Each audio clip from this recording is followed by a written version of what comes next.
A pair of islands, the Federation of St. Kitts and Nevis, plays home to the West Indies Championship, the CWI 4-day championship.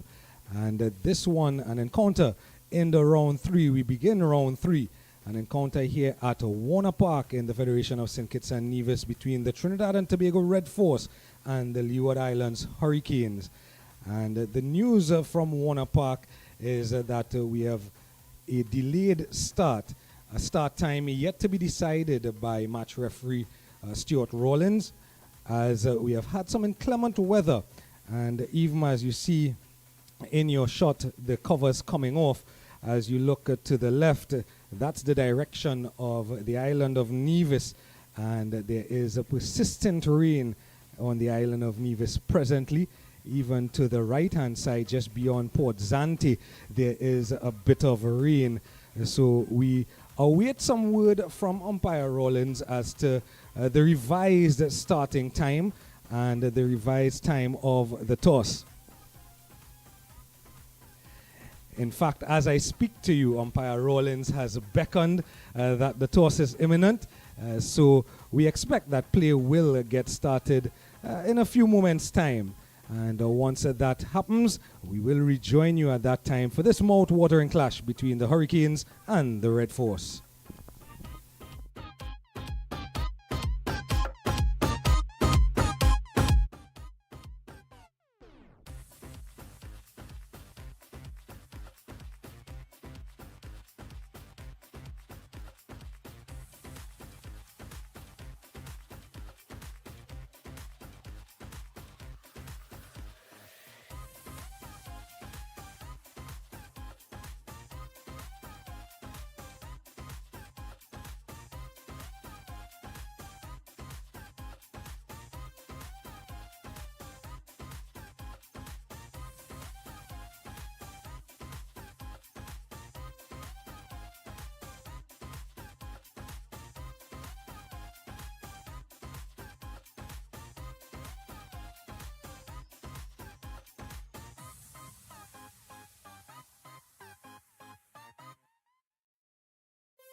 Bastia, the Federation of St. Kitts and Nevis, is the location for round 3 in the West Indies Championship, the CWI 4-day championship.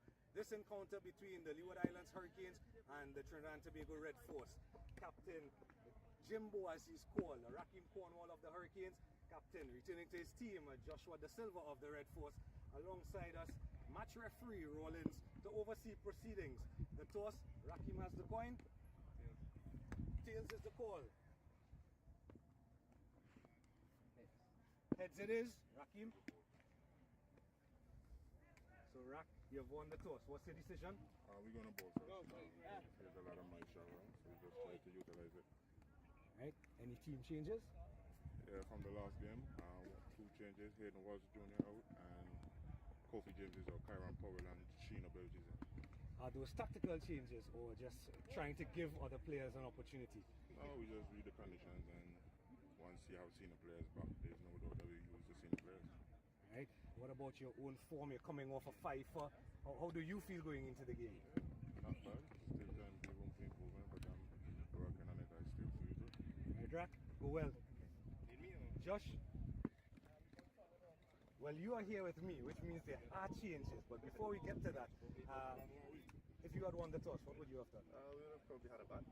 Looking at it, looked like it was clear enough, so batsmen could make use of the conditions early on. It might not be as favourable once we get through the first hour or so. We're looking to capitalise.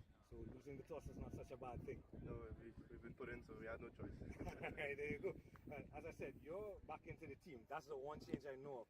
What about other changes to the team? Just me coming in for Django, and yeah, other than that, right, and what about the team spirit and the feel of the team coming off of a win, obviously?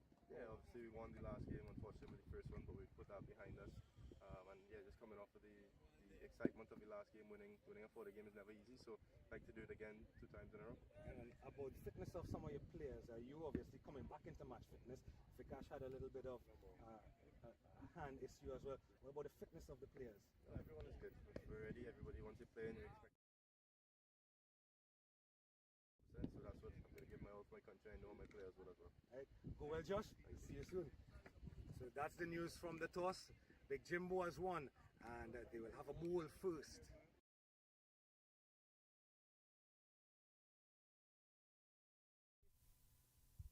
Pleasant good morning from the Warner Park Playing Stadium. We are after a delayed start here at Warner Park due to some inclement weather. We had a little rain just before the start of play, but we're about to see the first ball to be bowled by Jeremiah Louis. Yes, a pleasant good morning to you, Carlisle. Good morning, Gary. It's the best weather of the morning so far. So the Leewards would have won the toss and they would have decided to insert the TNT Red Force. Any surprises there, Carlisle? Not really, not with the overcast conditions that we have had here. So Louis is the opening bowler from the media center end. The Red Force opening with Vikash Mohan and Cephas Cooper. So it's Louis. So the Leewards will be hoping, based on the fact that they would have won the toss, we're looking to pick up early wickets here, Carlisle. Absolutely. And there are 2 changes to the team that played in the last game, Gary. Sheena Berridge has come into the lineup, along with Kyron Powell and outer Kofi James and young Walsh, Hayden Walsh Jr. So the Leewards decided to insert the Red Force. Both teams coming off of a victory. The Leewards winning against the Guyana Happy Eagles and the Red Force winning against the West Indies Academy. So both teams coming into this game on a back of a victory, and they'll be looking to continue that performance here. It's overcast still here at the Warner Park Playing Stadium, and we tell you that Joshua Silva is back in the team. The Django has been left out of the Red Force final 11.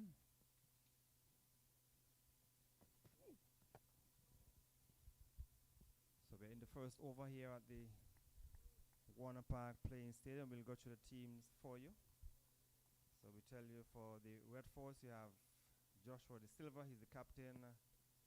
We have Vikash Mohan, Cephas Cooper, those are the 2 openers. You have Jason Mohammed, Jeed Gooley, Terrence Hines, Tion Webster, Jaden Seals, Anderson Phillip, Carey Pear, and Brian Charles, who is the vice captain. He was the captain in the last 2 games. So delivery just short outside the off stump, taken behind by the keeper. And then the Leewards would have, as was said before by Carlisle Powell, they would have left out Kofi James and Hayden Walsh Jr. So it's Raheem Cornwall, Colin Archibald, Jamal Hamilton, Jeremiah Louis, Sheeno Berridge, Daniel Doran, Mikhail Louis, Terrence Ward, Casey Carty, Joel Andrew, and Kyron Powell. So Kyron Powell and Sheeno Berridge, they're in the final 11 for the Leewards. So the first over has come to an end. No runs have been scored. So your thoughts on the first over from Jeremiah Louis, Carlisle? Quite. Louis has been in good form this season, but you can say the same thing for the TNT Red Force in that they have chalked up scores in excess of 300 in both of the games that they have played so far. For the Leewards, just a straight exchange at the top of the order in terms of Kofi James going out and Kyron Powell coming in, and then exchanging a fast bowler for a slow bowler. And so the Leewards probably thinking that they needed an extra faster bowler in the side and brought in Sheeno Berridge. What is interesting, Gary, is that for the last game, Nathan Edwards was here with the squad. I think he still is. And he had a good time of it down in the Under-19 World Cup in South Africa. So it's going to be Sheeno Berridge who will be opening the attack from the far end. And we also bear that Joel Andrew, who did very well in the Under-19 World Cup, is a part of the Leewards 11. He played the last game, did not do too well. So Berridge is bowling from the far end. Lovely shot into the offside. They will get, they're thinking about the second one, they will get it. So Cephas Cooper delivery pitched up and drove it nicely into the offside for 2.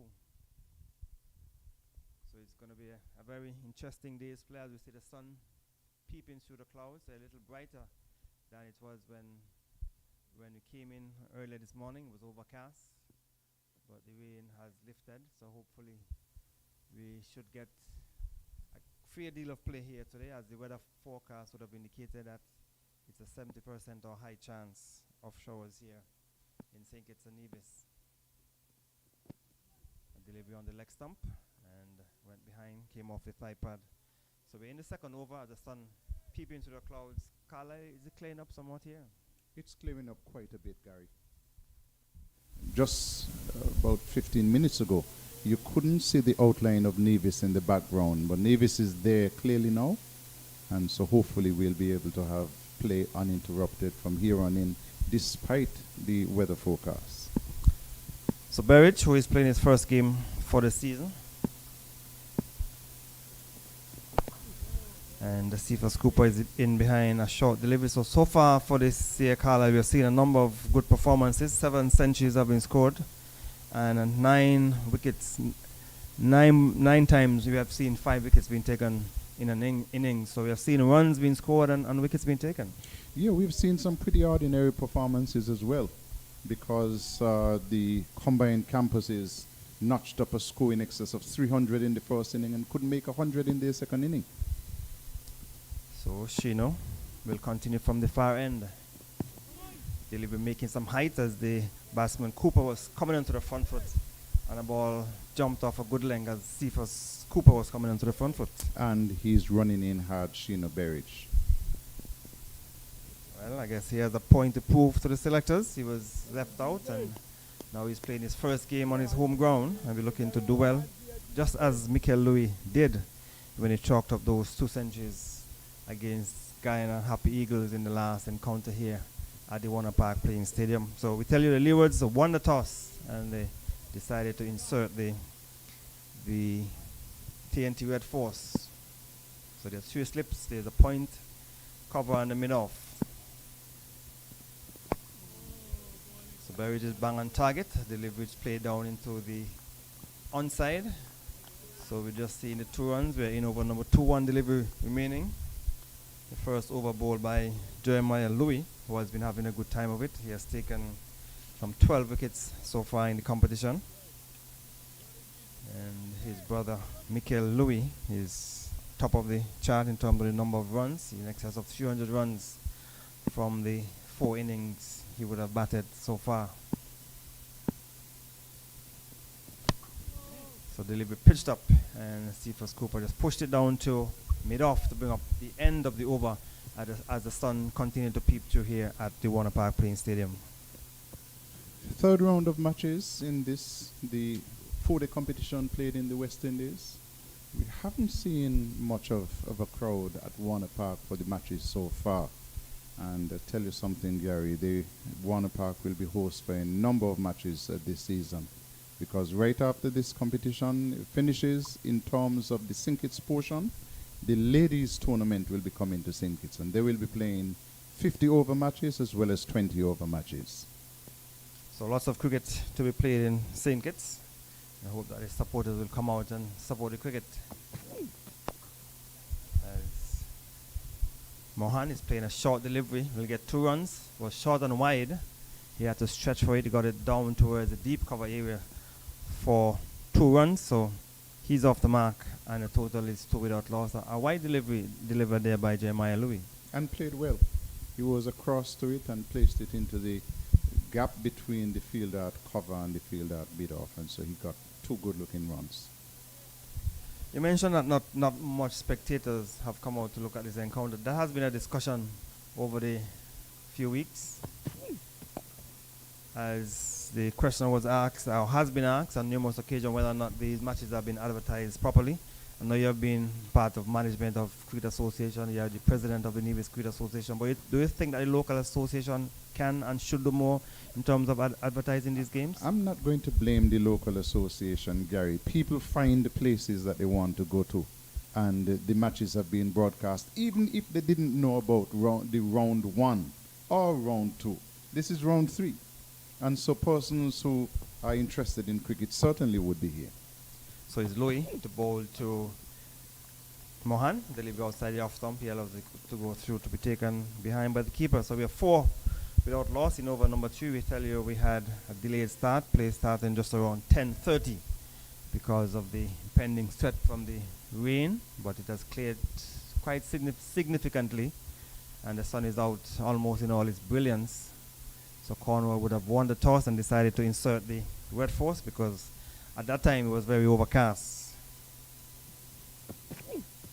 And it's bowled by a beautiful delivery from Jeremiah Louis. A ball pitched up. The batsman, Cephas, or as Mohan, was looking to play it into the offside. The ball came back slightly, and the off-stump rocked back. What a beautiful delivery from Jeremiah Louis. Peach of a delivery.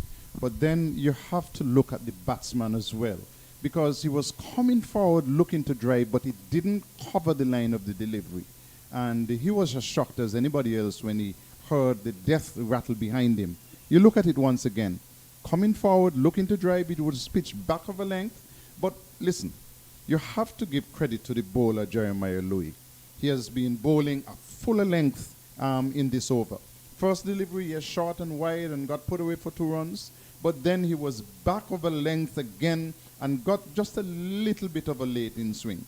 And so the Leewards have picked up the first wicket. This is what they wanted when they won the toss and decided to send the Trinidad and Tobago into bat. They wanted wickets, and they wanted in particular early wickets. And they have got a wicket. This is what, wicket number 13 for Jeremiah Louis? So the new batsman is Jade Gooley. He would have scored a century in the last game, and he would, I'm sure, be hoping to bat long for the Red Force. But Jeremiah Louis has been bang on target for the entire season. He has picked up a 5-wicket haul, and has now picked up a wicket here in his second over, and exactly what the captain and the management of the Leeward's team would have been hoping for, getting an early breakthrough. And Jeremiah Louis has provided that. So the left-handed Gooley has replaced Mohan. So there will be 3 slips, and there is a point, a cover, and a mid-off. So a very good season so far for Jeremiah Louis. Sometime ago, a couple of years previously, he would have had a very good season. It was being spoken about by in all areas all quarters of the Caribbean. I'm sure now with this performance, his name will be up there again. Absolutely. And has every right to be, because he has been bowling well this season. Captain is making a change, new batsman in, and he has decided, listen, I need another catcher behind the wickets. And so Kyron Powell has moved from mid-off. He's taking his position at third slip, and the fielders come from the onside into the offside. So Gully will be facing a wide delivery, too wide of the off stump to even tempt the new batsman, Ajit Gully. The slip cordon has been strengthened, and I'm sure that Jeremiah will be looking to just hold that off stump line and maybe just get some slight movement away from the left-hander to bring the slip fielders in play. Definitely. So the sun has come out brilliantly here at the Warner Park Playing Stadium. The Leewards won the toss and have gotten the wicket of the first wicket was Mohan, who was bowled to bring up the end of that successful over from Jeremiah Louis at the end of 3 overs, 4 for 1 Red Force. And a good over there sent down by Jeremiah Louis. And Gary, I keep saying that you have to marvel at the resilience of this young man, Jeremiah Louis, because not only has he been running in over after over, but you have to put that on the back of the knowledge that just before the start of the season, he lost everything in a house fire. So it's a tough ask. It's a tough comeback, but he's a tough kid. Yes, you have to be mentally strong. You go into a situation like those to come back and just put it aside for the moment while you're playing the game and put your all into it, and he has certainly done that. And so it's going to be Sheena Berridge and the batsman Cooper playing a bit with his bat a bit too far from the body, but the ball leaving the bat in the air, but dropping well short of the fielder in the cover area. So that's Casey Carty cover. So Casey Carty coming back into the team, played the previous game after coming back from the tour of Australia. Had a fairly good time. He made a half century in one of the games and then a 40 plus. And it's into the offside, tumbling effort by Doran, moving across to his left. Louis. That's Louis, moving across to his right at the point area and stopping any possibility of a run. So it's good condition. The sun is out here at the Warner Park Playing Stadium, even though we still have some high clouds. No immediate threat of rain. The Birdrock area is clear, Nevis is clear. And Berridge will come in from the far end. And the batter, Cooper, the shoulders arms allows to go through to be taken by the keeper. So the Leewards will want to continue to keep the pressure on, continue to pick up wickets, because in recent times, I think the Red Force would have gotten the better of the Leewards in the few matches that they would have played in recent times. So we'll go through that for you in just a minute. But the Leewards would want to continue to pick up wickets, Carlisle. Well, definitely. You win the toss, you put the opposition in, you're looking for a minimum of 2 before lunch. So it's Berridge to bowl to Cooper.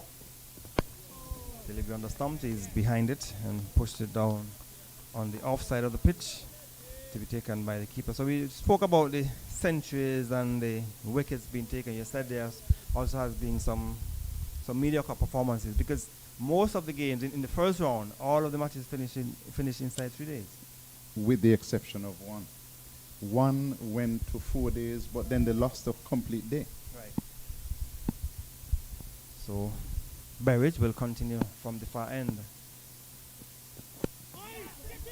Good delivery. A ball is steamed back in towards the right-handed Cephas Cooper. He was looking to give himself room and then was cramped as the ball came back sharply and went down into the offside. It seemed to me as if he was playing a little bit late as well, because he was going back, don't know what shot he was about to attempt, but the ball hurried onto him, but Berridge is getting some bounce from that end. Yes, because we saw in the first over where Cooper came onto the front foot and one came off a good length. He was struck somewhere on the glove, and this one came back sharply. So Sheena Berridge certainly putting in some effort into his bowling. So the performances in the regional competition still, even though we have seen centuries and 5 wickets being taken, it's still a point of concern, because if you're playing a 4-day game, you want to see all the matches go down, even into the last hour of the 4th day. And in the last round, only one match went into day 4. And that's what the over is completed. So over number 4 is completed, 4 for 1, the red 4. So that's what you want to see in West Indies cricket, because when our cricket was strong, we had matches going down to you would not even know who is going to win the game until maybe the last half an hour of the game. And that's what you want to see. You don't want to have a foregone conclusion where before the end of day 3 you're already predicting who's going to win. Well, Gary, I managed the Leewards for 4 years, between 97 and 2000. And if my memory serves me right, we had perhaps 2 games that finished inside of the 4 days. Other than that, you turned out to work, you knew you were going to the park for 4 days. Yes, 90 overs per day. So as a batsman, you're thinking we have, as a team, you have 90 overs to bat. You should be able to try and bat the 90 overs. And once you can bat 90 overs, you should be able to get in excess of 300 runs. And unless we can have our batsmen think in that way, our cricket will still continue to suffer, because if your 4-day game is finishing inside 2 days, you would not be able to be competitive at the test level.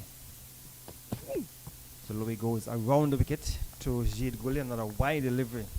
So he has not tested the new batter Jade Gully so far. Not yet, because he has been wide, and he's probably trying to set him up, but he's far too wide to ask the batsman to play. So it's Jeremiah Louis. He's in his 3rd over. He has picked up 1 for 2. Full delivery, played into the offside. Will go close to the boundary. 2 fielders are after it, and the fielder Mikhail Louis will pick it up just inside the boundary, and the batsman cross for 2. The full delivery, and he just pushed it into the offside. Probably would have wanted to hit it a little harder, but it maybe was a bit wide and had to stretch a bit for it. Yeah, not getting his radar right, Jeremiah Louis, but nonetheless it offers Gully a scoring opportunity, and he picked it up nicely, so he's on the way. He's on 2. So Louis will try once more. So West Indies Academy playing Guyana in Antigua. Louis around the wicket, deliver on the stumps. Jamaica versus Barbados, and the Winner Islands versus the combined campuses. So these are the other matches that have been played in the West Indies 4-day competition so far. So we spoke about the centuries, and we were going through the stats. Jeremiah Louis, or Mikhail Louis, would have been the first player from the Leewards in 23 years to make a century in both innings. We'll get back to that in a minute. As Louis gets another wide delivery to goalie outside the off-stump, because Stuart Williams did it in 2001. That was 31 years after it was done in 1970, and now Mikhail Louis doing it 23 years after Stuart Williams would have done it in 2001. And Stuart Williams is there as his coach, and so he would have been able to walk him through and tell him exactly how to do it. So Louis around the wicket, right up, it's coming forward from guiding past the fielder. Not good feeling by Mikhail Louis, moving to his left at backward point, and we're able to go through for a single. So with that single, the total has gone on to 8, and the umpire just changing over, and the field changes over for the right-handed Cephas Cooper. So yes, it is nice to see that the young man Mikhail Louis would have made his 2 centuries in the last game versus the Guyanese, and we're hoping all the best for the youngster. And you're going through the stats as well. All of it, the person would have made a century in either innings. I'll get back to that. Not a good delivery by Jeremiah Louis as the batter Cephas Cooper came onto the front foot to bring up the end of the over. Another good delivery to bring up the Very end good of the delivery. over. But it looked like he just pulled the bat inside the line at the last moment. And so Louis, when he bowls on that length, is asking some questions. Most definitely. So not a good over there from Louis. 2 overs, 1 for 5. So in terms of the batsman would have scored a century in either innings in the regional competition, 3 out of the number of persons would have scored a century would have done that outside of away from home. All of the others would have scored their 2 centuries at home. So Stuart would have done it outside of the Leeward, did it in Trinidad, and Hines from Barbados did it in the Virgin Islands, and then I think it's Bravo who did it at the Sir Vivian Richards Stadium. Everyone else would have done it at home. So it is more pressure on a batsman making runs away from home than at home? Absolutely not. You go down as a batsman, you have a bowler to contend with. It doesn't matter whether you're home or you're away from home. Your job is to bat. So Berwick will go around the wicket to the left-handed goalie. And the goalie is getting a good delivery, guided down into the offside. But sometimes the fact that you're probably away from home, if the crowd is there, a bit of psychological extra pressure might be on the batsman. Gary, what crowd? We don't seem to have. In 2001, when Stuart would have those played, earlier days, that was in definitely you had crowds. And I'm sure that the Trinidad would have come out to look at the game. But these days, not many persons come in to watch cricket. And some of our players play better away from home anyhow. Right. So Berridge will continue from the far end. And he's turning it into the onside. That's the goalie. Goes too quickly for the first run. They come back for the second. And the Joel Andrew picked it up down at the deep forward square. 2 more to the total. And so a delivery which was on the leg stump and an easy 2 for Jeet goalie. No one on the only one fielder, as a matter of fact, on the onside. So you've been forced to keep that off stump line. Definitely. The third slip has been put in for Berridge, and so only one solitary fielder on the onside. So delivery, the batsman appears if he was going to pull the bat off the line, but the ball came off the bat and went down into the offside. It means that the bowler would have gotten that one to come back in towards the left-hander. Deceived him that time. He was looking to leave alone, but it was a late decision, and so he took the bat, but it fell harmlessly away. And so no chance of any damage being done. So this is third round match here at Warner Park. The Leewards against the Red Force, winning the toss and inserting the Red Force. A delivery outside the off-stump, shoulders, arms. That's Jeet goalie. So we tell you that the Leewards would have made 2 changes to their team. Karen Powell and Sheena Berridge. They have come into the 11, and Sheena Berridge is bowling from the far end, and Kofi James and Hayden Walsh Jr. are the 2 players left out for the Leewards. So Berridge will go around the wicket. He will get in a good delivery, but he is in behind it and pushed it down into the offside. So that's the 4 runs have come so far from Sheena's Berridge, 2.5 overs. So 1 delivery remaining in his 3rd over. So over number 6. And he's bowling from the far end. So the strip here at Warner Park has always been a good batting strip, but if you can put some effort into it, you should be able to get something out of it. We have seen fast bowlers come here and pick up wickets in the past. Berridge to goalie outside the off-stump to bring up the end of the over. 9 for 1, the Red Force. Good full delivery, just pushing it a little bit wide of the off-stump. Berridge tempting the batsman to play, but goalie saw it and didn't play. He's a good batsman, and he has 100 behind him coming from the last game, and so he brought a level of confidence into this game with him. So it's going to be Jeremiah Louis who will continue from the media center end. So we're speaking about the players who would have scored a century in either innings. So we tell you that Stuart Williams would have done it 31 years after Joey Carroll would have done it when he made 164 and 101 at the Queen's Park Oval in 1970. And Stuart Williams did it in 2001 at Goa Park, 160 and 114.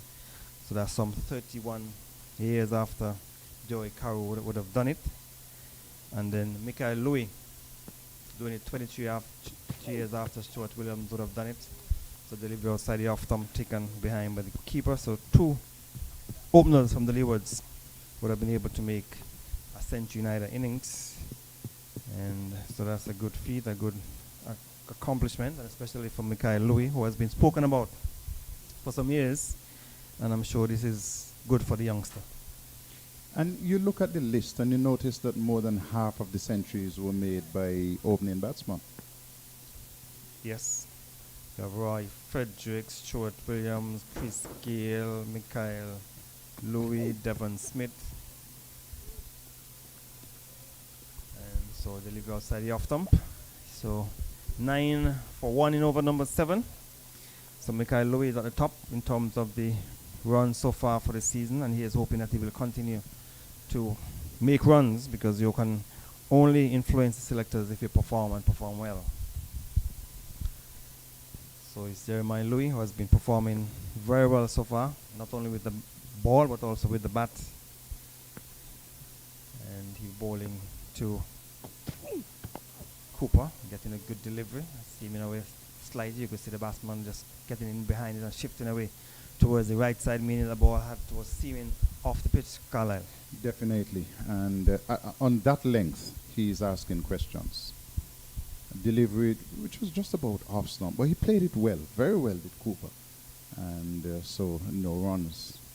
Now, I keep telling people, Gary, the last thing on a player's mind should be selectors.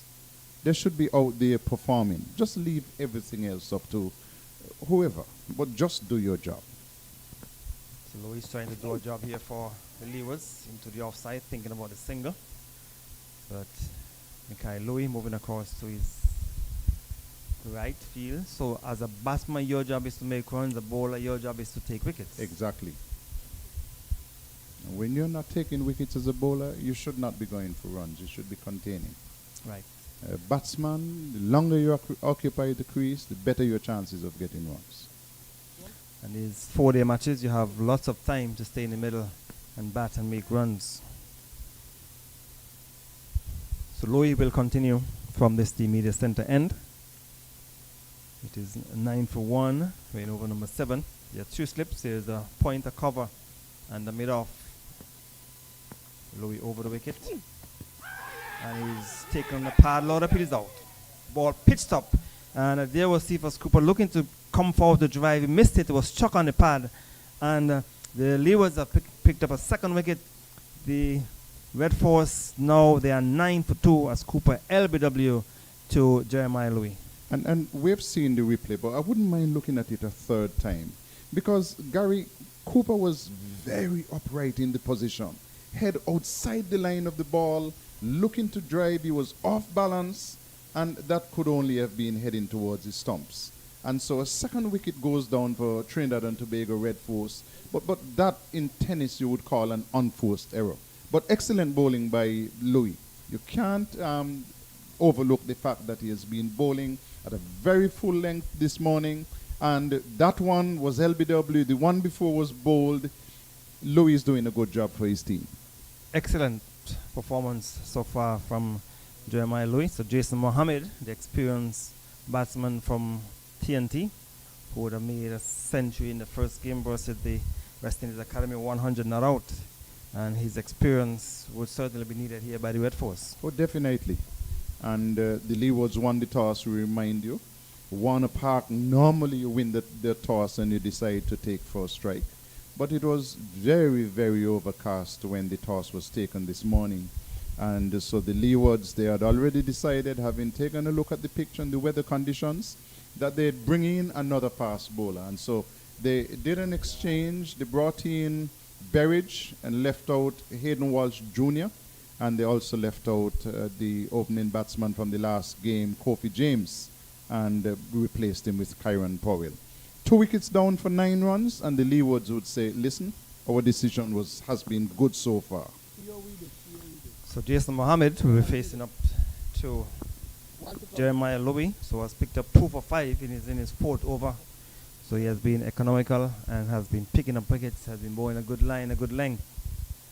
And he will want to continue. So 3 slips, And there's a point, cover, and a mid-off as the experienced Jason Mohammed has come into the middle. He has replaced Cephas Cooper, who was just out LBW to Jeremiah Louis for 2.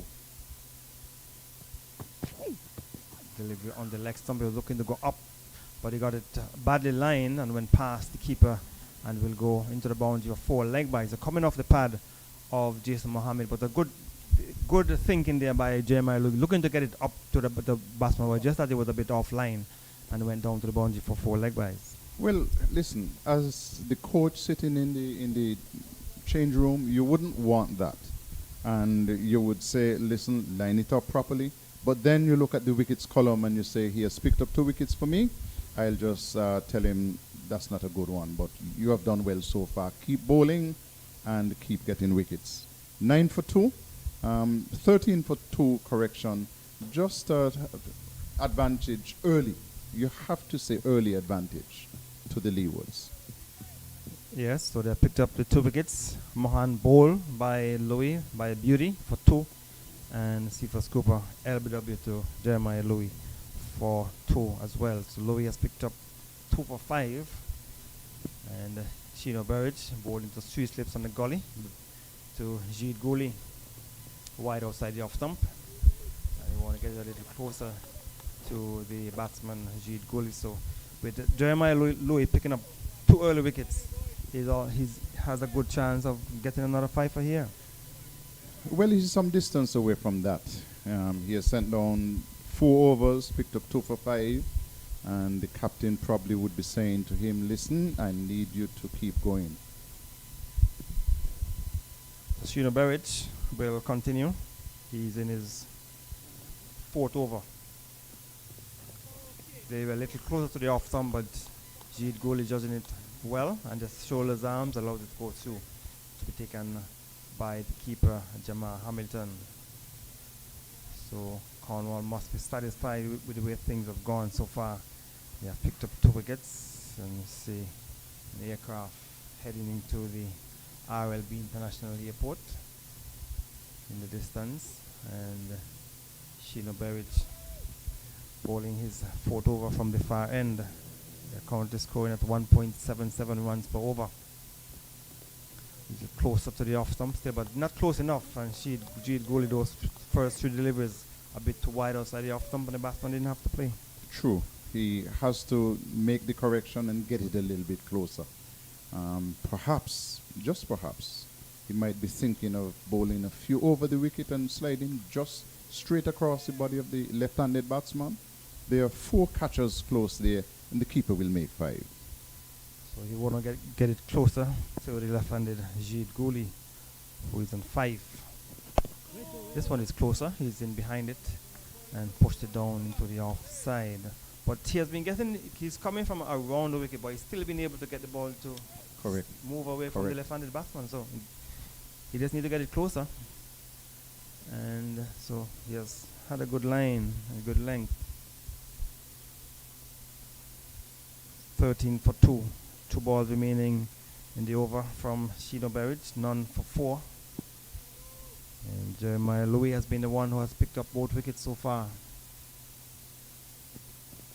Burridge a bit too wide outside the off stump, and he kicks turf in disappointment with that delivery. Yeah, too short, too wide, not forcing the batsman to play. You ideally want to bring it up a little bit closer and invite the batsman to drive. Both wickets that have gone down, 1 bowled and 1 LBW, the batsmen on each occasion were trying to drive the delivery. So you want to get it closer and a bit further up, bringing the batsman on the front foot. A little movement away could create some work for the fielders behind the bat.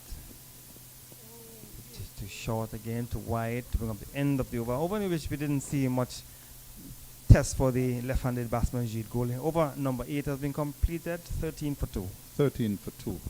And you came over this morning, Gary. I didn't see you on the early boat, but it's such a lovely day for sailing. Yes, it is nice and water's calm, as opposed to a couple of weeks ago, Carla, when the sea was a bit rough when we had to journey over for the first round matches.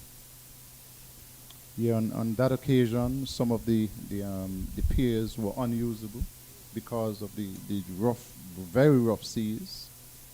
But this morning was a piece of cake.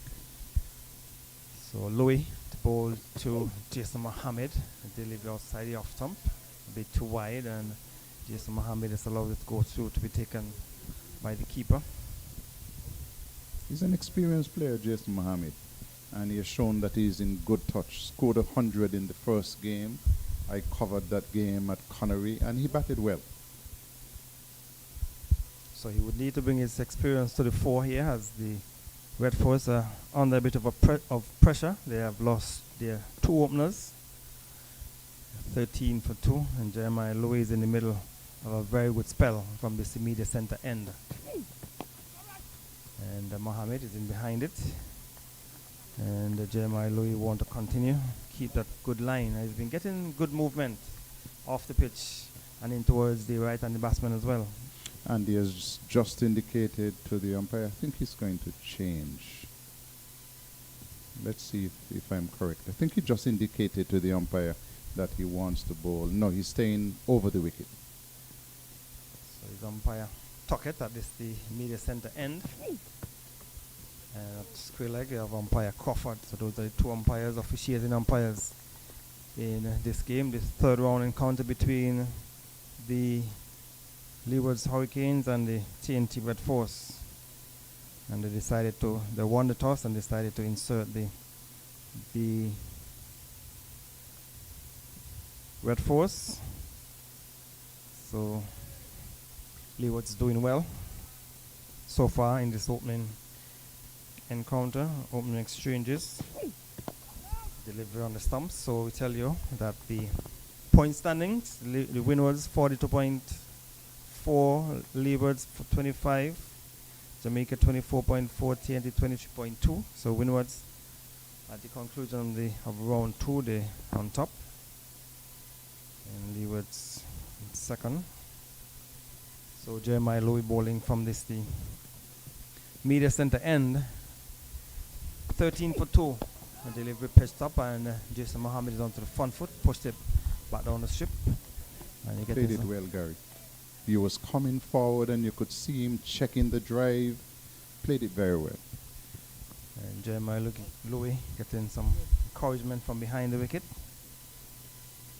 They have 3 slips. And the keeper, as Louis turns to go into bowl to experienced Mohammed, not it off the mark, just pushed it into the offside, and a good delivery on the stump, making the batsman play to bring up the end of another good over from Louis, 13 for 2. And so the Leewards have been able to pick up 2 wickets so far. 4 extras in that total of 13. And Trinidad and Tobago looking to consolidate their inning. They have 2 Centurions at the crease at the time. Gooley with 100 in the last game, and Jason Mohammed with 100 in the first game, the first round game that was washed out. So they have experience at the crease, but the Leewards would be looking to continue chipping away at this Trinidad and Tobago batting lineup. So we have 3 slips and the gully, as Jason or Sheena Berridge will want to make Jeet Gooley play a little bit too far outside the off stump. So the last 4 deliveries that Gooley would have faced from Sheena Berridge, all he had to do was to shoulder his arms and allow him to go through to be taken by the keeper. So you want to get his radar right, you want to get a little closer to the left-handed Jeet Gooley. And so Jeet Gooley would have made 100 in the last game versus the West Indies Academy. And he will want to continue 113 from 296 balls. And Berridge around the wicket. Good delivery this time on the stumps. And Jeet Gooley to the measure of it, pushed it down to the offside. So you have the rest of the day to bat Gooley and Jason Mohammed, if you're allowed to do that by the Leewards. But the way the bowler Jeremiah Louis has been bowling, he certainly will continue to test the Red Force batsmen. And Sheeno Berridge is in his first game for this season. The 33-year-old coming in from the far end. And a couple of seasons ago, he would have gotten the most wickets in the competition, and was also spoken about in some quarters. That's a good delivery, Gary. Just touched down outside the line of the off stump. But Gooley is in good form, and he saw it early and decided not to play. Trusted the bounce, and it went over the stumps anyhow. So Berridge will continue from the far end. And his sun has gone behind the clouds momentarily. It's a little bit more overcast than it was a few minutes ago. And it's a beautiful delivery. This time touchdown just on about closer to the center stump and steaming across the left-handed goalie. A wonderful delivery. And this time he forced him to play. It seemed a way after pitching, and it went through to the keeper. But that time he played and was beaten. And we see at mid-off, we see Colin Archibald doing some exercises, stretching. Maybe giving indication that he could be brought into the attack pretty soon. But it's Sheeno Berridge bowling around the wicket to Ajit Goli, who is on 5. They live just on the off stump. Batsman onto the front foot, just shoulders, arms, allowed to go through to be taken by the keeper. But Jamal Hamilton giving the indication that they probably passed a little closer to the off stump than the batsman is making us believe. So 3 slips and under gully. There's a point and a cover and a mid off. Overcast here at the Warner Park playing stadium. And Sheeno Berridge looking to make use of the overcast conditions here at Warner Park. Comes around the wicket. It was just too wide of the off stump to bring up the end of over number 10 at the end of it. 13 for 2, the Red Force. And so, quiet proceedings here at Warner Park. Leeward's winning the toss this morning and deciding that they would bowl first. And they have picked up 2 wickets, and so more than likely they would be satisfied with the proceedings. We're looking at Bird Rock. Some beautiful shot on your screen there, looking over to our left towards the housing area at Bird Rock. And some of those houses, the view must be fantastic coming from there. They'd be overlooking all of Newtown and Bastille and looking all the way down to the other end of St. Kitts that can be seen from here. So it will be a new over. And here is Louis. Delivery outside the off stump goes through to Jamal Hamilton. And there is no run. So Jason Mohammed is yet to score. He's with Gooley. Trinidad and Tobago losing this morning. Mohan, who was bowled by Jeremiah Louis for 2, 4 for 1. And Cooper LBW to Jeremiah Louis for 2. It was 9 for 2 at that point. Here is Louis once again, back of a length. And played down to mid-on. Finds Powell in the way. And there is no run.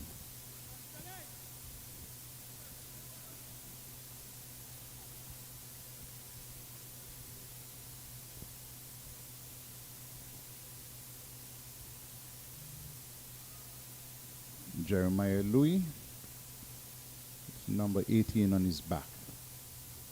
And bowls to Mohammed, who is driving handsomely into the offside, down to the long off boundary for 4. Was in the slot, and he waited and waited and very patiently came forward and drove it. That's a beautiful shot. Gets him 4 runs to open his account, Jason Mohammed. 4 good looking runs. And the score moves on to 17 for 2.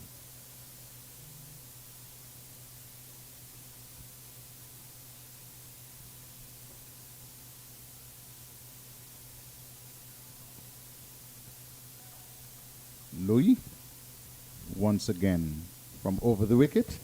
And he's bringing him forward this time. A delivery which was coming back into him. But he saw it very well, played it onto the onside. And so he remains on 4. We're at Warner Park, and the other matches in the zone being played in Antigua. Of course, the West Indies Cricket Academy They journey to Antigua to play Guyana. Here is Louis. Delivery on the onside, driven down to long on. That's 4. Again overpitched by Louis and worked nicely down to the wideish long on position for his second boundary in the over. And so he moves on to 8, does Jason Mohammed. Good looking shot. Love the shot when the experience. Jason Mohammed, the ball pitched up a bit too far up and badly lined as well. And the experience of Jason Mohammed made full use of it. So 2 fours have been struck so far in the over. 1 delivery left in the over.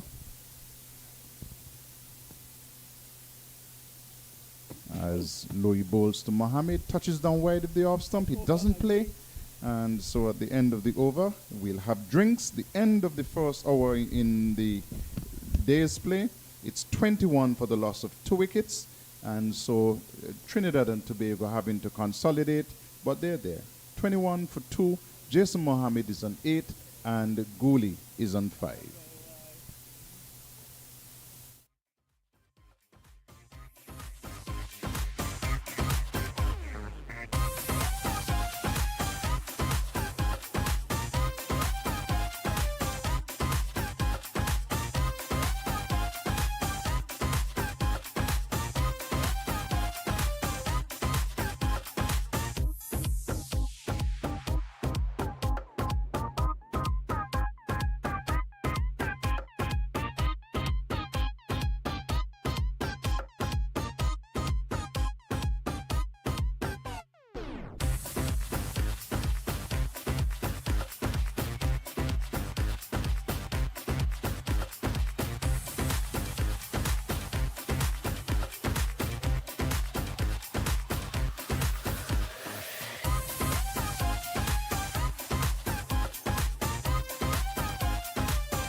Welcome back. After an extended drinks break, we're just about ready to resume play. Drinks break being taken just short of an hour's play. Remember, we started at 10:20 this morning.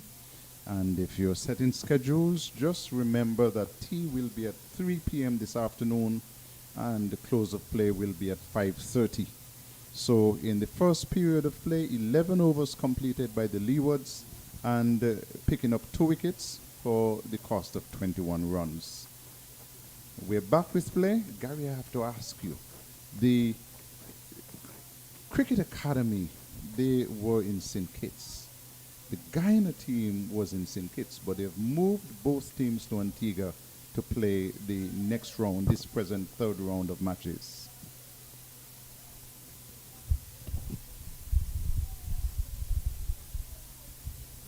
Well, yes, they have moved to Antigua. We saw also in terms of if you look at the West Indies Academy and the performances, or the way they would have performed while they were in St. Kitts, they were able to defeat the Leewards, but then against the Red Force, they would have lost that game. But we have seen some, in terms of there are some talent in the West Indies Academy. There are some players there who you certainly can work with and who has the potential to do better things.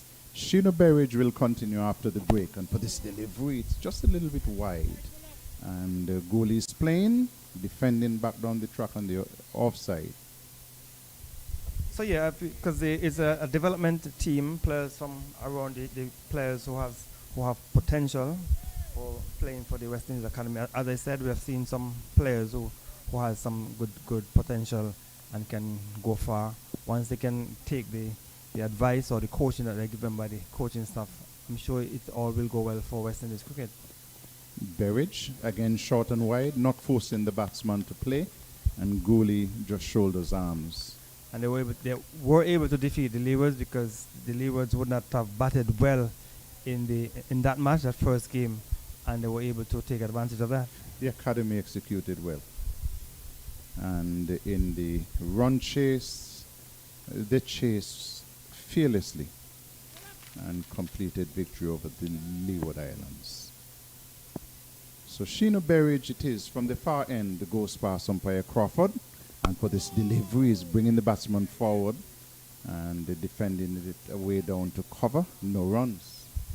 So that's what you want to see from Sheena Berridge, keeping the ball on the center stump, making the batsman play. You have the fielders, the slip fielders, who are anxiously awaiting for any outside edge. So he has been more on target. He has been bowling he has been bowling straighter since the drinks break. The slip catchers are in position. They haven't been asked to do anything yet so far. But Berridge is coming in now to bowl to Gooley, and he's playing it away into the offside. Finds the fielder coming in from cover point, and there is no chance of a run. So Sheena, just these 4 runs have come so far from his 5.4 overs. We want to see something in the wicket column. The Leewards have been able to pick up 2 wickets, and they have bowled some 12 overs in the 55 minutes that they would have played so far. Sheena Berridge again from the far end, and touching down just outside the off stump. Batsman doesn't have to play, and he allows it to go through. And I think, as you would have indicated before, maybe he want to try some from over the wicket to see what will happen, because he's bowling around the wickets, and most of the deliveries are touching down just outside the off stump. Maybe if he can come over the wicket, he might be able to get it closer to the batsman and get something moving across the left hand, as you would have indicated. Well, he seems to be getting the ball to move away from the left-handed batsman too. Would be interesting to see him get one straightened.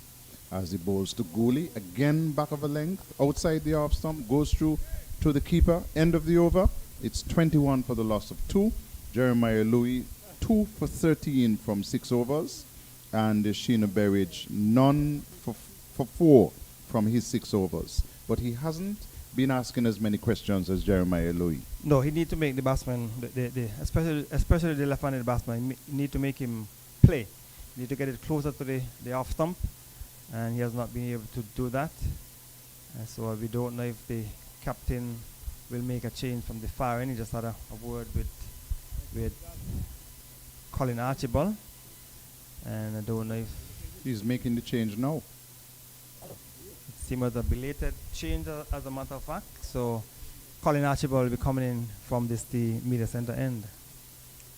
And not surprising as well, because if I were the captain, I'd be thinking, let me see if I can get Louis to bowl me two from that far end, the Lozak Road end. So that would mean bringing in Archibald from the pavilion end, giving Sheena Berridge a break, and trying Jeremiah Louis from that far end. If he's thinking to continue with pace. Because you'd want to keep one of these fast bowlers fresh. Yes, you definitely would want to do that. But it seems there was a belated decision because Louis was already at the top of his mark, and then captain would have made that belated change.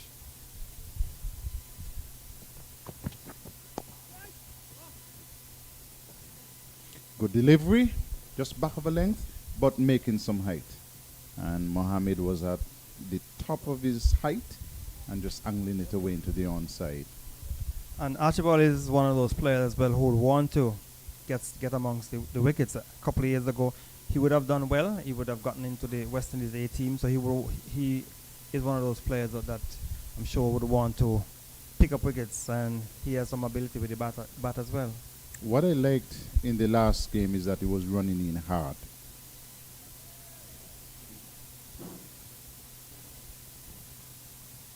Archibald to bowl to Mohammed, and it's outside the line of the off stump. He doesn't have to play, and he just raises the bat over his head, allows it to go through with a bit of a flourish as well.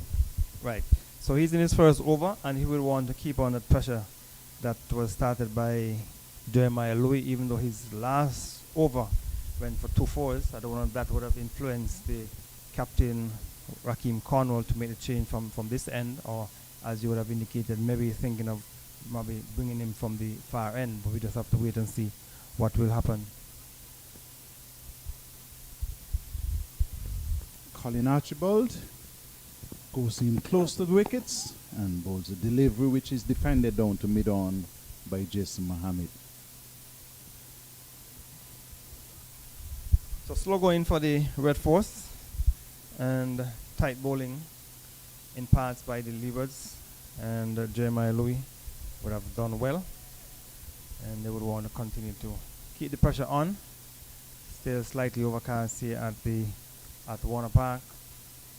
Just a couple of spectators, maybe a bit more than we had in the first couple of matches. I don't know if you're sharing the same opinion. Good delivery, which is defended nicely by Jason Mohammed. As you look down in the Bastia Harbour, and you see that's one of the Windjammer Cruise Line ships sailing past us. Yes, this is the cruise season, a totally busy season, and so the number of cruise ships sort of docked at the Port Zante port.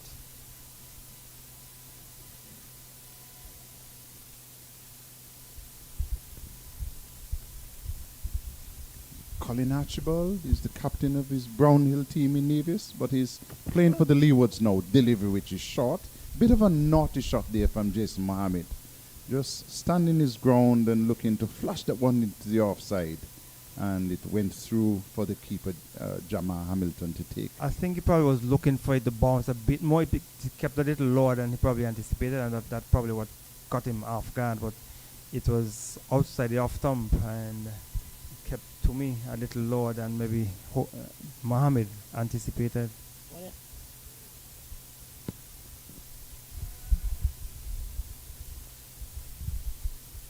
Colin Archibald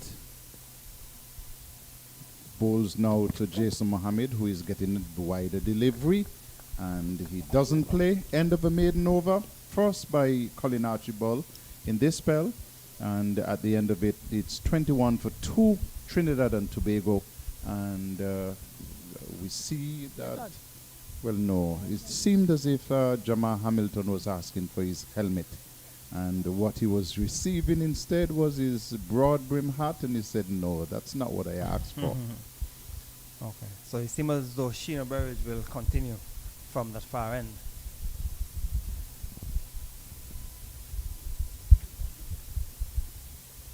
So Archibald's first over was a maiden, and the Leewards opted to field after winning the toss, and they made 2 changes.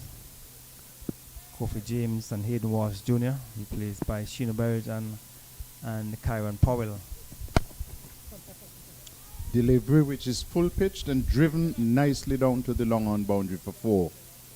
Was over pitched there by Sheena Berridge, and Gooley gave it the treatment.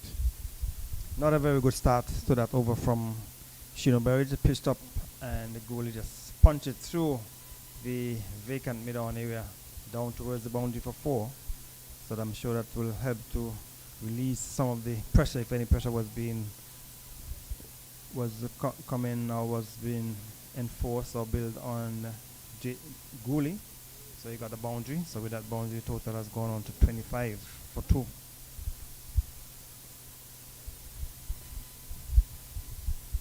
But he has looked good in his shot stay at the crease so far, Gooley. He's been very composed, and faces up to Sheena Berridge now. And for this delivery, he's working it into the onside. That might very well go across the boundary. No, it's been pulled back inside the square leg boundary, and so he'll get a couple more runs there, Gooley. And those will take the score up to 27 for the loss of 2 as he goes up to 11. So those 2 first deliveries, not that they were badly lined. So maybe we're seeing Sheena Berridge might be coming to the end of his spell. So first 2 balls are 4 and now 2, and there were 2 badly lined deliveries.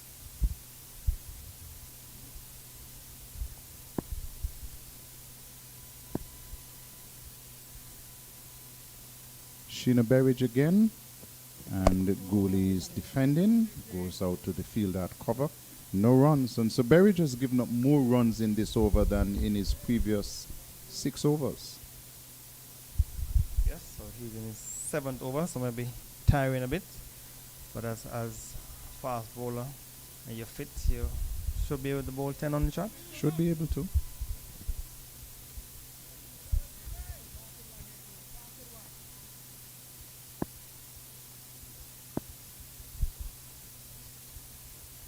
Berridge is bowling from around the wicket, and Gooley is looking solid. He's behind it, plays it out to mid-off, and so he remains on 11. The score is 27 for 2. Leeward's winning the toss and deciding to field first. Now the skipper has made a concession. Third slip has come out and is going across the mid-wicket, and the gully has moved into third slip. So that last delivery, more effort put into it by Sheena Berridge and a better line delivery. As he bowls once again to Gooley, and he's defending again. Better delivery, and played away into the offside to mid-off. Yes, I'm sure he would have realized that his first 2 deliveries were badly lined. The first one was pitched up too far, and the other one was too much on the leg stump, which yielded some runs. So he has gotten back on the off-stump line and making the batsman play. So I don't think we're too far away from seeing the introduction of some spin, Gary. Sheena Berridge with the last delivery in this is 7th over from around the wicket, and is turned into the onside to the fielder at mid-wicket. End of the over then, Trinidad and Tobago 27 for 2. Gooley is on 11, Jason Mohammed is on 8. So we could very well see the bowler Sheena Berridge coming to the end of his spell. He has bowled some 7 overs, none for 10. And Colin Archibald, who would have bowled his first over, was a maiden, will be coming in from the center end. Yes, and in terms of the spin, we most likely should be seeing some spin soon. Or I don't know if maybe captain might give Jeremiah Lowy a couple of overs from the far end to see what will happen. Cornwall in the last game would have gotten 6 wickets, and Doran did pick up some wickets in that game as well. I think he got 4 in the first innings and maybe 2 in the second, so he has option in terms of spin. As Archibald is bowling to Mohammed, who is flashing in the air. He's out caught. Brilliant catch there by Mikhail Louis. And it was a bit of a loose shot, do you have to say, Gary. It was pitched up by Colin Archibald, inviting the drive, and Jason Mohammed again was not over the delivery as we look at the replay, and he hit it in the air. But it wasn't a straightforward chance. Mikhail Louis had to make some ground to his left and then fling himself full length. And he did all of that and came up with the catch. And that created some excitement in the Leeward's team. But wicket number 3 goes down. Very good catch. Excellent catch by Mikhail Louis ball, which was a bit wide outside the off stump. And the experienced Jason Mohammed went after it, went in the air, was just to the left of Mikhail Louis and just going over his left shoulder, and he stretched full length and took an excellent catch. And so Colin Archibald has picked up his first wicket due to an excellent catch from the fielder. Mikhail Louis was not a very good delivery. He was right wide, and Mohammed went after it, and he was out caught. Tion Webster comes to the crease. And so often in some of these games, Gary, you have seen catches that had been put down off Colin Archibald, and he must have been telling himself, listen, one of these days my luck will change. And listen, Mikhail Louis did everything to make sure that he would help to change that luck, because it was a really, really good catch. So Tion Webster would have come into the middle in the first game, which was abandoned when the Red Force was 215 for 4 when we in stop play he made 50. So Tion Webster has some ability, so I'm sure that the Red Force be hoping that he can spend some time in the middle. So it's 27 for 2, for 3. The Leewards continue to take wickets. And that is exactly what they wanted when they decided to put Trinidad and Tobago into bat first. They were not worried about 2 scores in excess of 300. They probably were telling themselves, in these conditions, if we take our chances, we can do well. And Colin Archibald would be happy. He has picked up his first for this inning as he goes in to bowl to Webster. Wide of the off stump again, and the back of a length, and he allowed it to go through for the keeper, Jamal Hamilton. So there is something of a buzz about this Leeward's team. Despite the loss in the first game, you saw it in the second game against Guyana. Yeah, I didn't see much of that second game, but obviously based on the performance, they would have had a strong and long meeting after the first game, and it certainly is paying dividends here in the second round, and they would have won that game, and now they have picked up 3 wickets after winning the toss and deciding to insert the Red Force. Archibald to bowl to Webster, again outside the off stump, and the batsman plays it well in that he just leaves it alone. So Archibald is in his second over, and he has been able to pick up a wicket with the first ball of that second over. The experienced Jason Mohammed, after that 100 not out in that first game, he has not gotten amongst the runs. So I'm sure he would have wanted to spend some time in the middle, but that wasn't the case.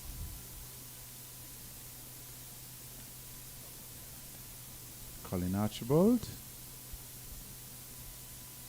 is a sportsman and would be telling himself that he's here for cricket. Bowls to Webster. He's inviting him to play this one. He was beaten outside the line of the off stump, and Jamal Hamilton took it behind the stumps. He was there, very excited by the delivery, but he knew that it hadn't touched it. Well and truly beaten. Very good delivery. The batsman came back in towards the right-handed batsman because he went between the bat and pad, but over the stumps. But a very good delivery by Colin Archibald. He would know that the Ivor Walters Sports Day is coming up, and he won't be there. He's here, but he would want to say, I'm doing my bit. No. Here is a delivery which is bringing the batsman forward. It's a no ball called by umpire Carl Tuckett, and so the score will advance to 28 for 3, and Archibald will have to bowl that one over. Yeah, look at it on the screen. I think that's something he has to work on, because he has bowled a few no balls in the season so far. So he has some work to do where that is concerned. Carl Tuckett, pace bowling himself, would be looking out for those.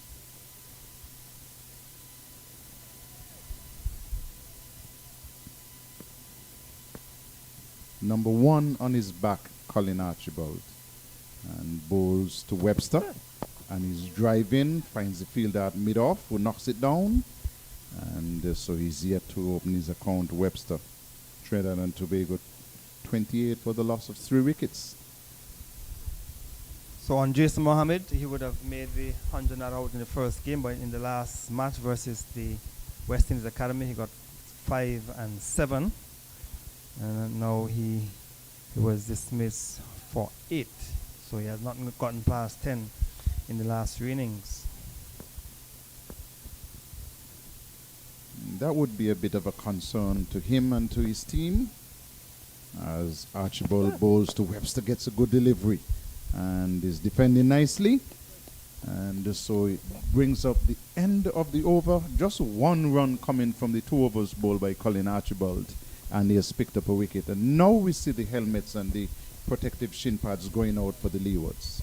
And looks like the captain, Cornwall, will be coming into the attack from the far end. So Cornwall would want to continue from where he left off against the Guyana Happy Eagles when he picked up 6 wickets.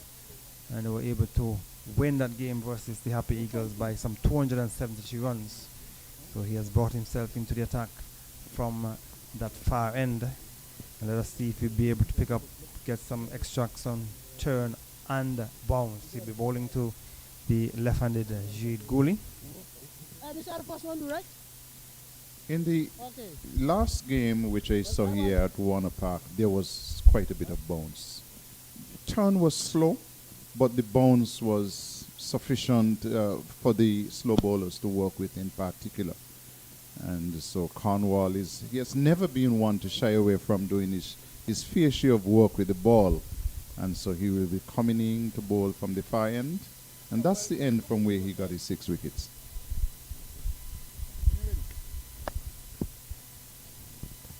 Bowling to Gooley, and he's driving straight to the field at extra cover.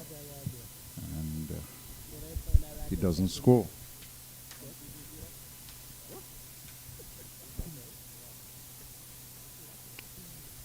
Gooley taking the time to take his gloves off and fix his equipment.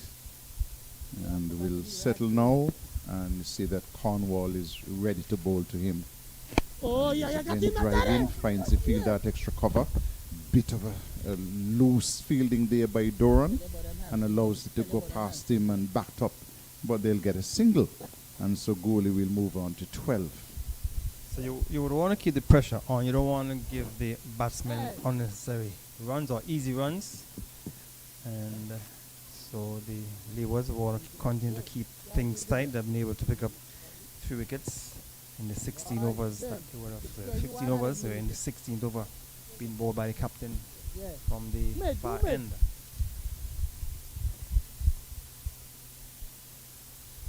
Captain has decided that he wants the fielder down at just forward of square on the boundary. And that's for Webster. Mid-wicket goes a little wider. As Cornwall bowls to Webster, who is driving. The fielder comes off the long on boundary. And so he'll get a single to open his account, does Webster. It's now 30 for 3, Trinidad and Tobago. For a new batsman, you would have wanted to have your long on and a fielder down on the fence? Not such an easy single down to long on.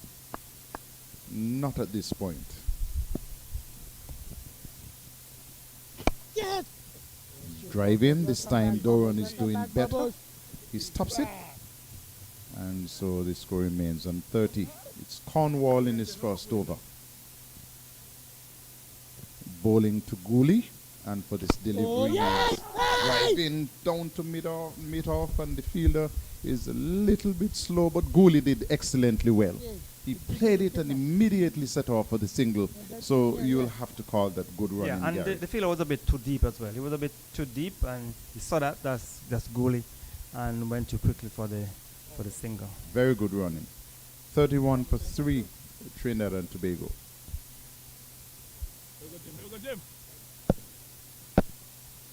As Cornwall is bowling a delivery down the leg side, taken by Hamilton, who moves smartly.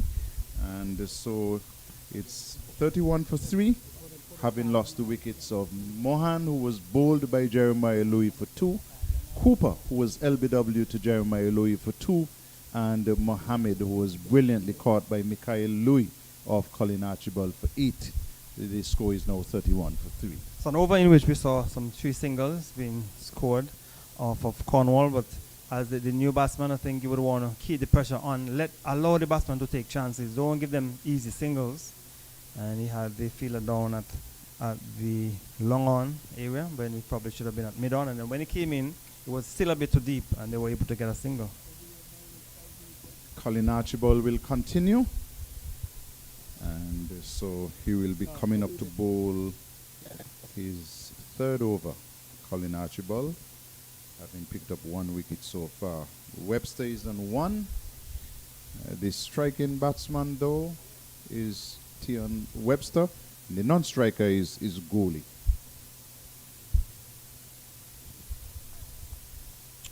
Correction, Gooley is in fact the striking batsman, as Archibald bowls to him, and this delivery is on the legs and picked up quite easily, and played over the boundary down at square leg for 6.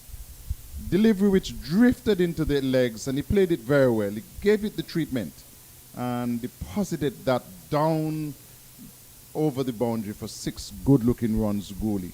Well, it was badly lined, and the batsman Gooley just clipped it over back of the square for 6. And Gooley, we are told that he's a no-nonsense batter. He's someone who can strike the ball well and score quickly. He would have made a century in the 10-10 league in TNT. So he's a batsman who can really hit the ball. So the ball was on the leg stump, and he just clipped it sweetly over back of the square for 6. It just shows, Gary, that the bowlers have to be on song for every single delivery. You can't come in with your first delivery and bowl something which is a warm-up, friendly delivery. It should get the treatment.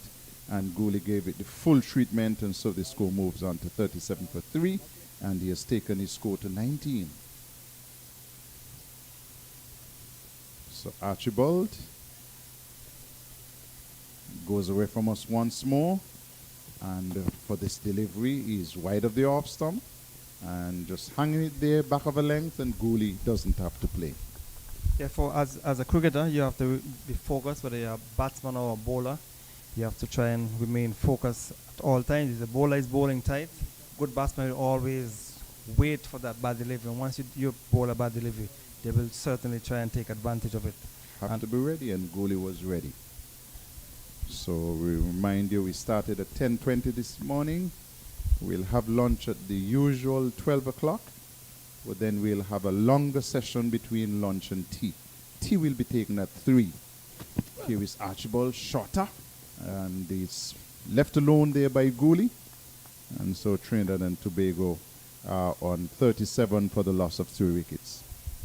So Archibald will want to keep things tight. That first delivery was a loosener and was deposited down just to the left of the scoreboard, or to the right of the scoreboard. And so you want to get back on the tight line and length. You have 3 slips waiting. You want to bowl at off stump line so you can create some work for the fielders to do. Here is Colin Archibald once again from over the wicket to bowl to Gooley. Again, it's wide of the off stump, and he leaves it alone. So, Gary, you can now clearly see the entire Nevis Peak. Earlier this morning, you couldn't even make out Nevis in the background, but the weather has cleared up nicely. Yes, and the sun is back out. The high grey clouds are now being replaced by some white, puffy-looking clouds, so the weather is certainly clearing up. So let us hope the 70% chance that they had of rain was this morning, and this afternoon will be brighter. My weather app is certainly different to yours. It was saying that we should have good weather today. Here is Archibald, again wide of the off stump, back of a length. And he doesn't have to play once more, so he doesn't. Well, the information came out of the meteorological services. That was the weather forecast for this morning that indicated that there's a 70% chance of showers, but sometimes the weather forecasts are one thing and the weather turned out to be something different. So whatever it is, we want to have cricket played. And we are indeed playing here. And we will not lose any time because we'll go half an hour overtime this afternoon. Here is Colin Archibald once again, and this is a better delivery. Again, back pitch, but wide of the off stump. And goalie has shown very good patience. He just shoulders arms, and at the end of the over then, he remains on 19. With him is, that's Webster. Webster is on 1, and the total is 37 for 3. So Cornwall will continue from the far end, and there seems to be no change in the field. It still has the fielder down at long on.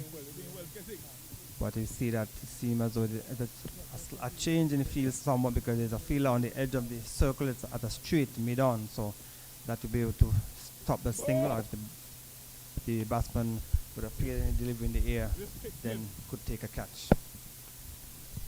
Cornwall to bowl to Webster, full toss, and it's played down to mid-wicket. The fielder just skips across to his left, and no runs.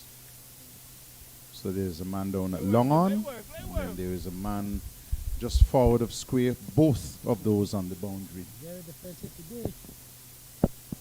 Here is Rakeem Cornwall, delivery which is short of a length, turning into the batsman, and forward short leg retrieves.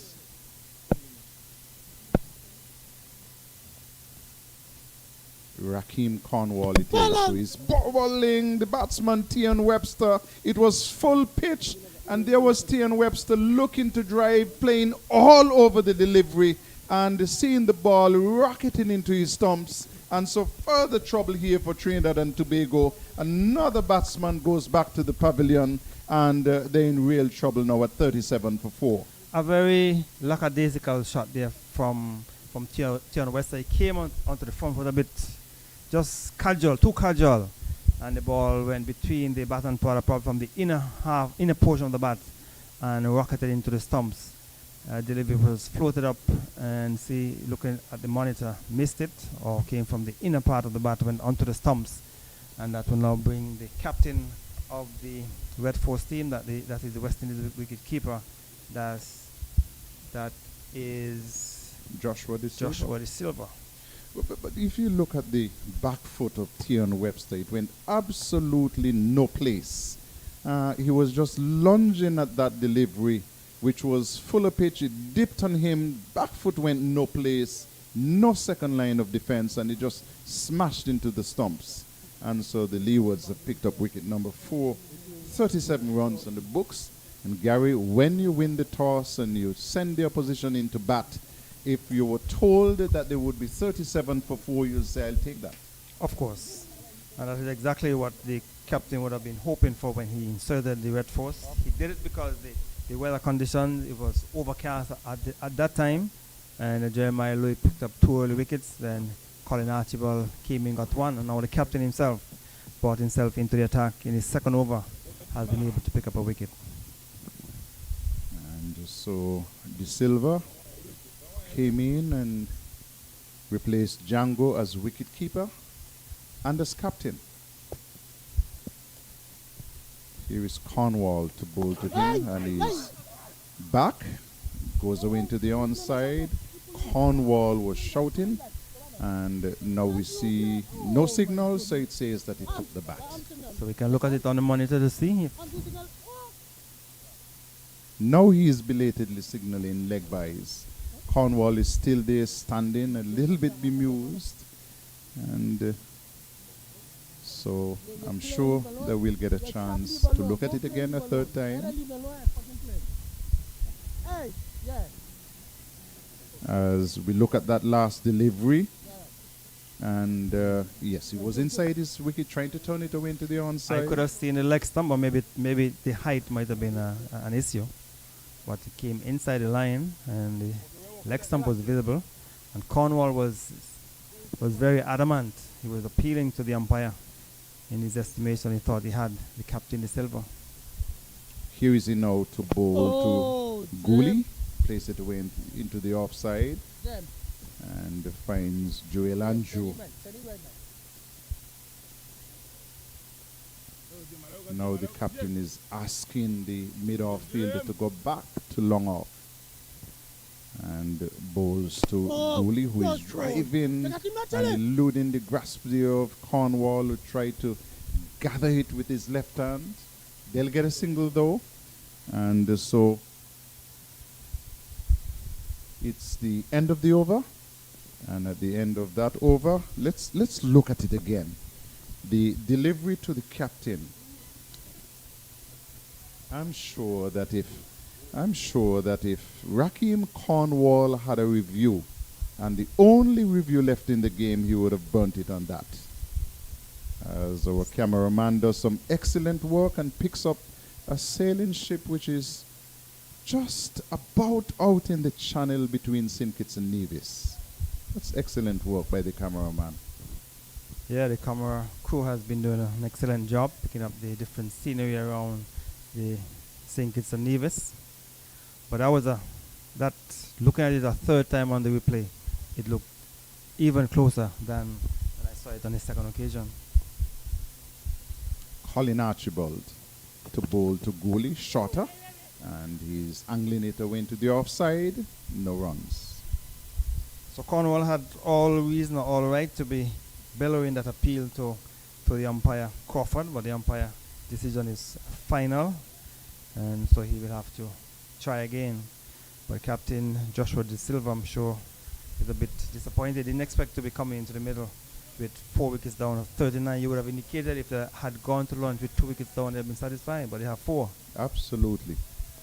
No, it's all about getting into the middle. They have to stay consistent. But Trinidad and Tobago would be looking to build a partnership here.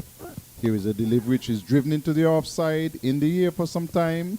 They'll get a couple of runs as the fielder has to chase back from cover point.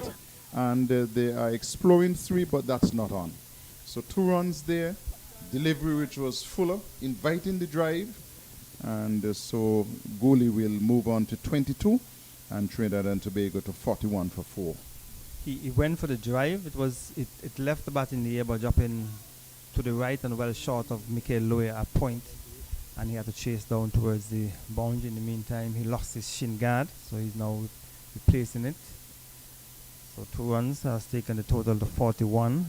Jade Gooley has been there for some 51 balls. He's on 22. He'll want to take it until lunch and then come back after lunch and continue batting for the Red Force. Absolutely. Bright sunshine returns to Warner Park.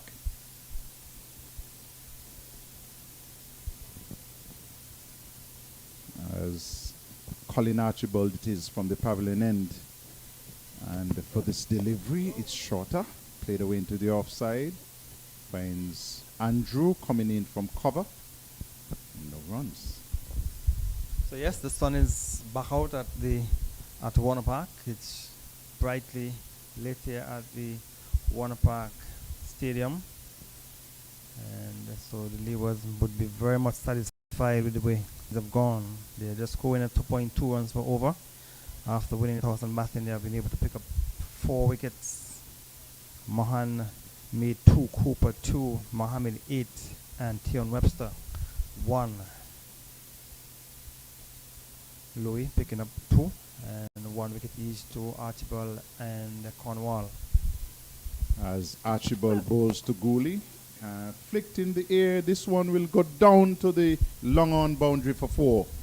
Drifted into the pads, and Gooley has shown that is an area that you can't bowl him at. And so the moment he saw it into his pads, he was into his wicket and flicking pleasantly down to the wide long on boundary and picking up 4 good-looking runs. The good shot, even though it was in the air, was well out of the reach of the field at mid-wicket and mid-on. So Gooley is pouncing on anything loose. And he got a loose delivery, and he made full use of it, struck it through the onside for 4. 45 for 4, Trinidad and Tobago in over number 19. Gooley is the top scorer so far. He's on 26. 3 slips waiting behind the wickets alongside the wicketkeeper. There's a fielder at cover, backward point, and a mid-off. Here's a delivery which is driving out. That's a bit of a naughty shot there, but it's a no ball nonetheless. And so the score moves up to 46. The second no ball we have seen from Archibald, and 46 for the loss of 4. And that could have cost him, because if the batsman goalie had edged it behind, he would have been very much disappointed. So he has some work to do on that front crease. He has overstepped at least 6 occasions so far for the season. And 2 of those coming in this game, as he was looking for the extra effort. Here is Archibald once more, and he's defending his goalie solidly in behind that one, plays it away to backward point, no runs. The goalie has looked good. He has defended when he has to. He has left the ball outside the off stump when he also had to, and he has been able to be aggressive when the bowling was loose. So Colin Archibald, 1 for 14. He's in his 4th over.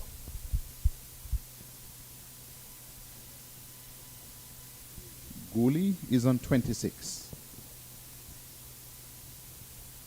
And for this delivery, he's driving pleasantly. That one will run down towards the boundary for another pleasing shot by Goalie. As he was just a little bit too full pitch there, Colin Archibald. And what a lovely drive. He was easing into that one, Goalie, and brought himself 4 good-looking runs. Yes, he drove it sweetly to the offside, to the right of Kyron Powell at mid-off, and to bring up the end of that over. 19 overs completed, and Goalie continued to look good. He's now on 30 from 56. And the 50 has come up for Trinidad and Tobago. 50 for the loss of 4, and Goalie has contributed 30 of those runs. So he came in at number 3 when the first wicket fell, and the score was on 4. That was when Mohan was bowled by a beauty from Jeremiah Louis. Captain Cornwall will continue from the far end. Oh, Jim. You got a little for that, Jim. Tell you something that sneaked upon us, and we thank our producer. Cornwall has picked up his 400th wicket in first-class cricket.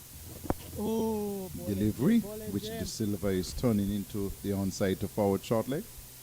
So Gary, 400, that's not an easy feat. No, he has been doing very well over the years.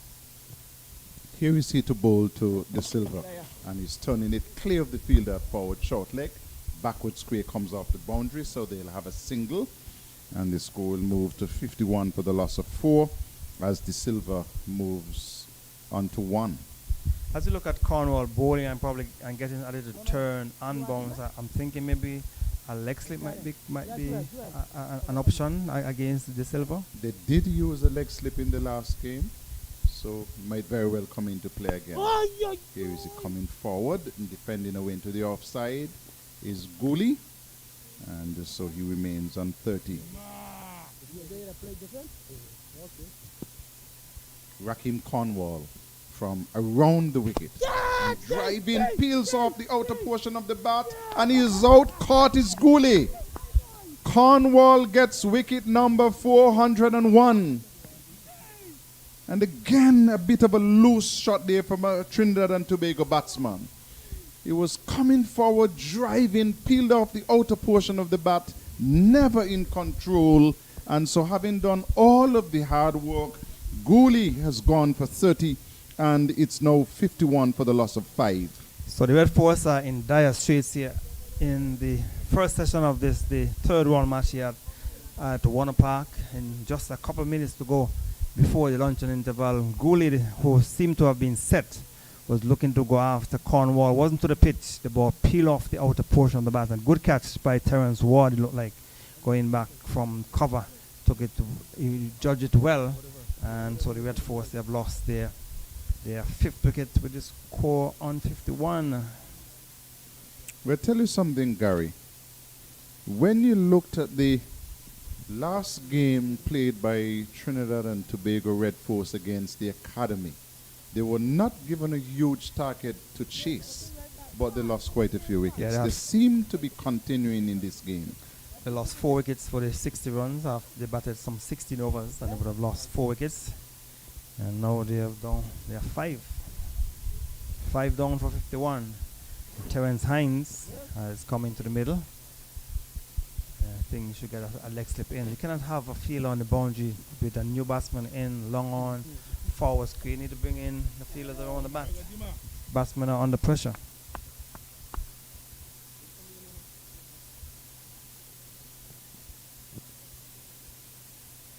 So he's making some adjustments. So let us see what will be the final field.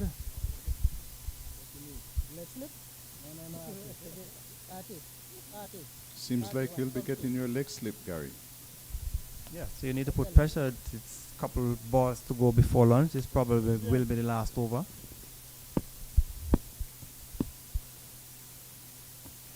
Oh, Jim, and a backlip. And the umpire at the far end, Crawford, is looking at his watch. Carl Tuckett is coming in from square leg, has signaled to him I won't have enough time to make it before 12, so you can lift the bails.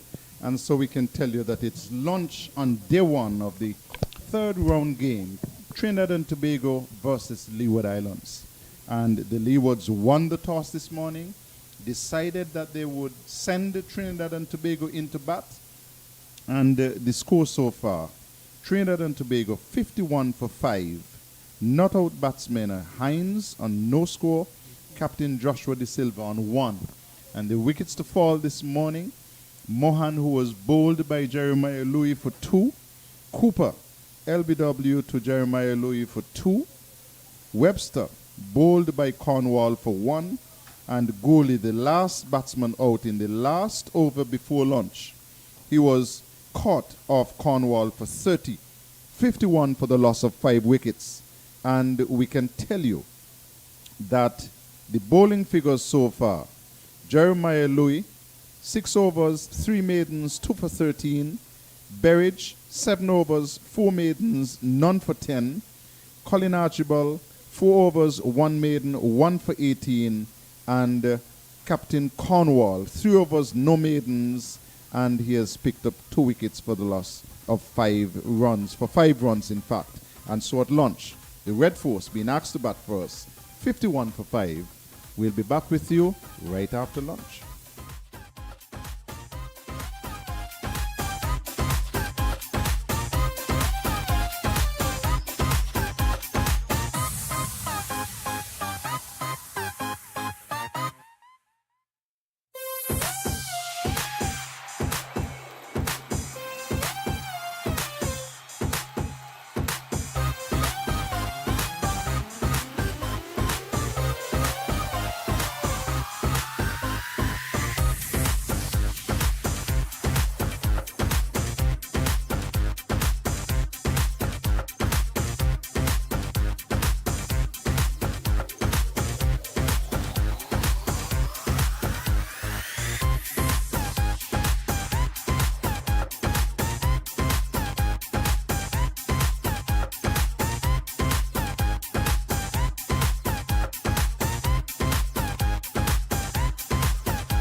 pleasant good afternoon from the Warner Park Cricket Stadium. We are about to see the resumption of play after lunch. We are greeted by some brilliant sunshine here at Warner Park. These grey clouds have totally dissipated. We are seeing clear blue skies and some high puffy white clouds. So we're about to see the resumption of play after lunch. We tell you at lunch the Red Force are up against it. They're 51 for 5 after they were inserted. The Leewards would have won the toss this morning and decided to insert the Red Force. The not-out batsman, the Silver is on 1 and Terence Hines is nodded off the mark. Carlisle, good afternoon and welcome back. Good afternoon, Gary. And I'll tell you that the score in the game, Guyana Harpy Eagles against the Academy. Guyana 54 for the loss of Shanda Paul. So Shanda Paul has not been getting amongst the runs. I think he's had a top score of 47 so far. At the first delivery after lunch, wide outside the off-stump to captain the Silver. So the Leeward starting with 2 slips on the gully, a point, a cover, and a mid-off. So an excellent first session for the Leewards today, Carlisle. Excellent first session. And now you look around the field and you don't see the big man Wilden Cornwall. We understand that he is getting treatment and that he has gone off to the JNF hospital. Louis bowls and pushing to the offside. So let's hope that all will be well with the captain of the Leewards team, Cornwall. He would have bowled well before lunch. 3 overs, 2 for 5. And Jeremiah Louis, 6 overs, 3 maidens, 2 for 13. Archibald, that's Colin Archibald, 4 overs, 1 for 18. So at lunch, the Leewards, they would have picked up 5 wickets. Mohan made 2. Cooper also made 2. Gooley was last man to be dismissed. He made 30 as Louis bowls to Silver into the offside. And Mohammed, who was caught, Mackay Louis bowled Colin Archibald for 8. And Tion Webster was bowled by Cornwall for 4. And the last man to be dismissed, Gooley, he made 30. And the Red Force 51 for 5 at lunch. So we are in the first over after lunch. And Captain De Silva will be hoping to get a good partnership. Definitely so. In the Barbados-Jamaica game, Jamaica Scorpions 50 for the loss of Chadwick Walton. Remember, he got a big 100 in the last game. Yeah, 163. And Louis to bowl to the Silver. Shoulders arms allowed it to go through to be taken behind by the keeper. So 52 for 5. The Red Force, or 51 it is. Actually, they went for lunch on 51, so his score is still on 51. And Jeremiah Louis, who got the first 2 wickets, has been given the responsibility of starting here after lunch in bright sunshine at Warner Park.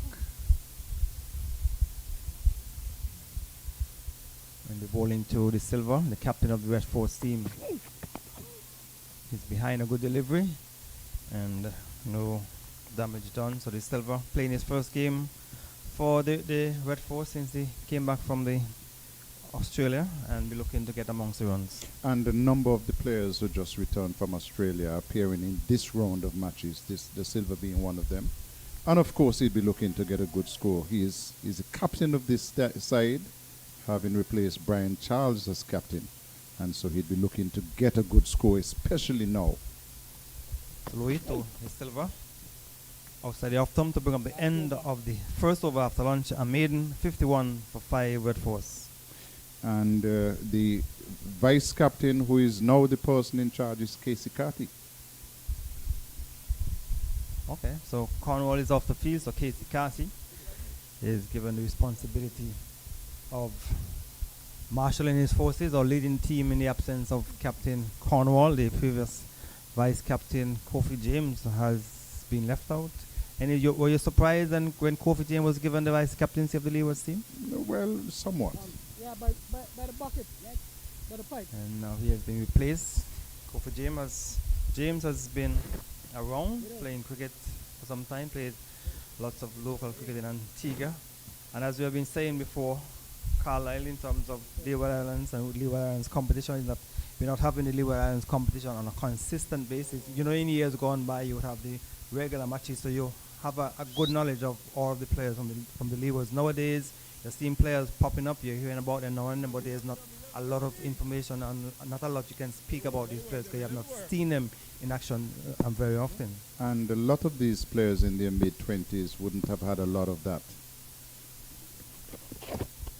Delivery down the leg side by Doran, and no chance of a run. All right, so Doran is bowling from the far end, so he's replaced Cornwall, who has not taken the field after lunch. Casey Carty is leading the Leewards in the absence of his captain Cornwall. So the first over after lunch was a maiden. And Doran will continue from the far end between the umpire and the stumps. Oh, yes. He's onto the front for the delivery. Making some height, was coming forward. The field at 4 short leg lurking. And so nice sunny conditions now at Warner Park. Oh, the delivery spin across the right-handed batsman. He was coming onto the front foot. Ball came from the outer portion and went down into the offside. Down to the acting captain, Casey Carty. He fields. Terence Hines, number 64 on his back. We want to give good support to his captain, who's at the non-striker's end. Oh, yes, Danny. Behind the delivery, down into the offside once more. So acting captain Casey Carty with a fielder down on the cover boundary. There's a slip. There's an extra cover and a long off. Between the umpire and stumps, faster, some bounce as well, coming off the glove of the batter Hines toward the end of the over, and over in which you saw a little bit of bounce and turn from Doran. Yeah, that is something which has been noticeable here at Warner Park in both games that I've seen, in that there is some bounce, especially for the spinners, but the turn is slow. And so, except for Cornwall, who got a couple to jog back sharply, but the turn has been mostly slow, but the bounce has been encouraging for the spinners. So Louis will continue from the far end at launch. 6 overs, 3 maidens, 2 for 13. Sheena Burge, 7 overs, 4 maidens, none for 10. Kezon Archibald, 4 overs, 1 maiden, 1 for 18. And Cornwall, who has not returned since lunch, 3 overs, 2 wickets for 5 runs. So it's Louis bowling from the media center end. And the Silver getting a good delivery on the off stump. He's guiding it down towards the point area. And there is no chance of a run. So the Red Force would want to consolidate after lunch. They want to get there. They want to refocus after lunch and see if they can stem the flow. If the flow of wickets by the Leewards. And the Leewards will want to continue to pick up wickets against the Red Force. So Louis in good sunshine. And he's getting a short delivery, swinging it down to Kezon Archibald at mid-on. It was short, and he just managed to get it down to mid-on. Yeah, came from the toe end of the bat and just dragged it across to mid-on. So Louis just probably testing out the pitch to see if there's anything in it, but it was short, and he got it down to mid-on. That's the silver. So Louis will try once more. Right up, drive in into the offside. We get a single down to cover. Looks like Louis fields one more to the total. So the silver is get another single. He's on to 2, and the first one after lunch, 52 for 5 in over number 23. And Louis in his 8th over, 2 for 14. This time we're bowling to Terence Hines. He's not off the mark. He has faced some 7 deliveries or 7 balls, and he's not yet scored. 2 slips and a gully. Beautiful delivery, touchdown, seam away from the right-handed Terence Hines. What a wonderful delivery. Beautiful delivery.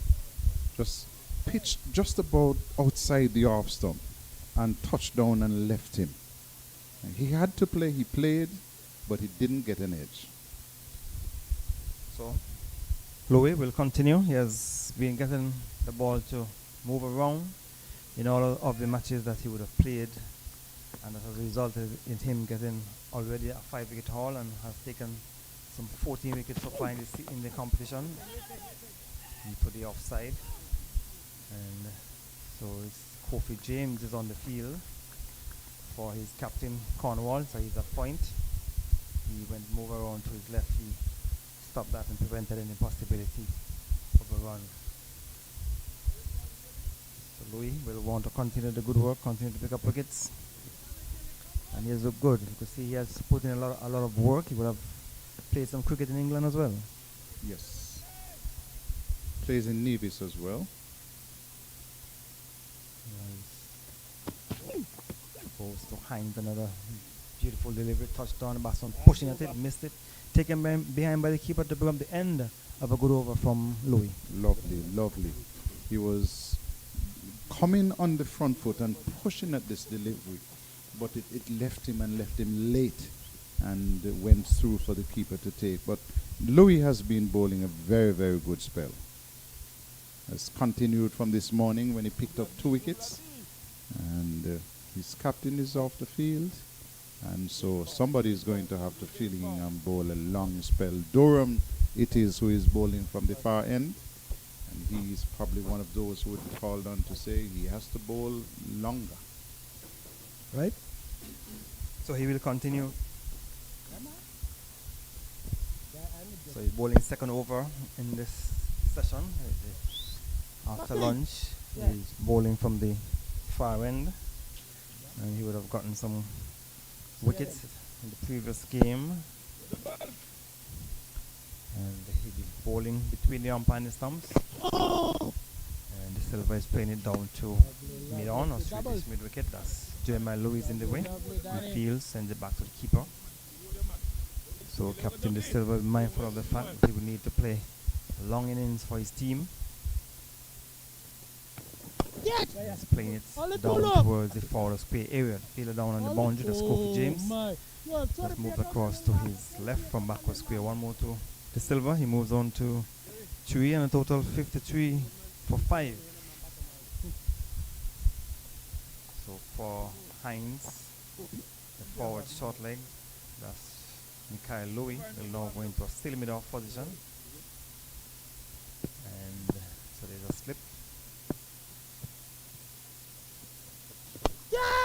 In the air, over extra coverage. The fielder comes across from long off. He will not get it. It has gone into the boundary for 4 runs. He put a deliberate shot from Terence Hines. He played it in the air. The fielder down on the boundary was running across to his left, but he couldn't get to it, and into the boundary for 4. Yeah, was given some width, and he saw it. He saw the position was vacant, and played it really well. There's 4 good-looking runs to Hines. So with that shot, he's actually off the mark after some 11 deliveries. In the air, down to the field on the boundary, takes the catch. No, he drops it. What a big mess by the fielder down at long off. It was in the air. It went straight down to him, into his hands and onto the ground. And I tell you what, just before the delivery was bowled, Jamal Hamilton took his time to bring him around to his right. That's Sheeno Berridge. Brought him around to his right. All he had to do was to come in a couple of steps and take that catch. And he made an absolute mess of it. So a chance going down, a simple catch being put down by Sheeno Berridge on the boundary. And Hines watching the delivery spun away outside the off stump. A shot that was played in the air. I thought it was not a very good shot. He just played it in the air casually and went down to the long off fielder. Couldn't hold on. Straightforward catch. Not taken. Ball spun away. Some bounce as well to up the end of the over. What should have been a wicket over for Doran. So the over is completed, 57 for 5. And a simple chance went a begging in that over. Tried to take it a little bit too low. Started off late in terms of coming in, but he didn't have to come in far. A delivery which was held back just a little bit there by Doran. And Sheena Berridge settled under it, messed up the whole catching scenario by catching that one, getting his elbows jammed into his body, and the ball spilled out of his grasp. He grabbed at it a second time, but it went onto the floor, and so the batsman Hines lives again. So Captain De Silva will be facing up to Jeremiah Louis from this media center end. We have two slips. There's a gully, a point, extra cover in the middle. And De Silva, the shoulders arm, allows the goal through to be taken behind by the keeper. So those are catches that should take 9 out of 10 times. So I'm sure that Sheena Berridge will be a bit disappointed and hoping that this partnership doesn't blossom into something huge. Definitely so. Every run that they're there, every delivery that Hines is there, Berridge will be reliving that loss. So Louis will continue. Ball into the captain of the Red Force team outside the off stump. Taken behind by the keeper. We still want to continue to encourage the bowlers. Fielders have to back up the bowlers. And on that occasion, Sheena Berridge was found wanting. You would want to put that behind him though and take the next one that comes. Absolutely. The only easy catch is the one that you take. And you have to take it. You can't be casual. And you get chances, you must take them. De Silva faces up to Louis. Delivery on the stump. Pushed it down to Kedron Archibald at mid-on. And there is no run. So the Leewards won the toss this morning in the overcast conditions. And not surprisingly, they inserted the Red Force. And they immediately were rewarded when the first wicket went down when the score was on 1. Then the second wicket went down on 9. Third on 27. The fourth, 37. And the last wicket went down just before lunch, 51 for 5 at that point in time when Gooley, the top scorer so far, made 30. Taken on the pad, a loud appeal, and the umpire is on move. And Jeremiah Louis was appealing for all his worth and was a bit disappointed. We'll have to look at it on the monitor to see if he would have been struck just outside the off stump. Your thoughts, Carlisle? Seemed to be just outside the line of the off stump. It would have hit, but the law states if you're playing a shot and you're hit outside the line of the off stump, then the decision must be not out. So we look at it again. It's marginally outside the line of the off stump. Umpire's call, I guess. So, and De Silva lives to fight another day. 2 times he has been struck on the pad. 2 confident appeal, and he has been able to survive. Right up his drive in, looking for the Yorker, and he's pushing it down to mid-off. So De Silva has survived 2 confident appeal. The first delivery received from Cornwall, and now this one from Jeremiah Louis. Tuckett is a good umpire, and he played the game, and I saw him early shaking his head in the negative, not out. So Louis will try once more. So De Silva is on 3 from 20. And a delivery pitched up the hands of the fielders and the slip going in the air. Maybe expecting to go through the defense of De Silva, but he's to the measure of it. Over has been completed, 57 for 5. Good over by De Silva, as these two for Trinidad and Tobago have been trying to dig in after lunch. They have offered chances in that there's a catch that should have been taken down on the long off boundary. It was spilled, and then that very close LBW shot there by that was Jeremiah Louis, but the batsman appeared to be just outside the line of the off stump. And so it's still 57 for 5, as Doran it is who will continue from the far end. So Sheena Berridge has gone, she has switched places, he has gone to long on, and there's a new fielder down at long off. So Doran will go between the umpire and the stump to Hines. Oh, ball in that. Pushed it back on the strip. The keeper from behind the stumps feels or picks up. So the fielder looks like Terence Ward. could be. That was my first inclination, so it probably is Terence Ward. Down at long off. Oh, you got him now, young To Joe. the offside. Okay. Looks like Joel Anju at extra cover. Let's move across to his right. He feels no possibility of a run. 57 for 5 after being inserted by the Leewards. Terrence Science gets the delivery. Around the corner, the keeper went down to a short back of the square. No chance of a run, so Doran seemed to be creating a little bit of issues or some challenges for Hines. Come boys. He should have gotten his wicket already. Oh. Flatter faster onto the front foot is Hines. Just pushed it back on the ship. Louis, I think Louis at silly mid-off or silly more squares or silly point could be. Faster. Left the bat in the air, but dropping well short of Joel Anju at extra cover. And let's see the delivery. Keeper has something to say, some kind of maybe encouragement or thinking that could get a wicket with every delivery. Another good delivery by Doran onto the back foot. That's Ryan Hines from the end of a good testing over there from Doran. Yeah, and defended well by Hines, who negotiated safely. And this is the way he played before he opened up and hit that shot over cover where he picked up 4 and then went for another one that went down to the fielder at long off. So he has again reverted to being defensive, and I'm sure that his captain would want him to stay there for quite a while. Our cameraman Basu is having a lot of fun, Gary. He's taking some really nice shots. Yes, he has given us some good photos of some good view of the buildings around Bass there. As Louis, the ball to the silver, punches off the back foot into the offside. Kofi James has some running to do. They will get 2 runs. So a short delivery on the off stump and he punched it nicely off the back foot. Was able to pick up 2. Good looking runs. Didn't try to hit it too hard. Just bisected the fielders there at backward point and at extra cover and got 2 good looking runs in the silver.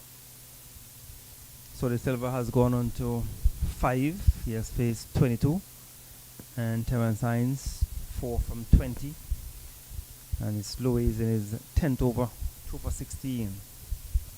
The ball to the captain of the Red Force team. He goes so quickly for the single. As the fielder Archibald is a bit deep at mid-on. He will just push slowly. And that's Joel Anju at straight his middle bit. Couldn't come around to cut it off, so an easy single there for the captain. This is an excellent learning experience for Joel Anju. Just back from the Youth World Cup in South Africa. Drafted into the Leeward side. Didn't really distinguish himself with the first inning. But he will learn from this experience, Gary. He will be better for this in years to come. Yes, the exposure is certainly good for him, and he can only get better. So Louis ball to Hines. Hines is in behind a good delivery. So the youngster Joel Anju at forward square picks up. Had a very good World Cup, and always good to see our youngsters doing well when they go on the international stage. Yeah, he got 100, an important 100. And it says to everybody, hey, listen, I'm here. Love to play cricket. I love to bat. And I want to be involved. So he's certainly involved in this game. He's in the level, so let us hope that he can have a better time in the middle when he gets a chance to bat. Louis bowling to Hines. Right up.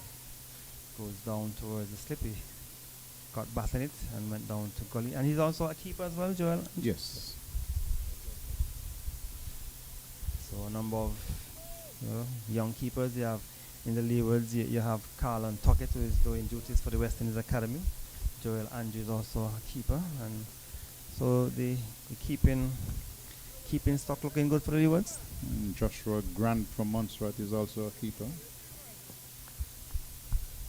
And Joshua Grant didn't do well in the game that he played.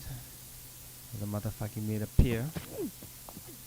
Deliveries played into the offside, down towards the back of the point area where Kofi James moving across to his right, a bit too close to him for that shot, but he got back in it. And fielded by Kofi James, looking to play it secure the wicket off the off stump.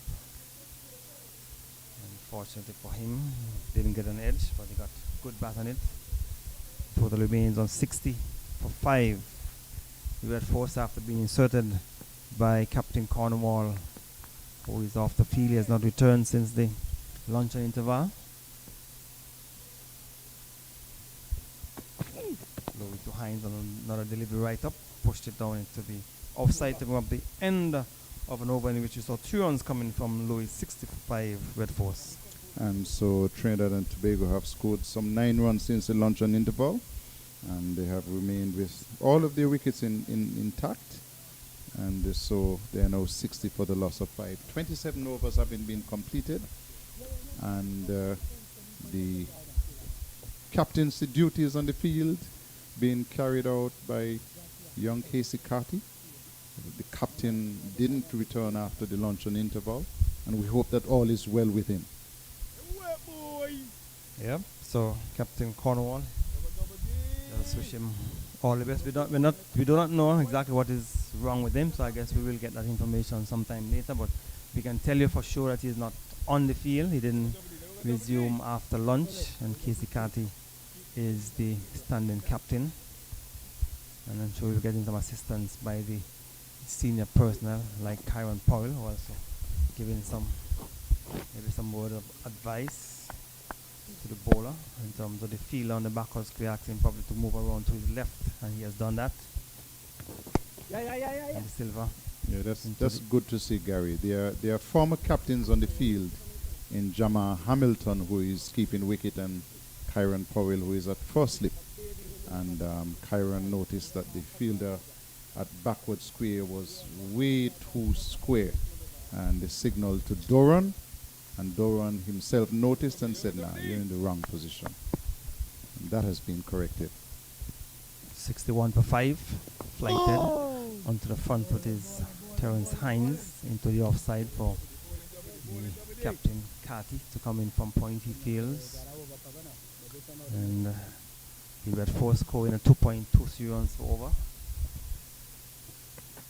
And Hines thought about it and just watched his punch through to be taken behind by the keeper. Hines is one of those players as well as he's an aggressive batsman by nature.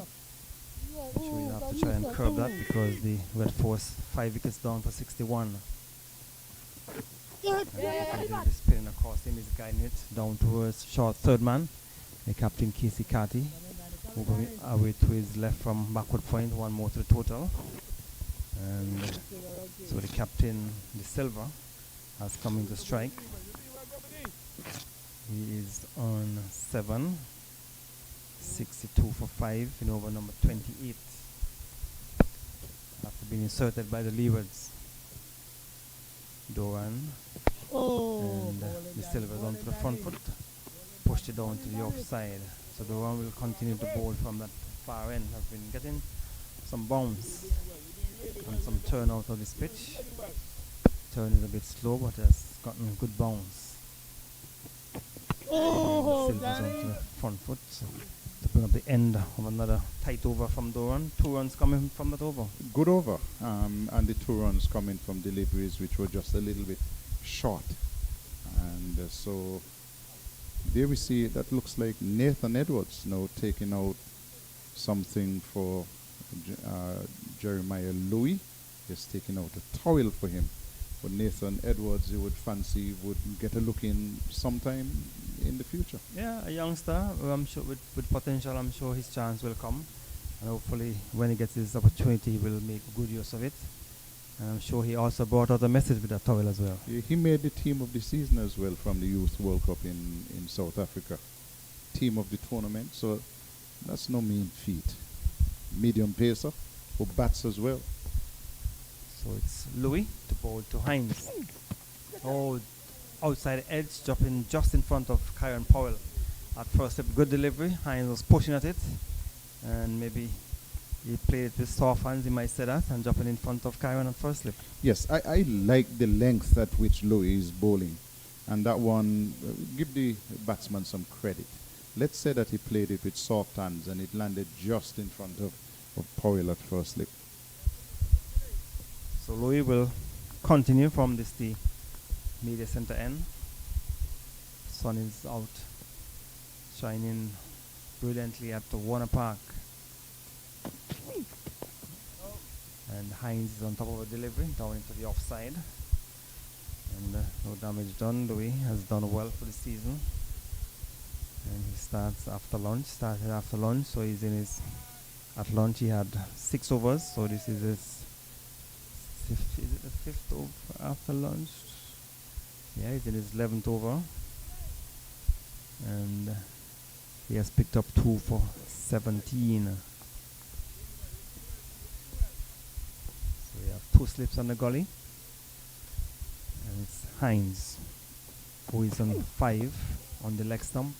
Get at least 1. They have come through for the first one quickly. The Silver thinking about the second, but the fielder coming up the boundary quickly has Shino Berridge and prevented the possibility of a second run. So 1 more to the total, takes it down to 63. So Louis will continue from this media center end, and the Red Force trying to consolidate after lunch. At lunch they were 51 for 5, so progress made some 12 runs, scored some 12 runs since the luncheon interval. And the Silver, who was on 1, has progressed to 7. Hines, who was on 0, has gone on to 6 on the off stump. Good delivery to the offside down to extra cover, and no chance of a run. So the Silver should be mindful of the fact that he would have to stay there if the Red Force were to get up to a good total. They would have made in excess of 300 against the West Indies Academy in the first innings, and on that occasion Gooley would have made 100. Gooley has been dismissed. Louis to the Silver on the leg stump, playing is 5. We go down towards the boundary for 4 runs with the signal now by Carly Tuckett on the leg stump. He got back in it. By the line, 4 runs. Yeah, just a little bit too straight, drifting into the pads there of the captain, and the Silver played it really well. He just had to get some bat on it and angle it away. The fielder is at long leg, so he's wide, and this one went straight, and so 4 runs takes the total up to 67 for 5. So Louis is training in line with that delivery and the experience of the captain of the Red Force team, that's the Silver. But batting it, I was able to get 4 runs. So the fielder is still at long leg, no change in the field. And Louis will go into bowl to the Silver. This time it's on the off stump, he's in behind it.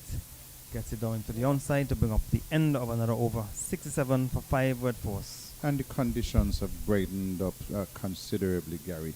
Maybe the 73% chance of rain referred to this morning. And so after lunch it has been absolutely brilliant. Very lovely weather. As we look out towards Nevis and we see that looks like a cargo vessel coming out of the deepwater port, and will soon take a left turn and head up to Nevis. Yes, and there's also another passenger boat, look like it's heading, is it coming towards St. Kitts or heading to Nevis? Carlisle. Your eyes are better than mine. It looks like it's coming down. Right, so passenger vessels move frequently between both islands. And just about 13 minutes past 1 o'clock. So that boat probably left Nevis around 1 o'clock. Just about a half an hour ferry ride across to St. Kitts from Nevis, or vice versa. So the run will continue from the far end, and the bowling to Terence Hines. Hines is on 6. So the run will be between the umpire and the stumps. Oh, bowling Danny. Onto the front foot. Come boys. From the inner Matter of portion time of that. before Terror goes again here, boy. Just a matter I of think they gave time. you wrong direction, wrong information, Gary. That vessel is heading away from us. As Hines onto the back foot, forces into the offside. We'll get 2 runs. They go through quickly for the first one, and we'll come back easily for the second. As Kezon Archibald from the deep cover boundary, extra cover boundary, had to come across to his left to round the backward point. So 2 more to the total. Takes it on to 69. So Ferry heading towards Nevis. So obviously would have left St. Kitts at 1 o'clock. Gone are the days when we used to take 90 minutes from Nevis to St. Kitts, Carlisle. And onto the back foot, forced into the offside. We get a single as Captain Casey Carty makes a sliding save down towards backward point. 1 more to the total, 70 for 5. Red Force. Gone are the days when the ships were powered by sail and wind, and you took forever to get into Nevis or from Nevis down to St. Kitts. Now it's a short 30 minutes or even shorter, 5 minutes if you go to the closest point of delivery into the offside. And for the silver, the silly point or silly mid-off was removed, and that ball left the bat in the air. Would have been an easy catch if the silly mid-off was there, but the silver, an experienced batter, and well, now this silly mid-off has been put in place. It was at forward short leg, so for Hines it was at silly mid-off, and at forward short leg for the silver. So Silver playing it through the hands of the fielder at Michael Louis in the air, dropping maybe just out of his reach, just to his left. It went quickly. I think he dropped on his boot. Really look at it. He dropped on his left boot. So he was placed there exactly for that, and left the bat quickly, and wasn't able to hold on. Though run to the captain, drive in. That's still will get an easy single down to Terence Ward at long off. So 1 more to the total, 71 for 5. And yes, the fielder was there at forward short leg, and by all indications, there should have been at silly mid-off. And even after the ball went to vacant silly mid-off, the very next delivery went to the player who was there. And these are, Gary, I keep telling people that captaincy sometimes is instinctive. And here is Basu again providing another lovely shot of that cargo vessel heading across the Nevis. Good work, Basu. Good work, Dylan. You have provided some great pictures for people who are viewing. And so Michael Louis, if he was in position for the previous delivery, it would have been an easier catch because he just lobbed in the air, and that would have been a simpler catch. The second one went a bit quickly, went quicker, and it was to his left, and he was not able to hold on. Gary, a lot of captaincy in terms of cricket is instinctive. I mean, when you're not the captain, you can tell people what you want them to do and where you want them to put people, but you have to wait for them to respond. When you're the captain, you have the instinct, you do it. Sometimes it works, sometimes it doesn't. And based on what we have been seeing from Doran, he's getting the ball to move away from the right hand batsman. So it is more appropriate and it's more logical to have the silly mid-off rather than the forward short leg. So maybe a tactical adjourning error by the bowler and the captain, because if the captain is not willing to give you that feel, then the bowler should be able to convince the captain, I need to get that feel in this particular position. Change of bowling, Berridge from this end. So let's hope he'll make amends for the catch that he put down, and is driven down to Louis at extra cover. No chance of a run. So bowlers at time can convince the captain of the feel that they want. Okay, you're the one who's bowling, you know what you're bowling, and you should be able to convince your captain to give you a particular field. So Sheena Berridge, just the 7 overs before lunch, none for 10, and he would have bowled those overs from the far end, and now he has been brought from the media center end. Ball to the captain of the Red Force team, the silver. Posted into the offside. We get at least 2 as Michael Louis and Kofi James give chase. He will pull it back as Michael Louis flicks it back for Kofi James, and they're going to come back for a 3rd run because the flick went over the head of Kofi James, and they were able to get 3 runs because placed into the offside. Good back foot shot by the silver. Definitely. Too short again by Sheena Berridge. if he's going to challenge these batsmen, he will have to correct it and bowl at a fuller length. The none for 10 before this from 7 overs looks good, but the fact is that he has been back of a length too much and just a touch too wide as well. So Captain Casey Cat is signaling and he's having a conversation with the bowler. Maybe want a change in the field. Let's see if he will get that change. Nothing has resulted from that conversation. So the field remains as it was. So Berridge will go into bowl to Hines. Wide outside the off stump. He allows the go through to be taken by the keeper. Now we see captain signaling to the fielder. That's Terence. Is it Terence Warner? Colin Archibald down at the long leg area. And he will be coming in maybe towards the back of the square. So and then the fielder at straight mid wicket has now gone into the offside. So he's strengthening the offside. And so there's just two fielders on the onside, a mid-on and a forward square. Mid-on in Jeremiah Louis, and then Colin Archibald has gone into the forward square position. So Berridge wide outside the off stump into the offside. We go down towards the boundary for 4. Bad delivery, short and wide, and he played it square of the wicket past Kofi James or to the right of Kofi James at point into the boundary for 4. Too easy, too short, too wide, and sat up, deserved to be spanked down to the boundary for 4. So not a very good over so far from Sheena Berridge. He's come back over in his second spell. First over in his second spell. Some 7 runs have been struck off it so far. A wide and short delivery. He strengthened the offside field, but that delivery was just too wide and too easy of a shot for the batsman Hines. So with that 4, Hines has gone on to 13. And the Silver, the non-striker, and captain on 15. Sheena Berridge will try once more. Outside the off stump, is playing it down towards the point area where Kofi James fields.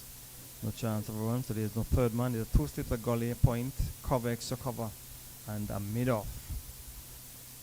So we have 7 fielders on the offside, just 2 on the on. So Sheena Berridge will have to keep it off some line. Now we see extra cover in Andrew. Will now come back onto the onside, and then he will put the point on the boundary. And Kofi James will go 3/4 of the way. So mid wicket in Joel Andrew, and the long leg has been sent back. That's Kezon Archibald. So Berridge will try once more the ball to Hines. He's guiding it down towards the field on the boundary. That's Kofi James who came in quickly. Single and backed up into the onside as he had a shy at the stump. 1 more to the total. 79 for 5, and again Sheena Berridge has been bowling too short, and that is not going to challenge the batsmen at all, and he didn't challenge them in that over. Too short and too wide. So we tell you this is an extended session by 20 minutes because tea will be at 3 o'clock. Normally it's 2:40, but it has been extended because of the delayed start. That's your boat, Gary. We'll be going home on that later. You just have to wait and see. So the play finishes at 5:30. The normal playing time would have been 5 o'clock, but they would have started late. So tea will be at 3 o'clock and play is scheduled to finish at 5:30, providing that all the overs are completed by then. Still 90 overs in a day. Still 90 overs. So we have some 31 overs being bowled, so 59 overs remaining in the day's play. So Doran has bowled 5 overs and none for 11 will continue from the far end. There's a slip, a silly mid off, a point, cover on the boundary, extra cover, and a long off. And there's on the onside a forward square on the fence, a mid wicket and a long on. And that's the batsman Terence Hines just easily onto the front foot. So he had the opportunity to get the wicket after lunch, but Hines was put down by Sheena Berridge on the long offense off the bowling of Doran.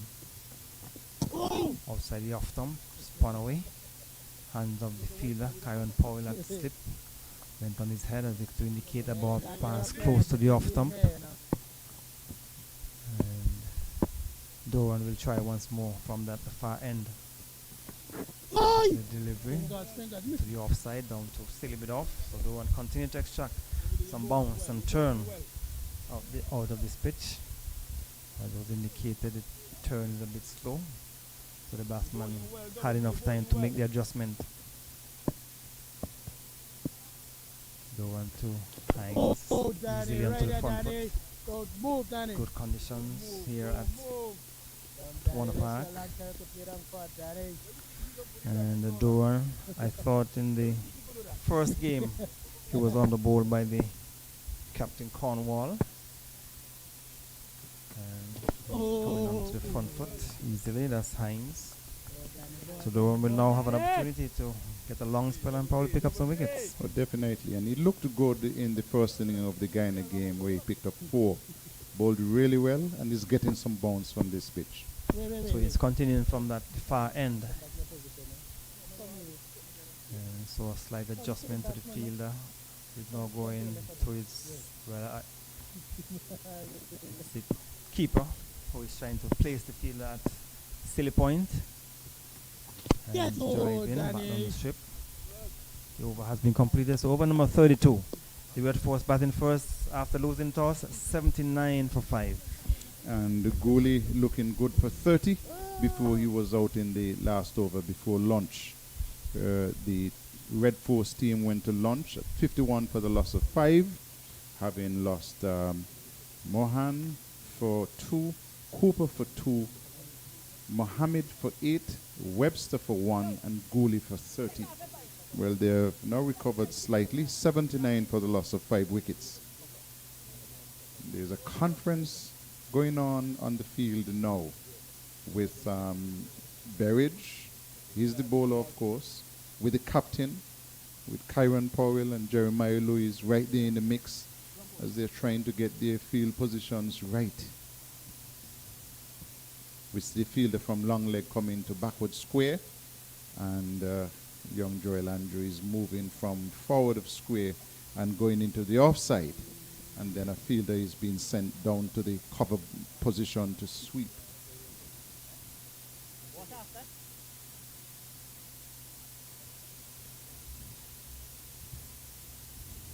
De Silva is the man who is on strike.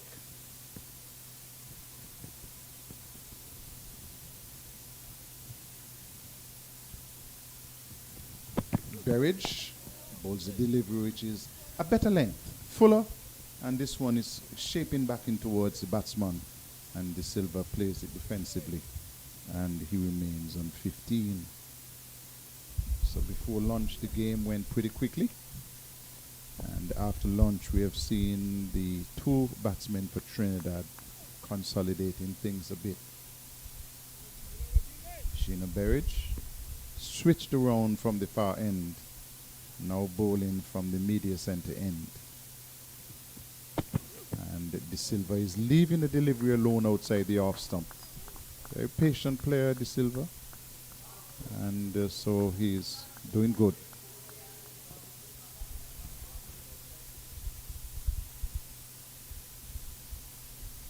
So a good little partnership developing, 28 runs. They came together at 51 when Gooley was dismissed. So a nice little partnership developing. It should have been broken already though, because there was an easy catch put down by Sheena Berridge on the boundary. Berridge is bringing De Silva forward. Good knockdown there by Mikhail Louis. And so they can't score. A friend of mine called me from Tobago. Wanted to know if the distance between Nevis and St. Kitts is the same as between Trinidad and Tobago, and I said quickly no. It's a 4 hours journey, I think, from Trinidad to Tobago, right? I think. Yeah. I went by air, Gary. I didn't take the ferry. It's 4 hours. Berridge, straight to delivery, and De Silva is playing it away down to mid-on, no runs.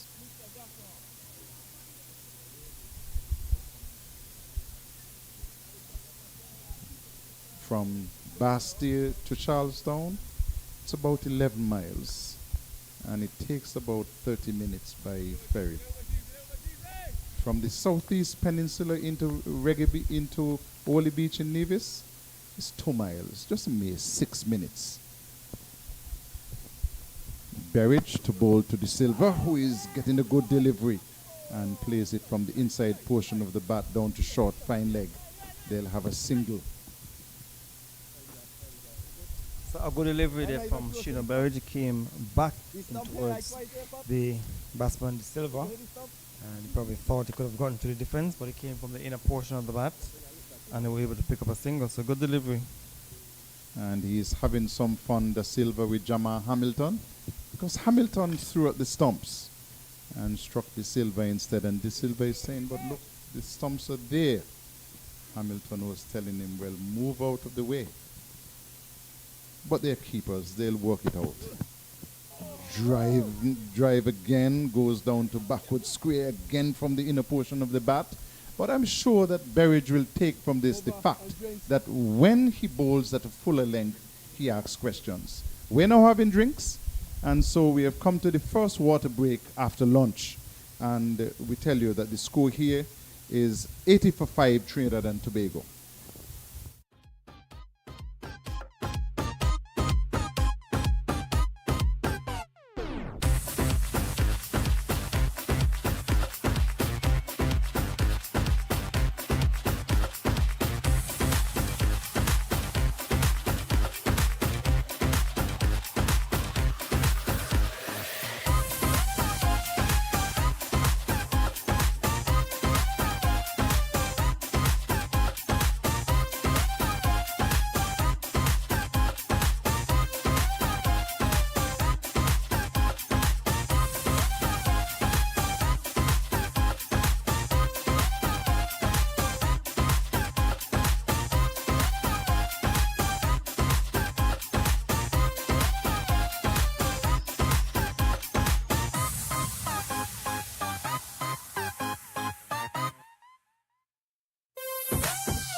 just backing away was Josh De Silva, but it was safe. It was well to the right of the fielder at silly mid-off.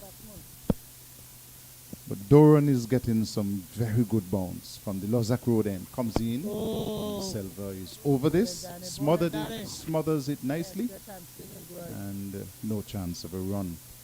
So he's on 16. De Silva has been patient. Looks up and sees that Doran is coming in to bowl to him. He's driving, tugging it from the inner portion of the bat. Finds the fielder at mid-on. Sets off and then returns to his crease.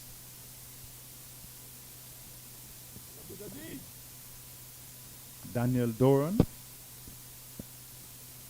comes up to bowl to the center of his bat, plays it away into the offside, finds the fielder down there at cover, and there is no run. So Doran, who plays for St. Martin, and bowls to De Silva, who is back, drags it from the inner portion of the bat. It falls away into the offside. And so Doran, Carty would know him because they both play in the same league in St. Martin. Both play for St. Martin and are now both playing for the Leewards. Here is Daniel Doran again to bowl to De Silva, who is turning it away into the onside. Quiet over, a maiden over. And so the score remains an 80 for 5. And over in which you saw the captain of the Red Force team trying to resettle. He seemed to have had a couple of anxious moments in that over. Normally after a drinks break, you normally have things happening like fall of wickets or fall of a wicket. But quiet over ended there.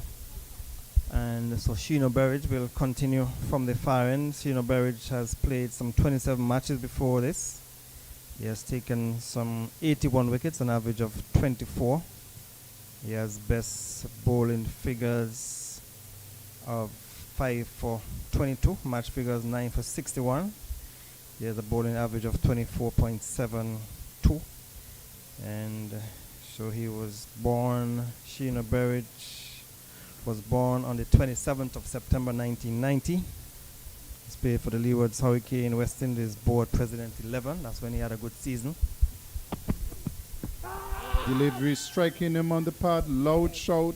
Umpire Carl Tuckett says no. And so here we look at it again. That's missing, Gary. That's going down the leg side. Going down the arm side. And a bit high as well. Definitely. Carl Tuckett was emphatic in his no. He has had a good game so far.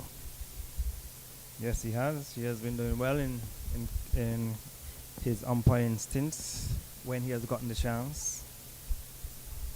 Berridge to bowl to Hines, striking him on the pad again.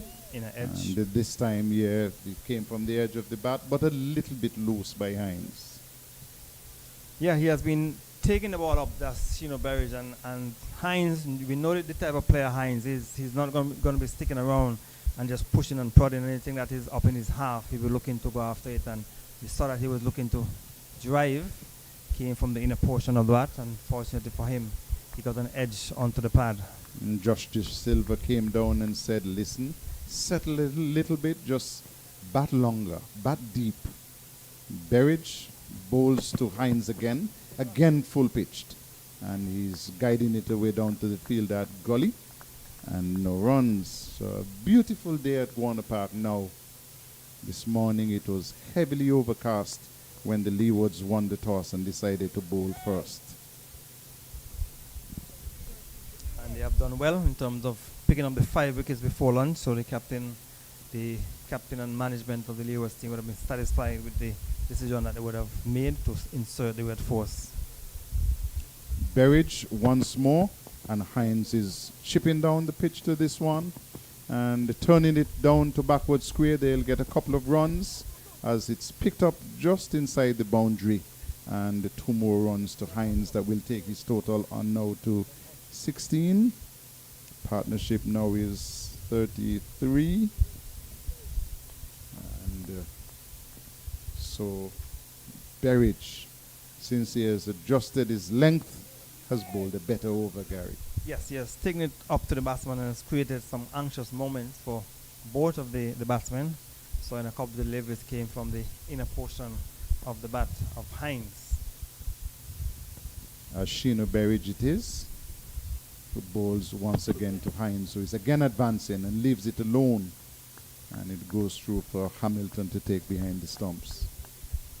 So you just need to continue to keep that length, that line on the stumps pitched up, not too short. You don't want to give the batsman too much room outside the off stump. You want to keep things tight, and a little movement off the pitch, you should be in good business.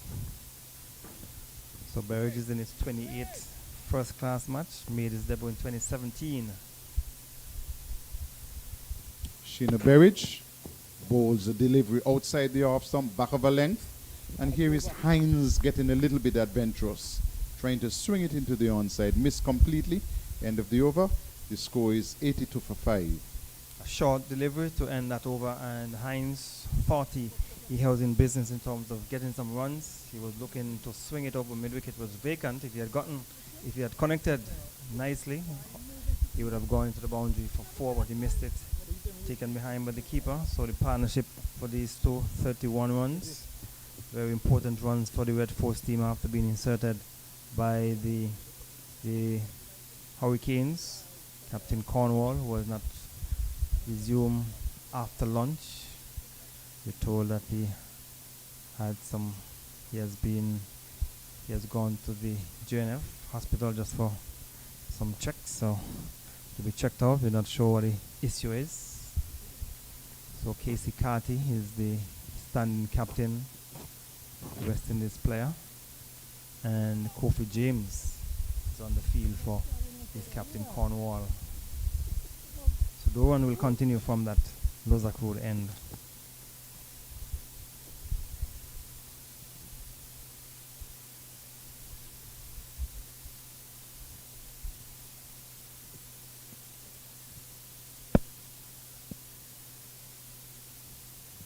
Between the umpire and the stumps, and he's turning this into the onside. They're through for a quick single, and they make it easily enough in the end. The Jamal Hamilton had to chase quickly back towards square leg, and Hines was running for all his worth.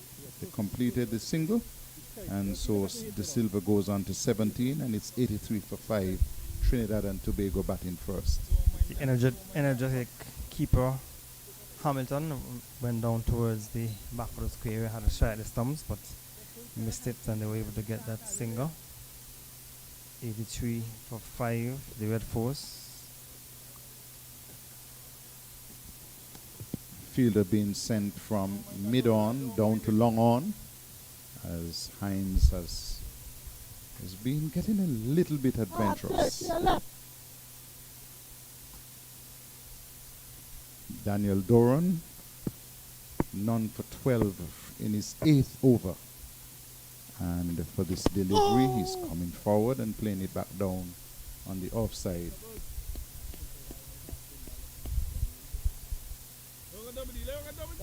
Come on, Danny.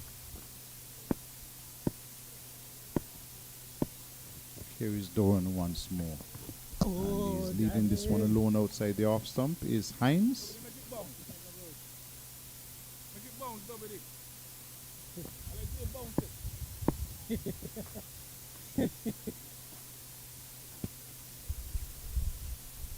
Over on the southeast peninsula, Gary, there is a population of deer. I don't know if anybody has ever done a count, but have you seen any in your time in St. Kitts and been in that area? No, I have not. I have not been fortunate enough to see one. We have been lucky. I've seen them on many occasions. Kept hearing of them before the road was built back in the 80s. Here is a delivery which is bringing Hines forward. It's spinning into him, and he just defends it away in the offside. Then on a couple of occasions, driving across that way, I've been lucky enough to see some. Daniel Doran from the far end, and the delivery outside the off stump. He leaves it alone, brings up the end of the over. and it remains 83 for 5. Terrence Hines is on 16. Joshua Da Silva is on 17. So Doran, first class, he has played 7 matches, and he has picked up 22 wickets in his first class career so far, average of 18.2, and he's 26 years of age, born on the 13th of October 1997.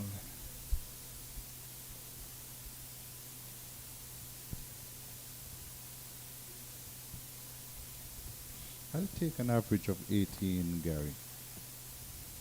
Oh yeah, 18 is a very, very healthy average for a bowler.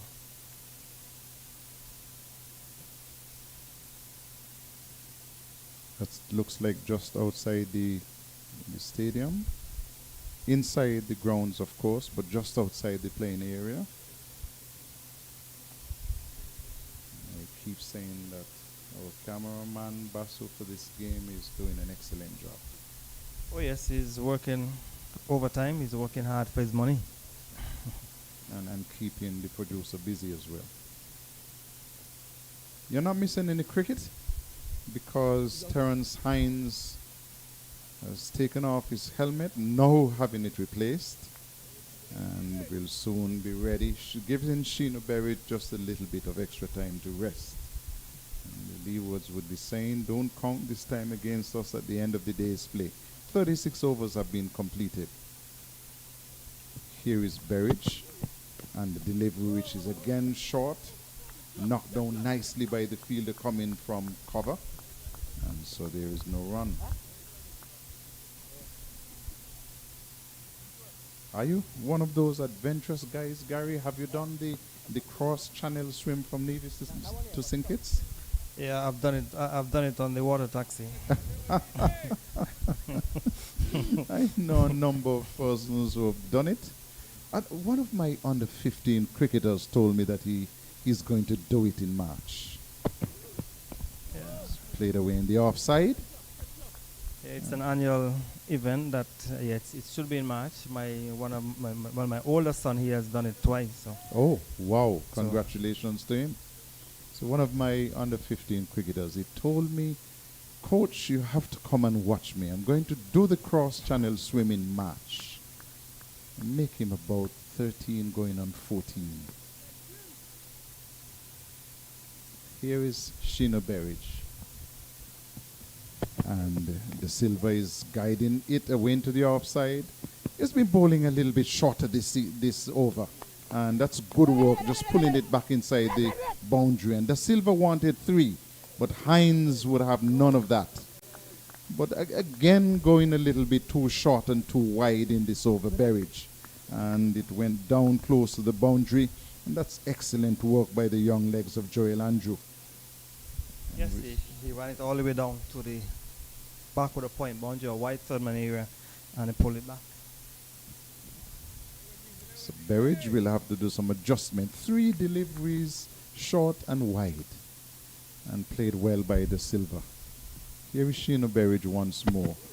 And again it's short, again it's wide, again it's some good work by Joel Andrew. Went screaming away across to his right as if he had Usain Bolt type legs and grabbed it single-handedly, threw it in towards the stump, but it missed. But it shows what can happen when you have young, energetic people in the field.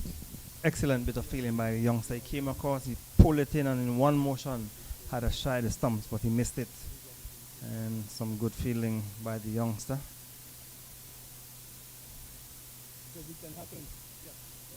So a single, and Joshua Da Silva is now on 20. 86 for 5, Trinidad and Tobago. Lost their 5th wicket with a score on 51. So 35 between these two so far. 16 to Terrence Hines, who is facing, and gets a delivery, which he stays away into the offside. And there is umpire Carl Tuckett just signaling to his partner at square leg, 1 delivery left in the over. And then having a nice little chat there with Joshua Da Silva. Carl Tuckett had the single one-day international for West Indies against England. Here is Sheena Berridge. And for this delivery, Hines is defending into the offside and will get a single. So it's the end of the over, 87 for 5, Trinidad and Tobago.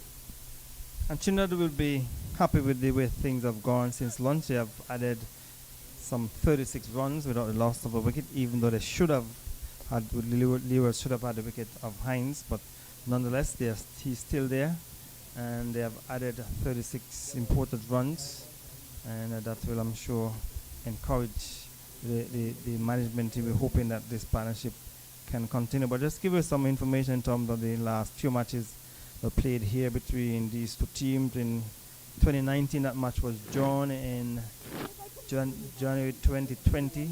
Trinidad and Tobago won by 168 runs. In February 2020, a match was drawn. In May 2022, Leeward won by 187 runs. And in 2023, a match was drawn. Tell you that these two teams have engaged in a number of matches.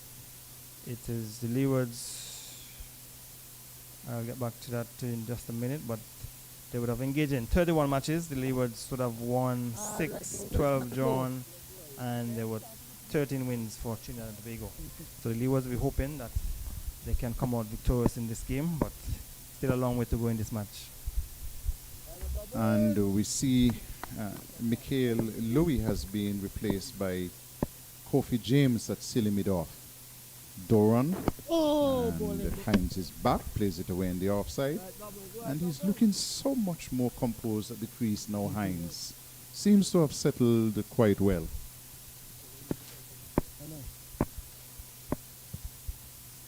Doran to Hines, he's getting a short delivery and plays it down just short of Casey Carty there. That must be listed as a chance.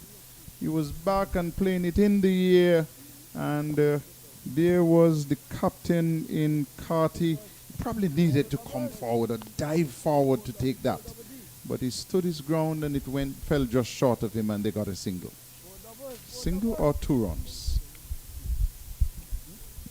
91 in fact for 5 the score, and Hines has moved to 21.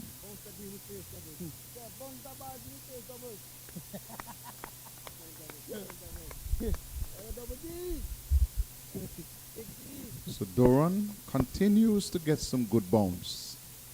Bowls to Hines, who is forward and steers it away on the onside of the pitch. No runs. So Doran continued to create some issues, some challenges for the batsman, but he has not been able to get a wicket as yet. This delivery, pushing the batsman back, takes it on the pad. No runs.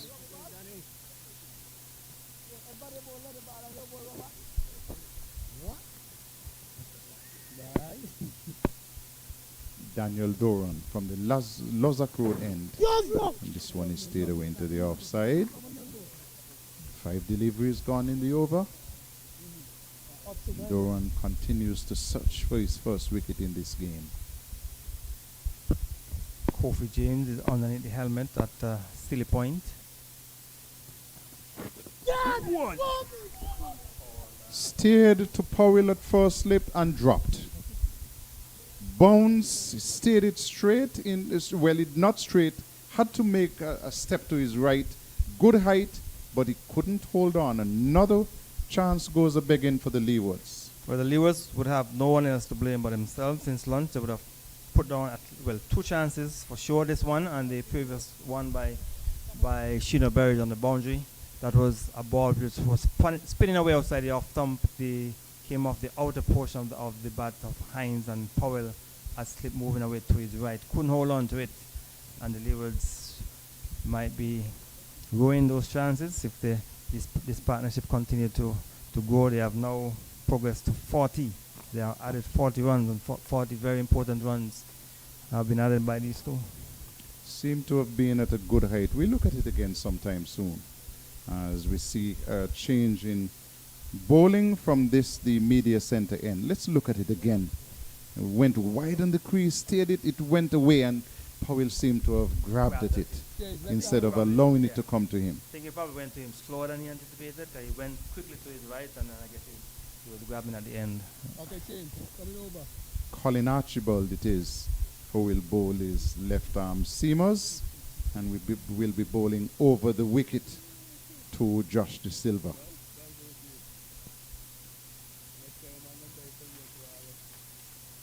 So 2 chances going down since the luncheon interval. And De Silva is on 20.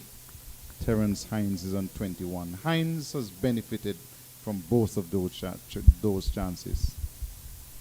So we hear that catches win matches. So if you're to be successful, you need to take your chances. Good delivery, a little too straight, worked into the onside, and they'll have a couple of runs as De Silva and Hines race quickly through for 2. And it goes to 93 for 5. De Silva moves on to 22. So the runs are ticking over slowly, and the Leewards not taking the chances after lunch. The Red Force will be happy that the Leewards are not taking the chances, so they will continue to try and see how many more runs they can put on the scoreboard.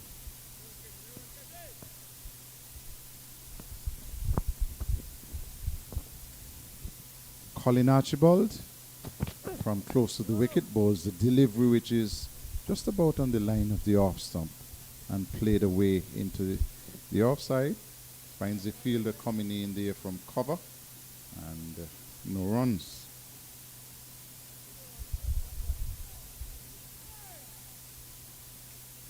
So Doran has created chances. He has not been assisted by the fielders, but he has created chances. He's a tall player and has had some good bounce coming from this pitch.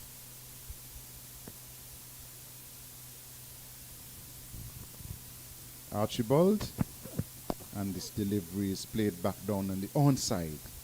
Just using the top hand and pulling it across on the onside, mid-on fields.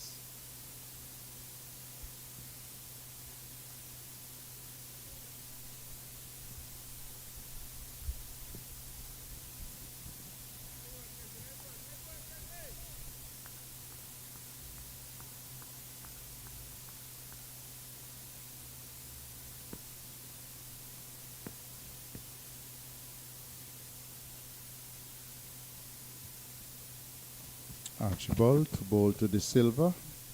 This one is wide of the off stump and allowed to go through to the keeper. So the Leewards won the toss and said, we'll take a bowl. And by lunch, had picked up 5 wickets for Trinidad and Tobago Red Force. Lunch, 51 for 5. De Silva was on 1 and Hines was yet to score. De Silva is now on 22 and Hines is on 21.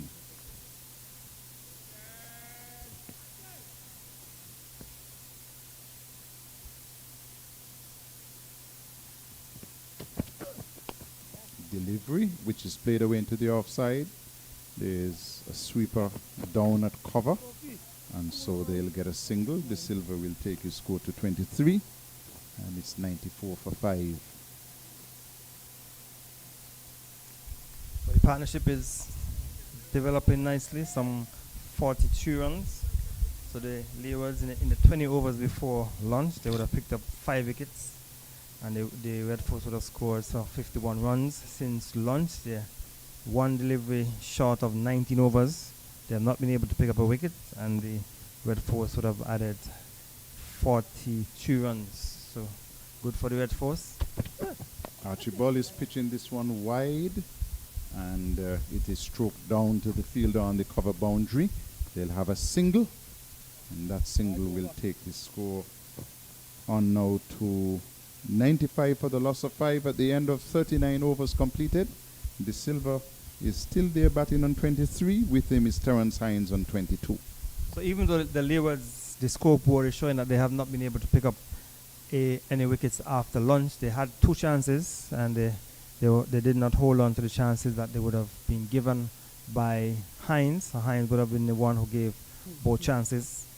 So the Red Force continue to bat on. They have lost 5 wickets, and the partnership for the 6th wicket is 44 runs.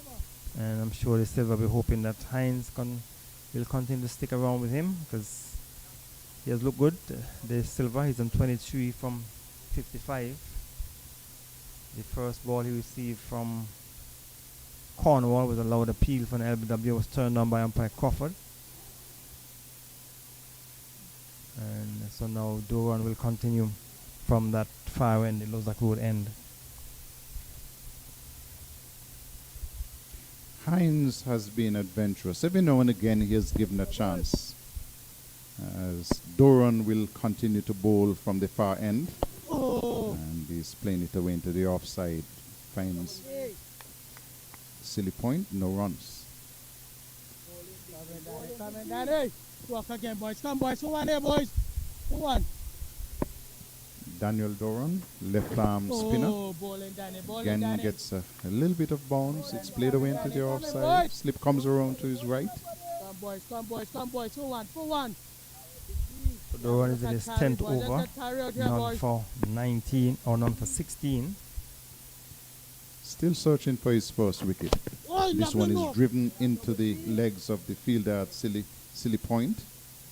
But he's wearing his protective shin guards, and so no pain caused, no damage done.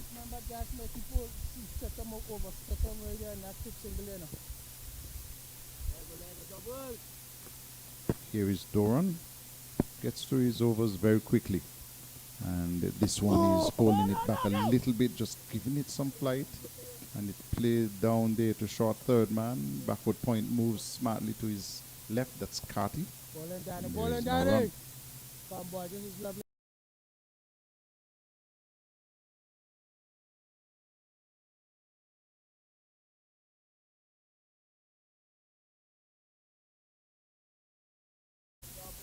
And the score will remain at 95 for 5. Okay, feed this one here, Danny. Hamstrings them pulling out, Danny. The hamstrings them pulling out, Danny.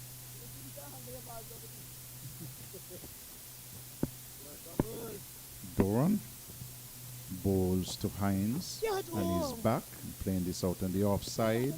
Finds backward point, end of a maiden over, 95 for 5, and Terence Hines remains on 22. Joshua De Silva is on 23.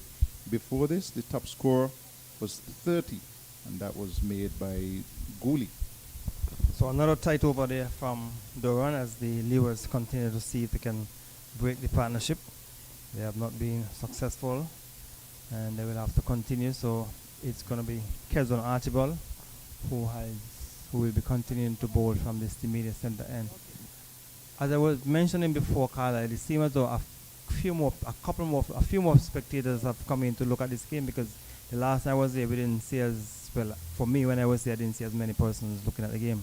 Definitely, and the word would spread that this is the last of the games before the break to be played in St. Kitts. And so if they want to see live cricket action in the 4-day installment, they should come out to Warner Park.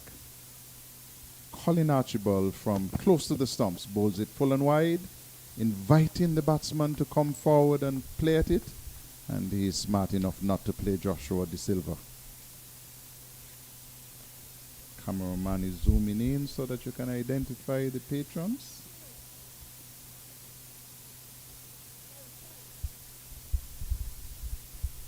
The person just coming in to look at this game after lunch is about 2 minutes past 2 o'clock. We tell you tea will be taken at 2 o'clock instead of 2:40. Colin Archibald it is to bowl to De Silva. Full, wide, played straight to the fielder there at Gully.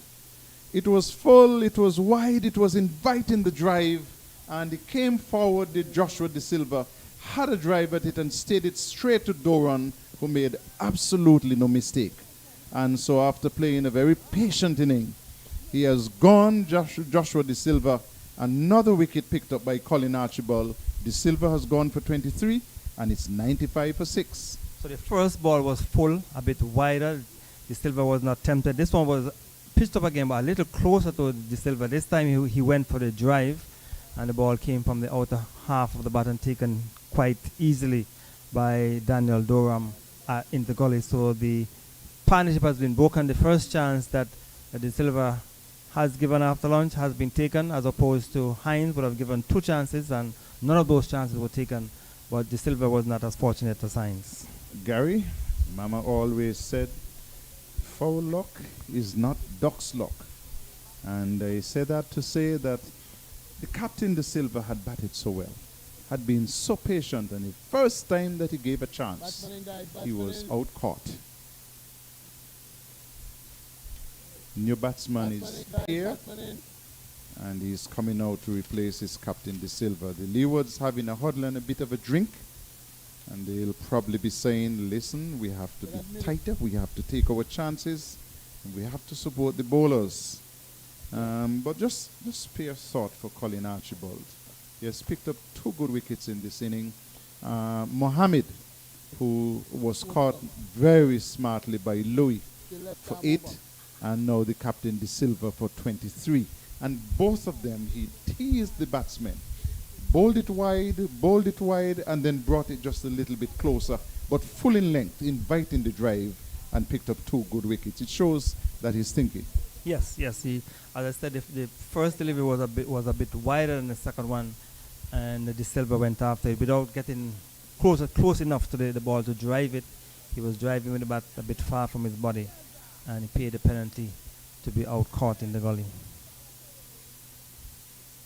Goes away from us once again, Colin Archibald, to bowl to Peer. And it's back of a length, outside the off stump, and left alone.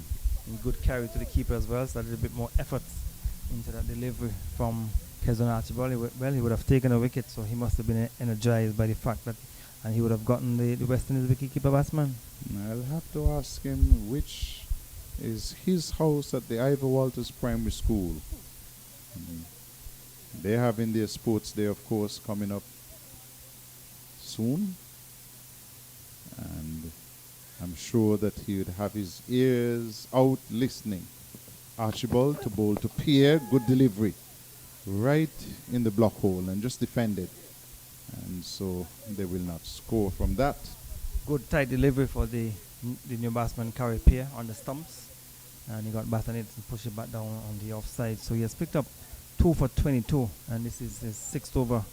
So a good little spell for Kezon Archibald, bowling from the media centre end.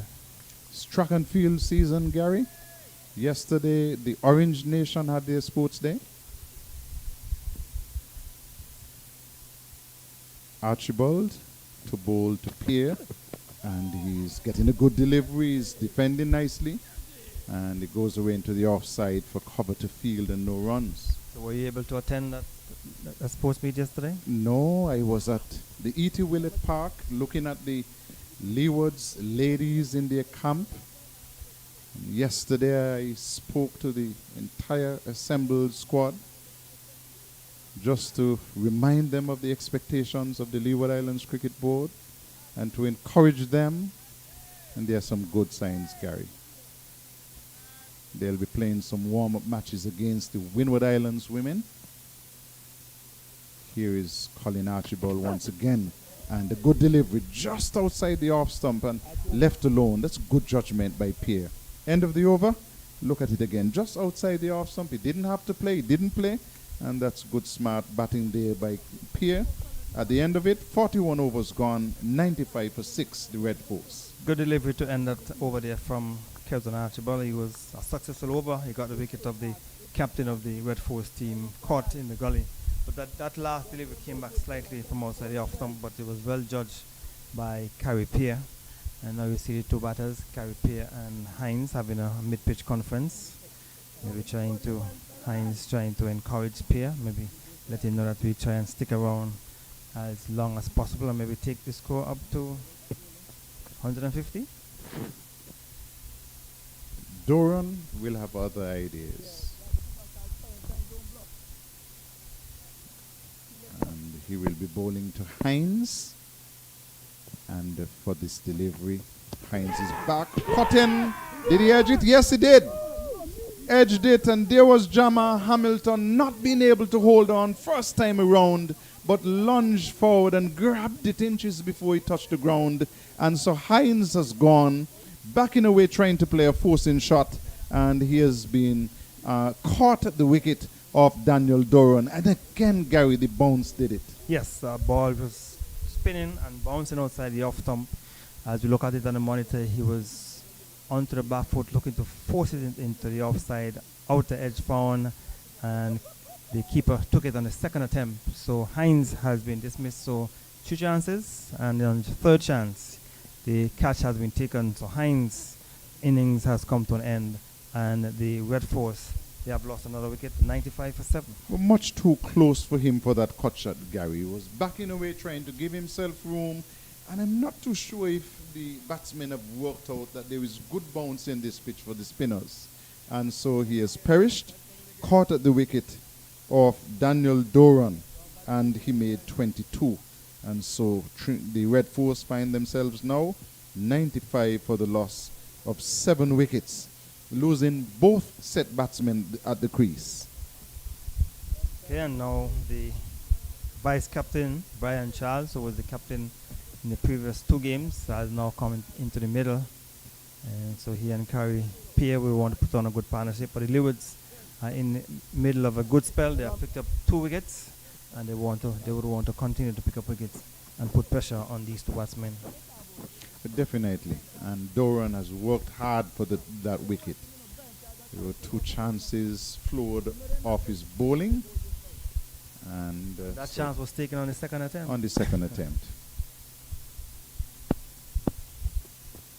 Doran to bowl to the captain, and he doesn't bowl in fact. And so dead ball being signalled. So a good partnership of 44 runs, and then the 2 wickets, the 2 set batsmen going. And here is Doran bowling the arm ball this time, and defended away by Brian Charles. Brian Charles made 25 in the first innings versus the West Indies Academy. Doran, and he's forward, solidly into line, and plays it down on the offside. So since lunch, we haven't seen the captain, Raheem Cornwall. We were told that he was away seeking medical attention. We hope that all is well with him. Doran is pulling this one back a little, and just a little bit faster as well. And Brian Charles is defending. So Charles was not out in the first innings against the West Indies Academy, so he would want to play a good innings here for the Red Force. This delivery is being turned away into the onside, and they're running through for a single. It's runs to Brian Charles to get him off the mark, and so the score moves on to 96 for 7. 1 delivery left in the over. That was a delivery pitch from one center stump, maybe looking to spear out the batsman. He was playing across it, and he got it behind him for a single. He was looking to probably get the ball to spin across the right-handed Charles, but he got it down towards the short fine leg for a single.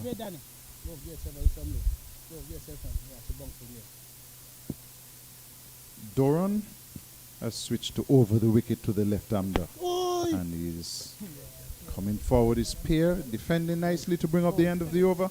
96 for the loss of 7, Trinidad and Tobago Red Force, and so the Leewards picked up 2 wickets after lunch. So Doran, 11 overs, 1 for 17, and he has been bowling very well, keeping things tight, creating some chances, and he was able to eventually get the wicket of Terence Hines after 3 attempts. He was dropped twice previously, but then the keeper eventually held on to a catch on the second attempt to give Doran his first wicket, 96 for 7, after being inserted by the Leewards. Combined colleges and campuses, they were 1 for 1. They're now 34 for 1. They're playing against the Windward Islands. So Colin Archibald will continue from the media center end. So tea will be taken at 3 o'clock, so in 45 minutes time. So the Leewards, I'm sure, will be hoping that they can prize out or get the remaining 3 wickets before the tea interval. So it's Archibald to bowl to Brian Charles outside the off stump. He's not going to be tempted, at least not with that delivery. The previous over we saw the captain, the Silver, got a full pitch delivery on the off stump. The first up he was not tempted, then they got another one which was closer to him. He went for the drive and it was caught in the gully. So a couple more spectators have come into the park to look at this encounter between the Red Force and the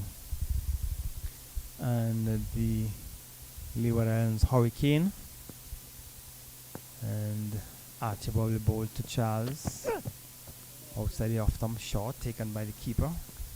And I'm sure the fact that Michael Louis would have made 2 centuries last week probably would have given them some encouragement to come and look at this game. Should bring in a lot more persons into the venue. Jamaica 103 for 2 against Barbados, and Mackenzie is not out on 40. Log is not out on 8. So there was some update from the other matches going on. And McAllister, who was just coming to the Barbados setup, has picked up both wickets. The balls to Charles, gets a single into the onside. So with that single, the total has gone on to 97. 97 in over number 43. So the Leewards picking up 7 wickets. 5 of those wickets were dismissed before lunch. They went to lunch on 51 for 5. And they have now progressed to 97 for 7. Losing the 2 wickets, the wickets of Hines and Captain De Silva, after they would have put on a partnership of some 44 runs. And Archibald, who got the wicket of the Captain De Silva, will continue from this immediate centre end in good bright sunshine. Balls to pair, good delivery on the stumps, push it back down the strip on the onside. So it's 7 wickets down, 3 wickets remaining. Archibald will be looking to pick up 1 or 2 more. Definitely. Jamaica, I should update you, have lost another wicket. Lost the wicket of Mackenzie. He was on 40. He has gone by Warwickon has taken the wicket. So Archibald will continue from this the media centre end. 2 slips, there's a gully, there's a backward point next to cover, and the mid-off. And he's playing it in the air, goes down towards mid-on where the captain, Casey Carty, is in the way he feels. The ball left back in the air, but dropping well short of the acting captain at mid-on. Casey Carty standing in for Cornwall, who has not come back on the field since lunch.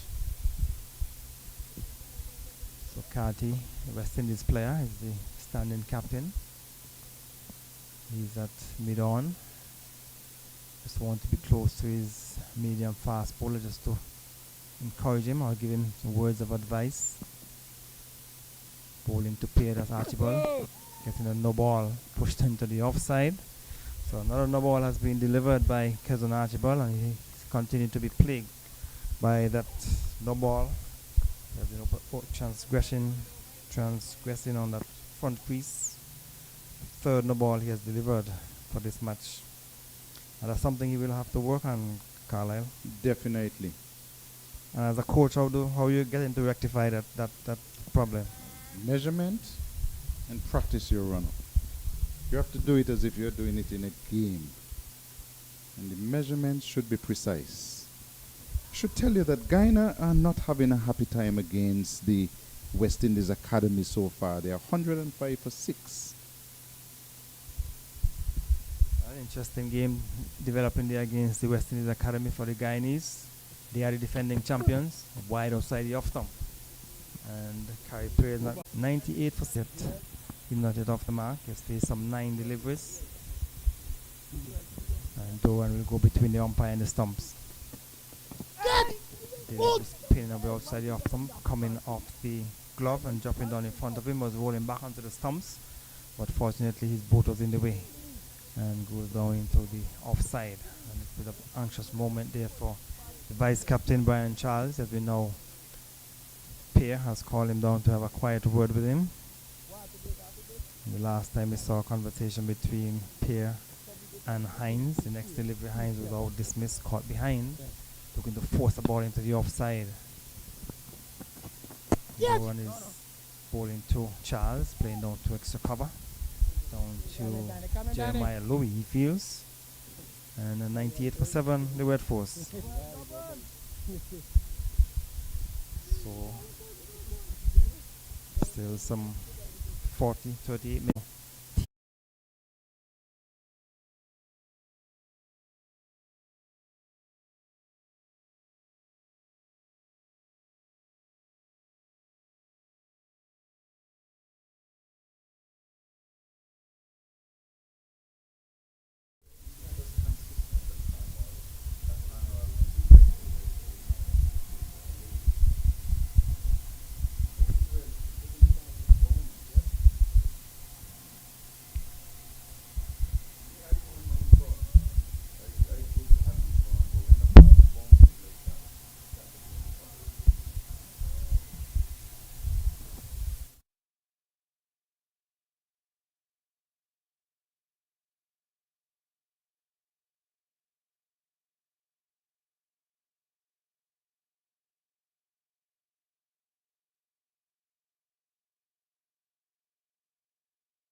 So welcome back. Delivery outside the off-stump, second delivery after the water break, 98 for 7. The Red Force after being inserted by the Leeward's captain. So it's Colin Archibald in his 8 over, 2 for 24. He has picked up 2 wickets. So after this water break, the Leewards will want to continue to put the pressure on the Red Force. So we look at seeing traffic on the roads here in St. Kitts. And it's It's just about 28 minutes after 2 o'clock. And driven nicely by Carrie Pear, who is no slouch with the bat. He has batting ability, he can bat. So I'm sure Brian Charles is hoping that Pear can stick around with him. Charles is on 2 from 13. Pear has not yet scored. He has faced some 12 deliveries. So there are 2 slips on the gully. There's a point and a cover. And the mid-off, as a couple more spectators surely have come into Warner Park. Shoulders arm, just Carry Pear, allows it to go through to be taken behind by the keeper. So the conditions here very good. Clear skies, not hardly any clouds in the sky. Carlisle this morning was very much overcast and gloomy here at Warner Park. Beautiful day now, Gary. The clouds, what few they are high. But this morning it looked like rain. Couldn't even see the outline of Nevis from here. And now Nevis is there in all its splendor. So Archibald will continue. And the Red Force looking to get past the 100 mark. Driving, lovely, down to extra cover. Michael Louis in the way he feels. A chance for a run. And it's 7 wickets down for 98. So there are 2 slips.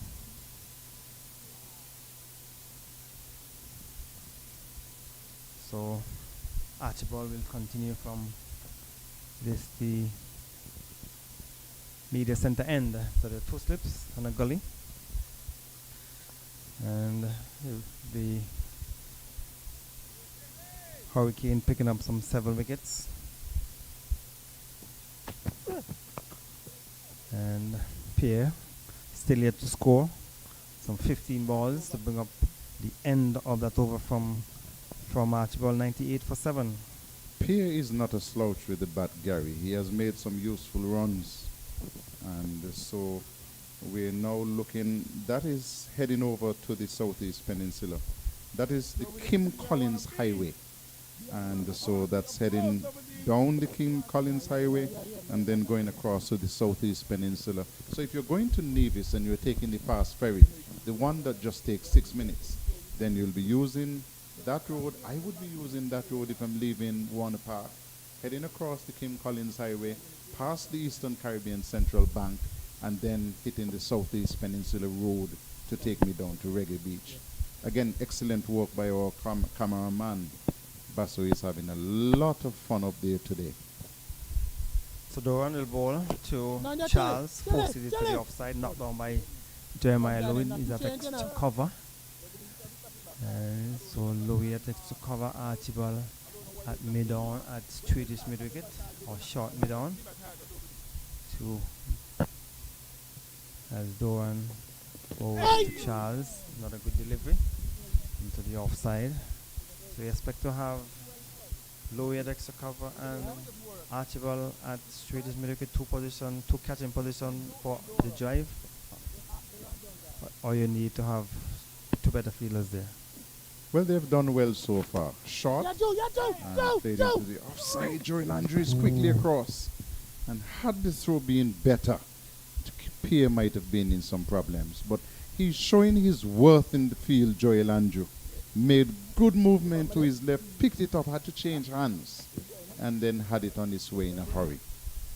Yes, he's quick across the outfield, came across quickly, had the return in. It was a bit wide. If it was straighter, then Pierre could have found himself in some trouble.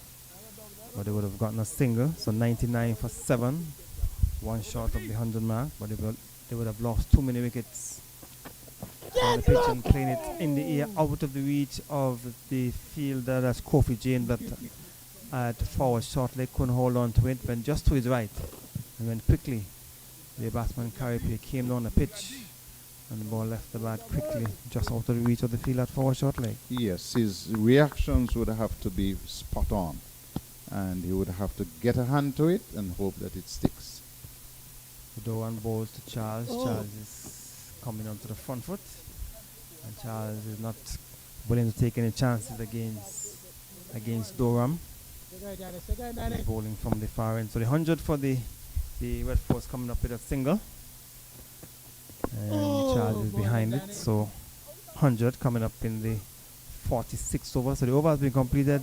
Red Force 100 for 7 after 46 overs. And Doran continues to create chances. He's backing himself and he's bowling without his usual partner in the captain in Raheem Cornwall. But he has sent down the overs. The captain has asked him to bowl and he has sent down some 13 overs. And you would know that Leewards would expect him to bowl a long stint here today.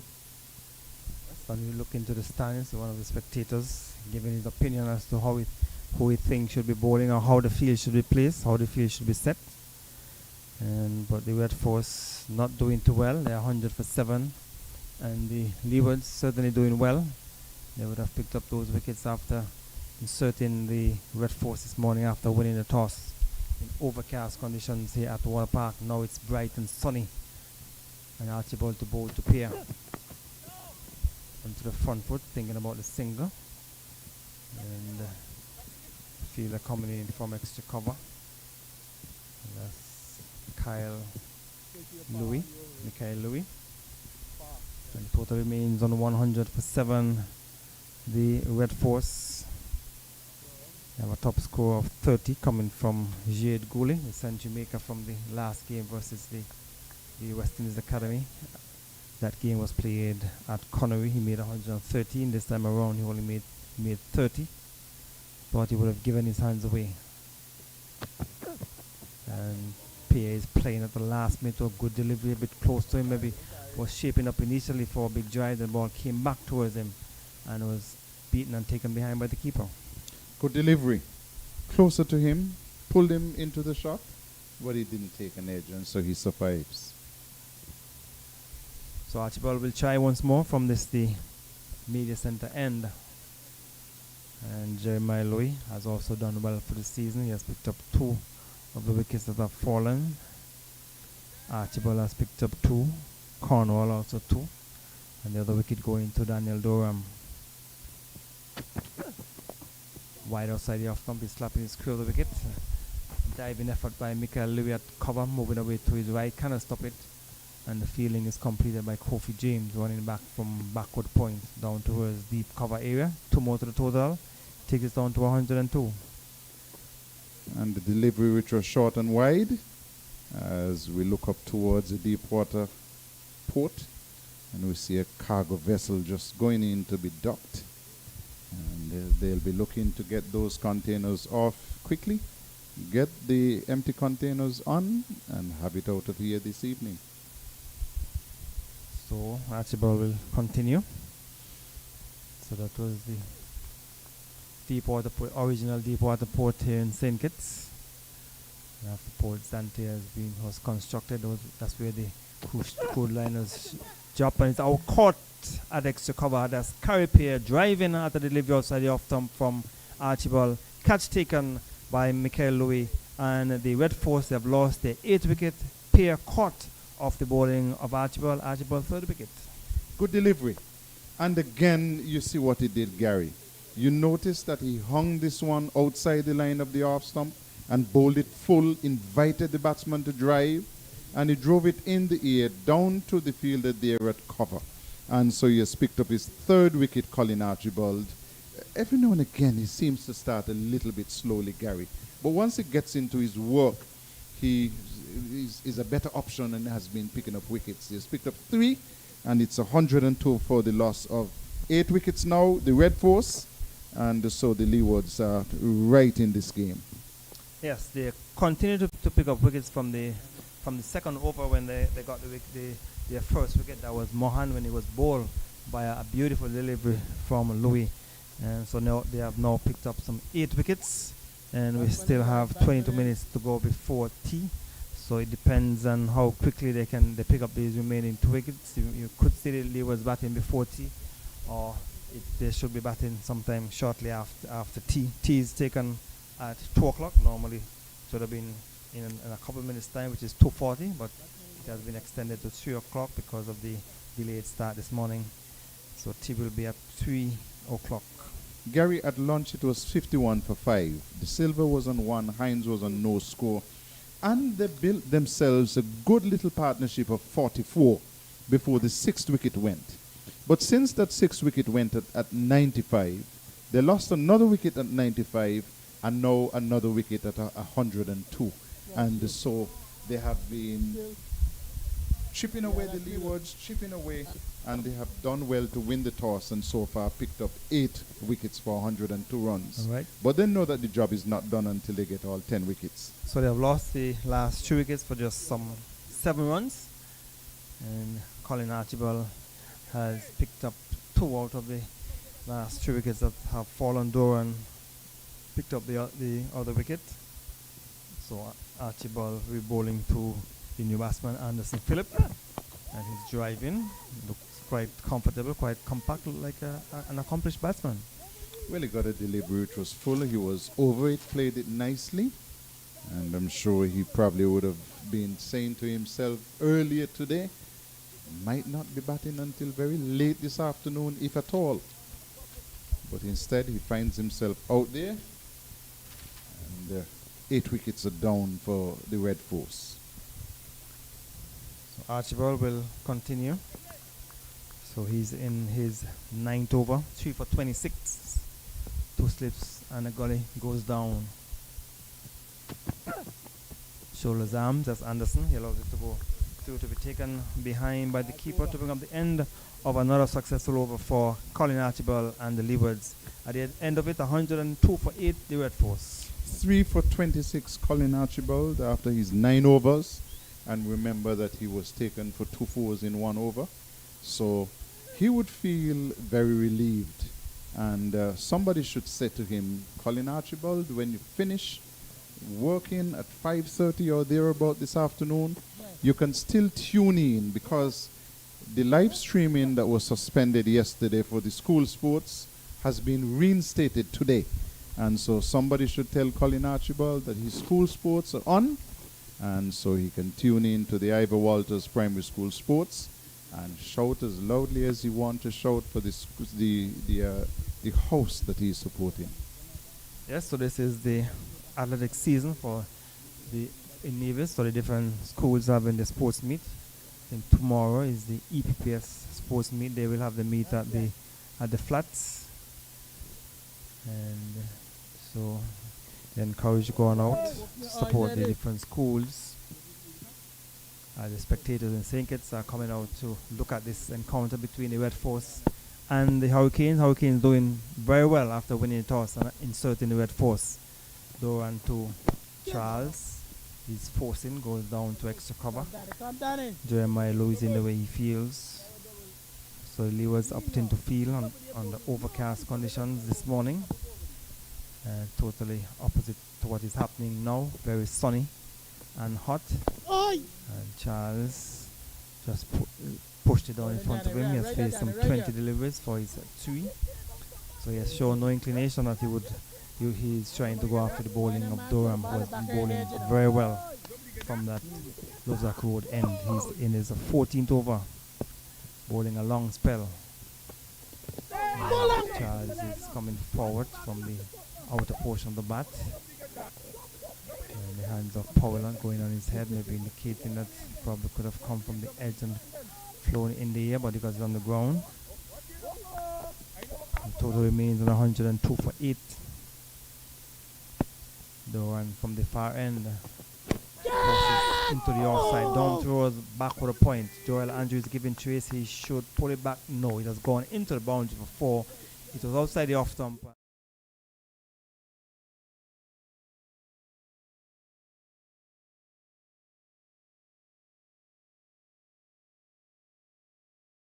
Very safely played. And so he has picked up a boundary. 106 now for 8. So Doran will continue. 13 in his 14th over, 1 for 23. Bowling extended spell in the absence of his captain Cornwall, who's off the field. He has not returned since lunch. Spinning away outside the off stump, taken by the keeper. The 2 deliveries remaining in this over number 48. And every time there's 2 deliveries remaining, the presiding umpire would confirm that with his square leg counterpart. As Doan flatter, faster, some bounce, but on top of it is Charles, pushed it down into the offside to bring up the end of the over. So over has been completed, 106 for 8. 48 overs completed in this game, and so we're looking at another 42 overs to go. Play has been extended until 5:30. The Leewards have picked up some 8 wickets, having sent Trinidad and Tobago into bat. 106 for the loss of 8 wickets. Colin Archibald will continue from the media center end, and he has picked up 3 of those wickets to fall so far. So the opening bowler for the Red Force, that's Anderson Phillip, will be facing up to Kezon Archibald, who has been bowling well, has picked up 2 wickets. Driving, good looking shot, goes down to mid-off. The acting captain, or the vice captain, standing captain, field, that's Casey Carty. And just about 16 minutes to go before the tea interval. The Leewards will be hoping to pick up those 2 wickets before tea. Absolutely. Scoreboard showing 42 overs left in the day's play. That was before the start of this over. So Archibald will continue. The bowling to Charles, short. He's pulling. Oh, that's Anderson, as a matter of fact, played it down to long leg for a single. So with that shot, Phillip is off the mark. And the total goes on to 107 for 8 wickets in over number 49. So nice and hot here at Warner Park. And the Leewards doing well after winning the toss and inserting the Red Force. Mohan made 2, Cooper 2, Gooley 30, Mohammed 8. Tiana Webster 1 is driving. Bowler fees to his own bowling. The Silva, the captain, he made 23. And Hines also made 23. And Pierre, last man to be dismissed, he made 3. So it's 102 for 8. So a partnership of 44 runs between Tiana Webster and De Silva, or Terence Hines and De Silva, sorry. But after that we saw 3 wickets falling for 12 runs as he's coming forward onto the front foot. That's Charles, and so the 6th wicket went on when he scored on 95, and then 7th on 95, then the 8th on 102. They have now progressed to 107 for 8. Some 12 runs have been added for the fall of those last 2 wickets. But they went to lunch on 51 for 5. So since lunch, they would have scored some 56 runs for the loss of 2 wickets.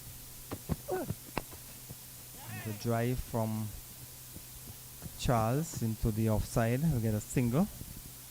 The fielding is completed by the acting captain or the standing captain Casey Carty. So with that single, total has gone up to 108. And Archibald is in his 10th over. Has picked up 3 for 28. And Anderson Phillip will be facing up to Kezon Archibald. Left arm, medium fast from the media center end.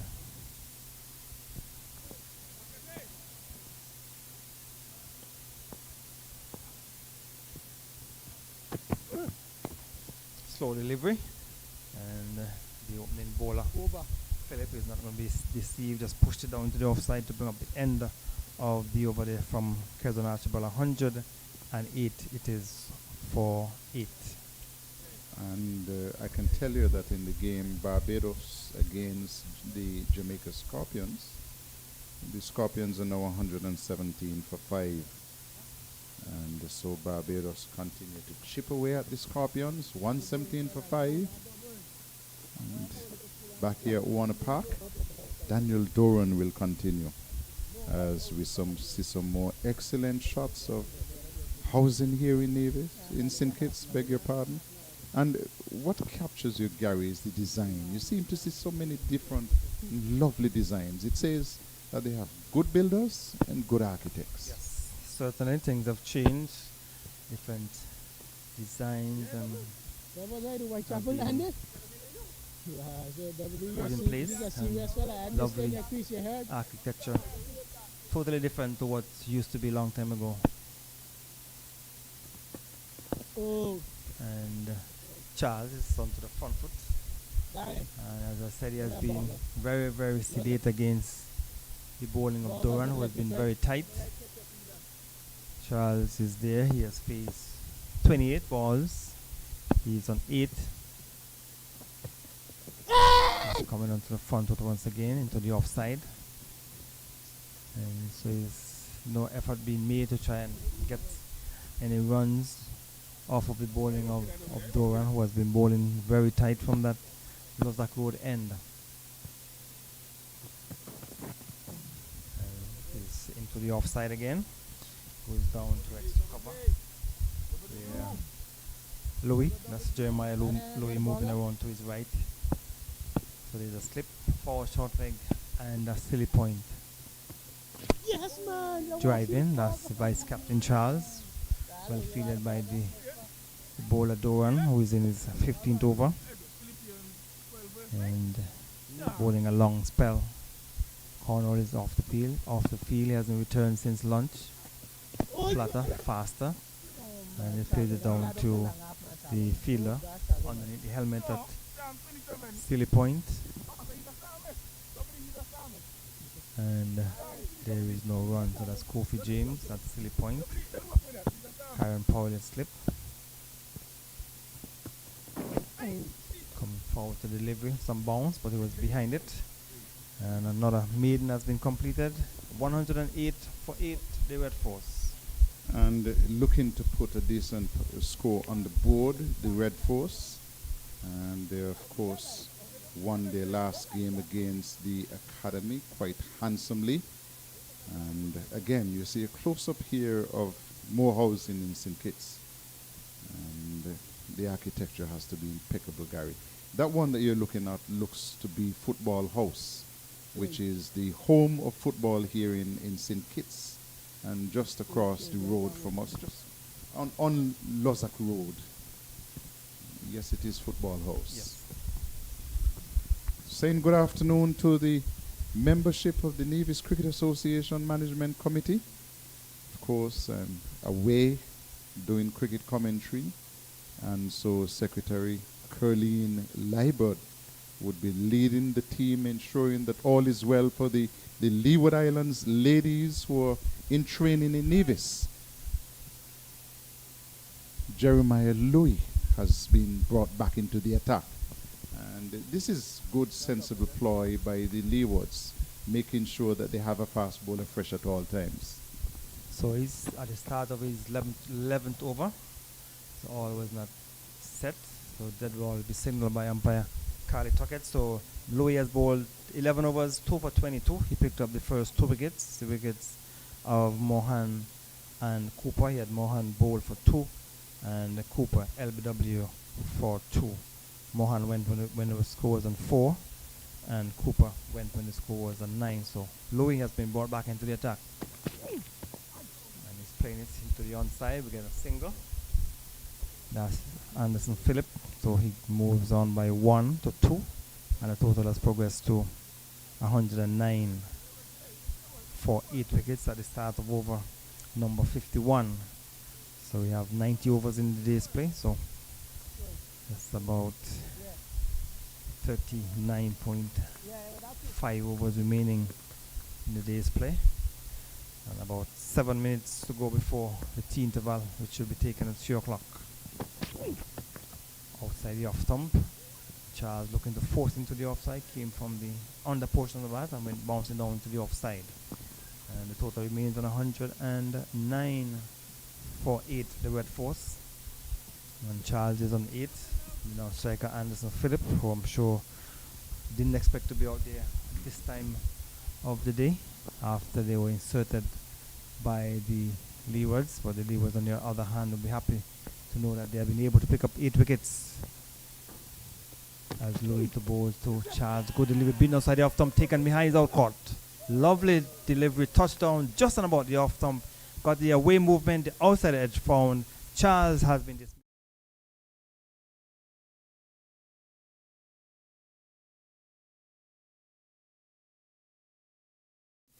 Pulled the batsman forward and across, and it took the edge and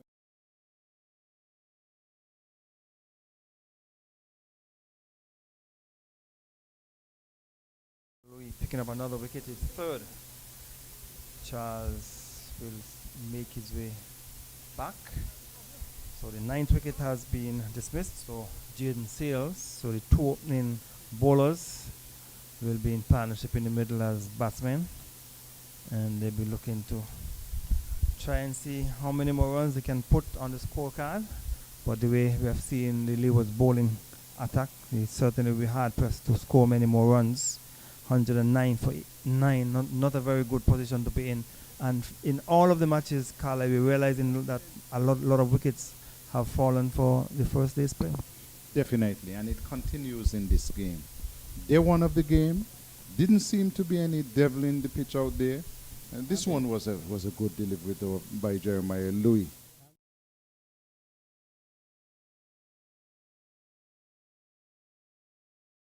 The batsman forward, forcing him to play, and it took the outer edge of the bat and went to the keeper. And he didn't even have to look up at the upraised hand of Carl Tuckett, sending him on his way. He knew he had touched it, and so he walked off for 8.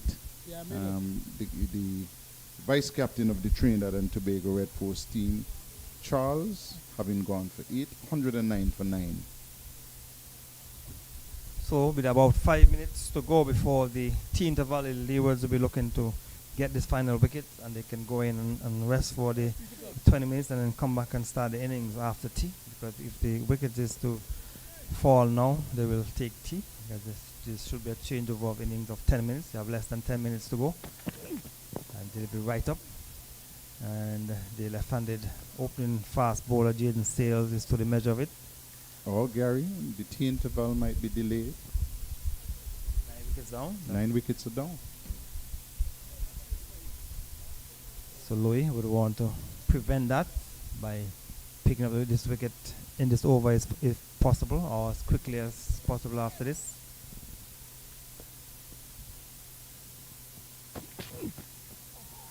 On the off stump, and Jaden Seal just raises his bat, allows it to go through, to be taken behind by the keeper. So Jeremiah Louis continued to be amongst the wickets.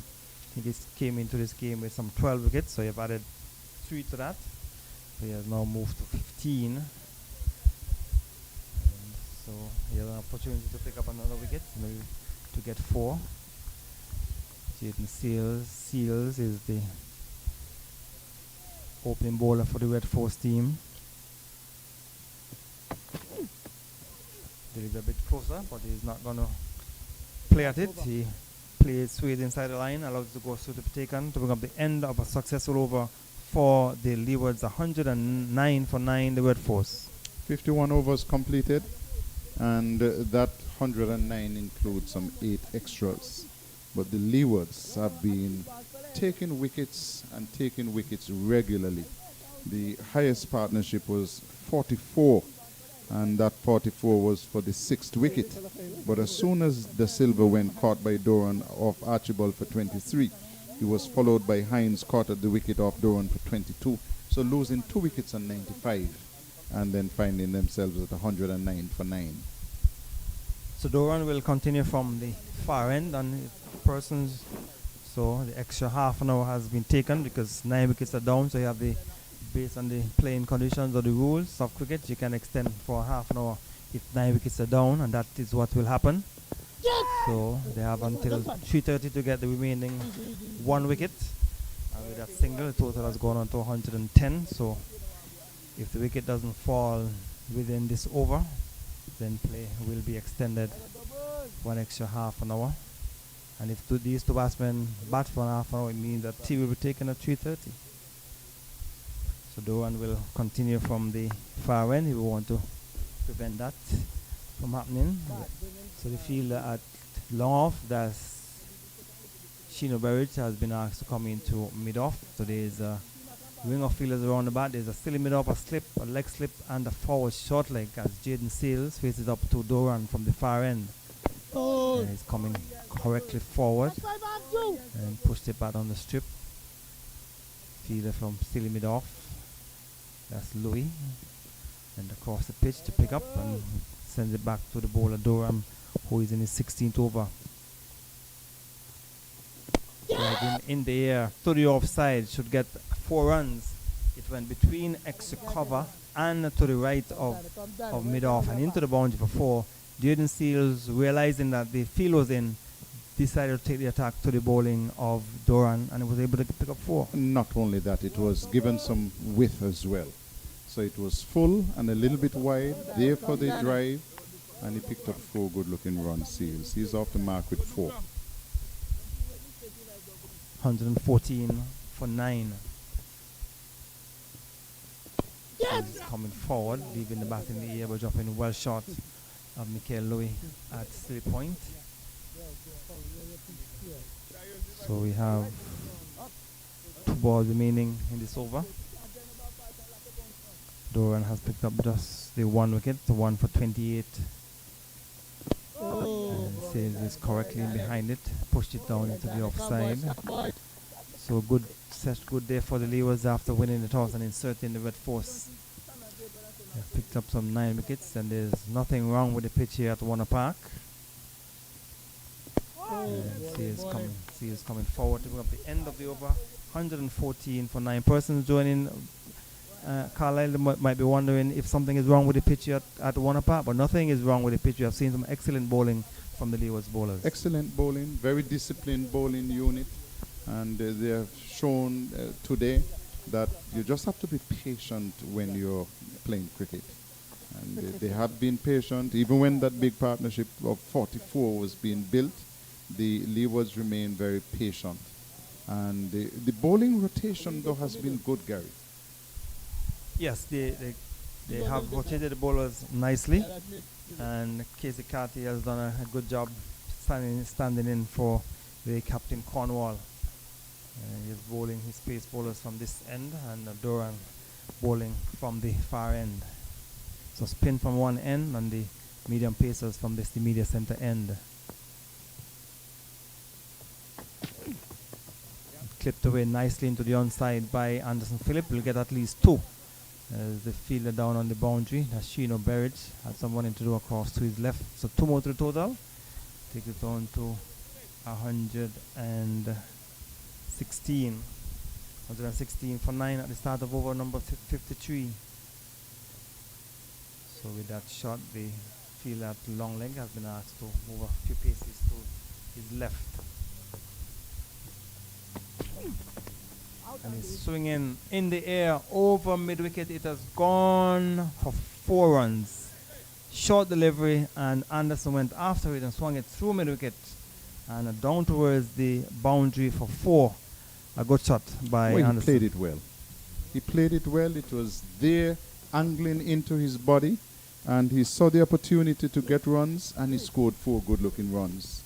Looking every bit a batsman, Gary. Yes, he has shaped up very good he looked like a genuine batsman, and that was a very good shot. It was short, and he pounced on it, and it was swung away for 4. And with that shot, the fielder has been now placed down on the mid-wicket fence. So there's a widely spread field on the onside. There's a long leg, there's a long on, and there is a forward square on the fence. Big yawning gap on the onside.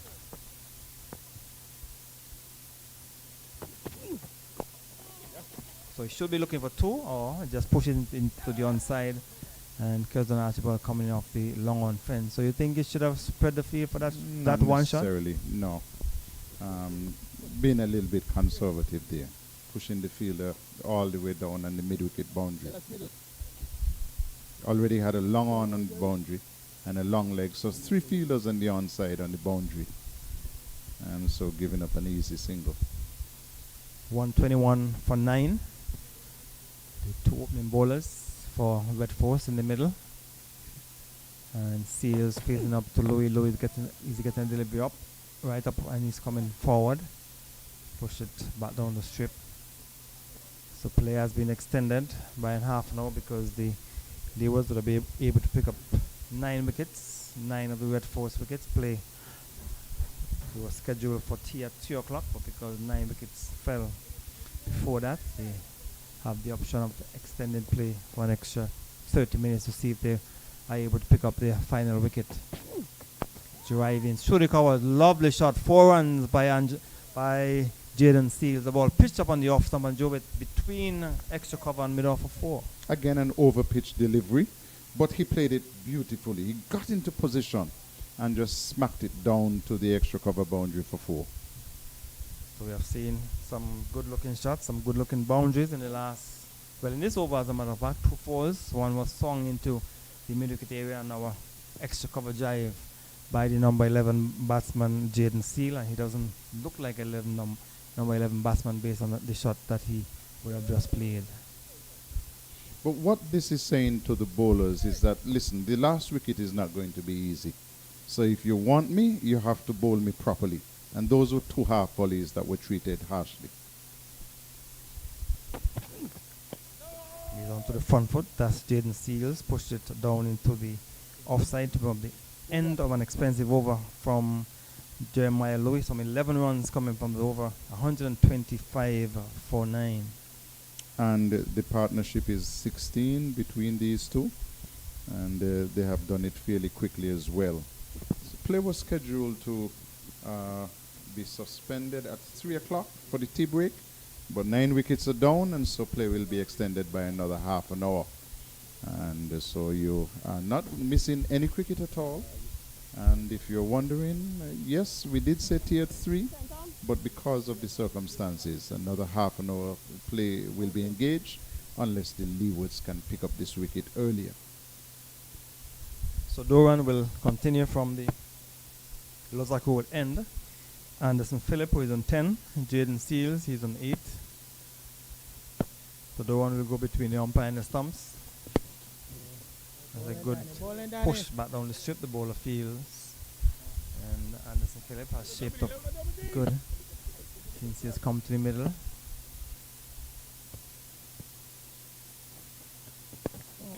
Onto the front foot, into the offside, down to the captain, the acting captain, Casey Carty. And the keeper trying to encourage Doran. Keeper Jamal Hamilton has done well this season with the bat and behind the stumps. Drive in. Goes down to Louis at extra cover. No run, 125 for 9. Leeward's inserting the Red Force and certainly would be happy with the way things have gone. And Anderson Phillip trying to prevent Doran from getting that final wicket. Doran is in his 17th over, 1 for 28. Between the umpire and the stumps around the wicket. And Phillip just pushed it back down the strip.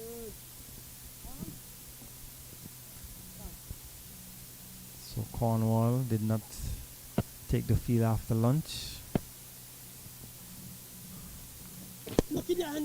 Drive in for an easy single down to Terence Ward at long off. So one more to the total toward the end of the over. 126 for 9, the Red Force. And these two have added some important runs for the Trinidad and Tobago Red Force. Remember, the score was 126 for 9 when the last wicket fell.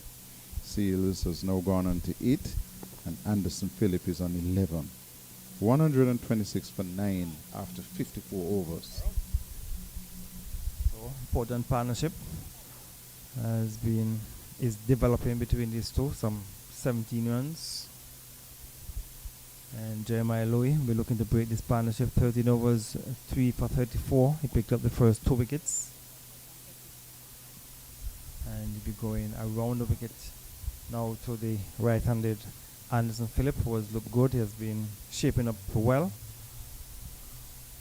So still a widely flung field on the onside. And this is wide outside the off stump. So the easy single is there for the asking, or even two, depending on how you play the shot on the onside, because it's a long leg on the boundary. There is a forward square on the boundary and a long on. So there is no fielder shot on the onside. So all the Anderson has to do is push it into the onside by the umpire. You can pick up 2 runs.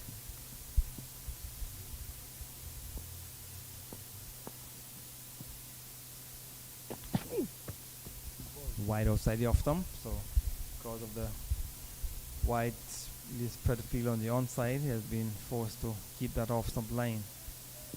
Just a bit too wide of the off stump, and Anderson Phillip just allowed it to go through to be taken behind by Jamal Hamilton. So these two came together with a score of 109 when Carey Pear was out caught. Or Brian Charles, sorry, caught for 8 into the onside. Goes too quickly for the first run. They should be coming back for the second. They will get it quite easily in the end. Not even the fleet-footed Joel Andrew coming in off the boundary couldn't stop the second run. So just as I predicted, all he had to do is get back on it into the onside, 2 runs. Gary, 9 wickets are down.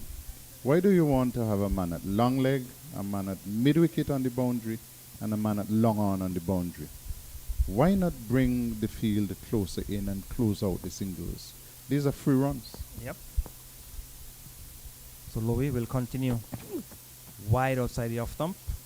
You're looking to take a wicket, but you're forcing the bowler to bowl wide of the off stump. Not helpful at all. This is not very imaginative. Yes, number 10 and 11. He played 1 shot over mid wicket. That's fine. You bring in the field, allow him to take the chances. But they have decided to spread the field on the onside. Just 3 fielders on the onside are all on the boundary. So easy runs for the Red Force number 10 and number 11. That's wide outside the off stump. Taken behind by the keeper.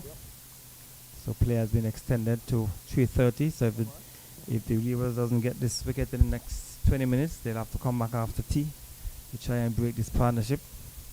And I'm sure they'll be disappointed if they go in without getting this final wicket of the Red Force team.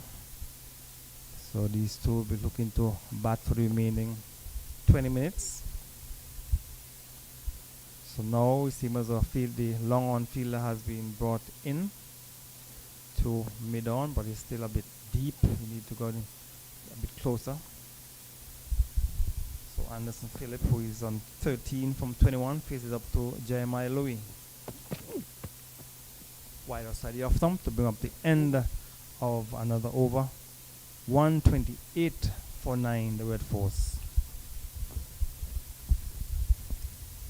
And so these two continuing to bat for the Red Force. 128 for 9. Last wicket fell with the score on 109. And so these two are 19 runs in terms of the partnership so far. Doran will continue after Jeremiah Louis just completed his 14th over. 2 runs coming from that last over. 3 for 36.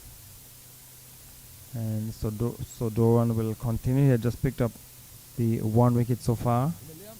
2 wickets each going to Louis and Cornwall.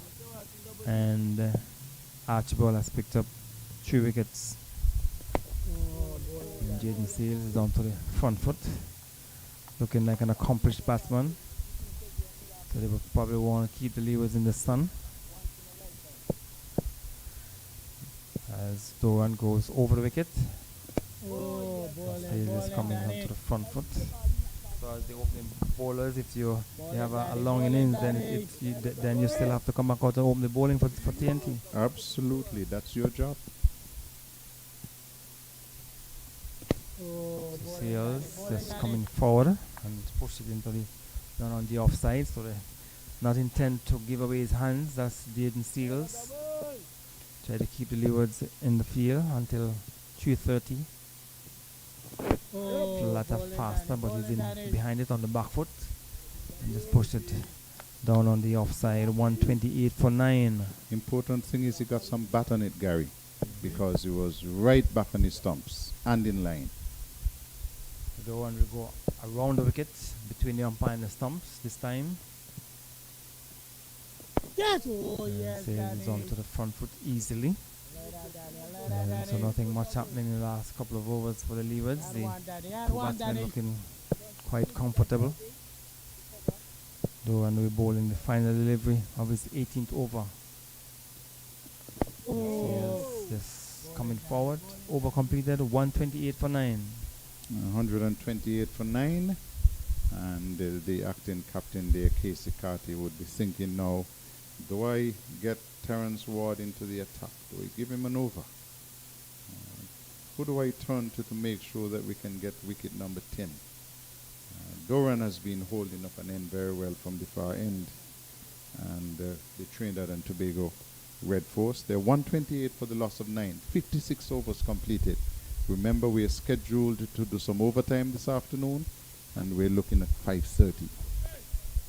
So Louis will continue. He will start his 15th over from this media center end, and you still have the fielder down on the long leg fence, and the mid-on has been sent back halfway to the boundary, and Anderson is in behind a good delivery. So Joel Anjo, the youngster, is on the forward square fence, and Lee was trying to get this final wicket of the Red Force innings. 128. Young child, maybe coming from school, had decided to walk to Warner Park to look at the game, and he's beaten outside the off stump by a good delivery. Touchdown just about the off stump, and Anders Phillip was coming into the front foot and was beaten. So Jeremiah Louis will continue and trying this desperately to dislodge this final wicket for the Red Force.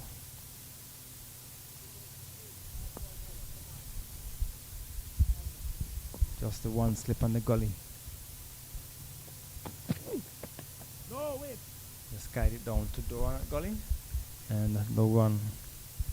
So there's a long off out. There's a long off. There's a mid on halfway back. There's a forward square 3/4 of the way to the boundary, and a long leg. And there's also a deep point. So 4 fielders deep for the number 10 and number 11 batsman. Number 10 Anderson facing up to Jeremiah Louis from this team media center end. Slow delivery, drive in into the offside because it's easy single. Goes down to the captain Jeremiah Louis on the boundary. He fields 129. It is for 9. Carty. Fielded by Carty down on the boundary. Louis is the bowler. So the Leewards still trying to get this final wicket. So these two batsmen have been there for at least 20 minutes and keeping the Leewards at bay. So now he goes around the wicket. That's Louis. Short, and still just help it around down to long leg for an easy single. So with that single, total has gone on to 130 for 9 wickets. So partnership 21 important runs, and that is the second highest partnership. That one was badly lined, Gary, because he had just moved a second fielder to extra cover and then promptly bowled it down the leg side. So Louis will continue to bowl to Anderson Phillip, who is on 14 from 26. So the point has been brought in inside the circle. And easily onto the front foot. That's Anderson Phillip to bring up the end of the over. 130 for 9. 9 wickets. Remember, we went to lunch at 51 for 5. And since lunch, we have lost the silver, caught by Doran off Archibald for 23 at 95 for 6. 95 for 7 when Hines was out caught at the wicket of Doran for 22. And then Pierre caught by Mikhail Louis of Archibald for 302 for 8. Charles was out caught at the wicket of Jeremiah Louis for 8, 109 for 9. And these two have now taken it to 130 for 9. Anderson Phillip is on 14 and Jaden Sales is on 9. And we look down and we notice that there is going to be a change of bowling, and it will be Terence Ward who will be bowling from the Lozak Road end. So Doran has been replaced by Terence Ward from the far end, and Doran had a very long spell. He started after lunch, so he bowled for in excess of 2 hours, bowling from the Lozak Road end. Terence Ward has come into the attack, bowling to Jaden Seals, who is on 9, and he's coming easily onto the front foot. So do you expect to see a change from this middle center end as well? Definitely. Ward will continue with a slip, steal him off, and a forward short leg. Bat fast from the inner portion of the bat, went back behind past the leg stump. Anxious moment there for the left-handed Jaden Seals, so a delivery which came from the inner portion of the bat and went just past the leg stump. Keeper collected. So Ward around the wicket, wider side of the off stump. Seals just watches it go through. 130 for 9. A bit wide of the stump, so no trouble for the batsman.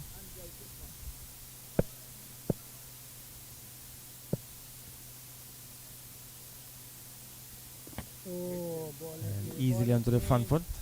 That's the left-handed Jaden Sales, who is on 9. Seals on 9 from 22.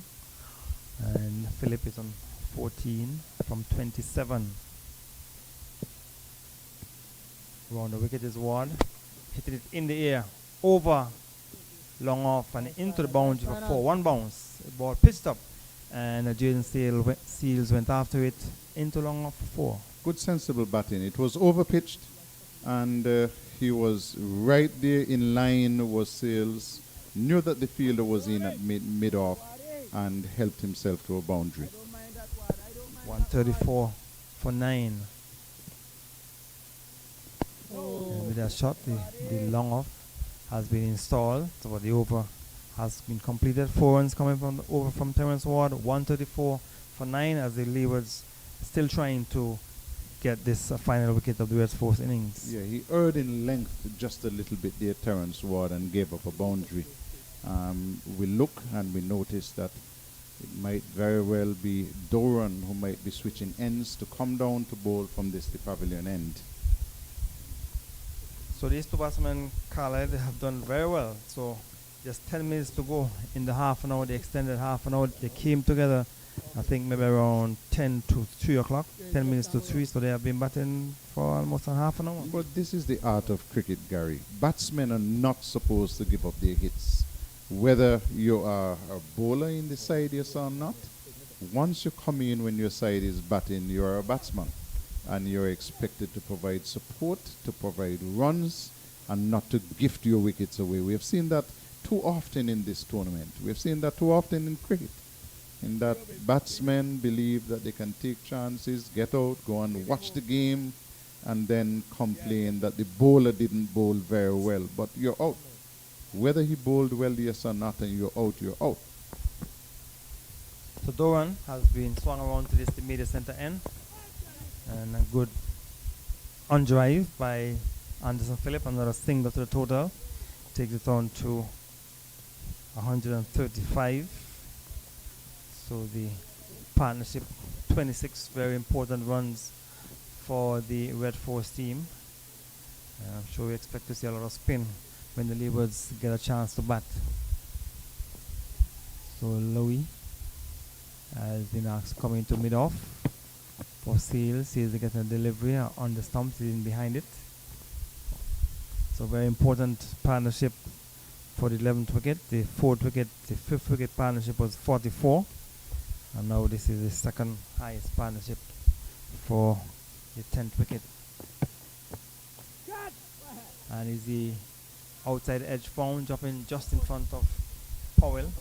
Karen Powell has slipped. A good delivery, spinning across the left-handed batsman and dropping just in front of Powell at first slip.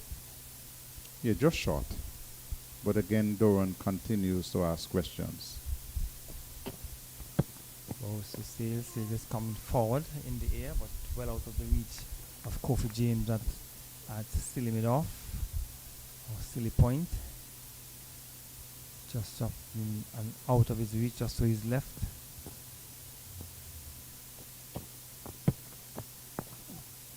It comes off the outer portion of the bat, past Powell to his left at slip, and they will get 2 runs. So 2 more important runs to the total. It has gone on to 137, is it? 137 for 9. And we have 1 delivery remaining in over number 59, being bowled by Doran from the media center end. His bowling will go over the wicket to the left-handed Jaden Seals, who is on 15.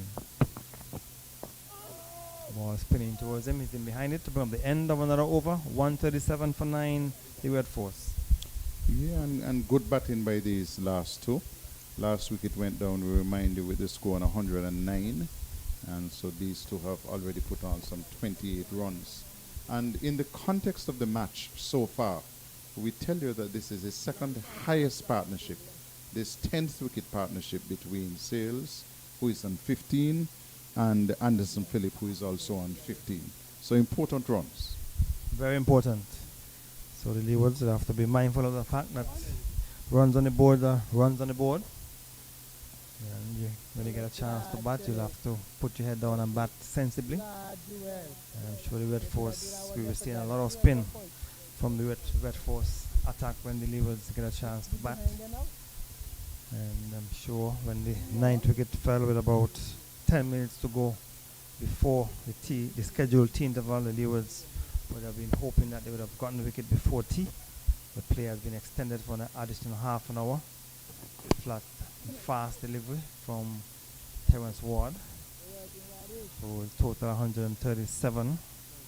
So just some 5 minutes to go before tea. As play was extended for half an hour. The original tea time was 3 o'clock. Terence Ward is in his second over from the far end. Anderson Phillip, who's on 15, faces up to Ward. He's in behind it. And from the way these 2 batsmen are batting, it doesn't seem as though they want to give away their hands. The 2 deliveries have been delivered by Terence Ward. It's a long on and a long off. Trying to drive. Ball came from the under portion of the bat and went past the off stump. And the keeper probably thinking the ball went very close to that stump. Yeah, it bounced over the stumps, in fact.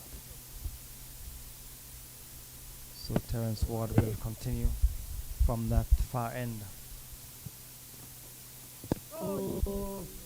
Push it into the offside. So maybe the other batsmen for the Red Force team now looking at this partnership and wondering why are they in the pavilion. Absolutely, it's a good question for them to ask themselves. 137 for 9. So a pigeon on the field. Driving to flat a faster delivery. And Jeremiah Louis moving smartly to his left for extra cover. Prevented any possibility of a run, so we should have a possibility of 1 more over after this if the wicket is not taken with this delivery.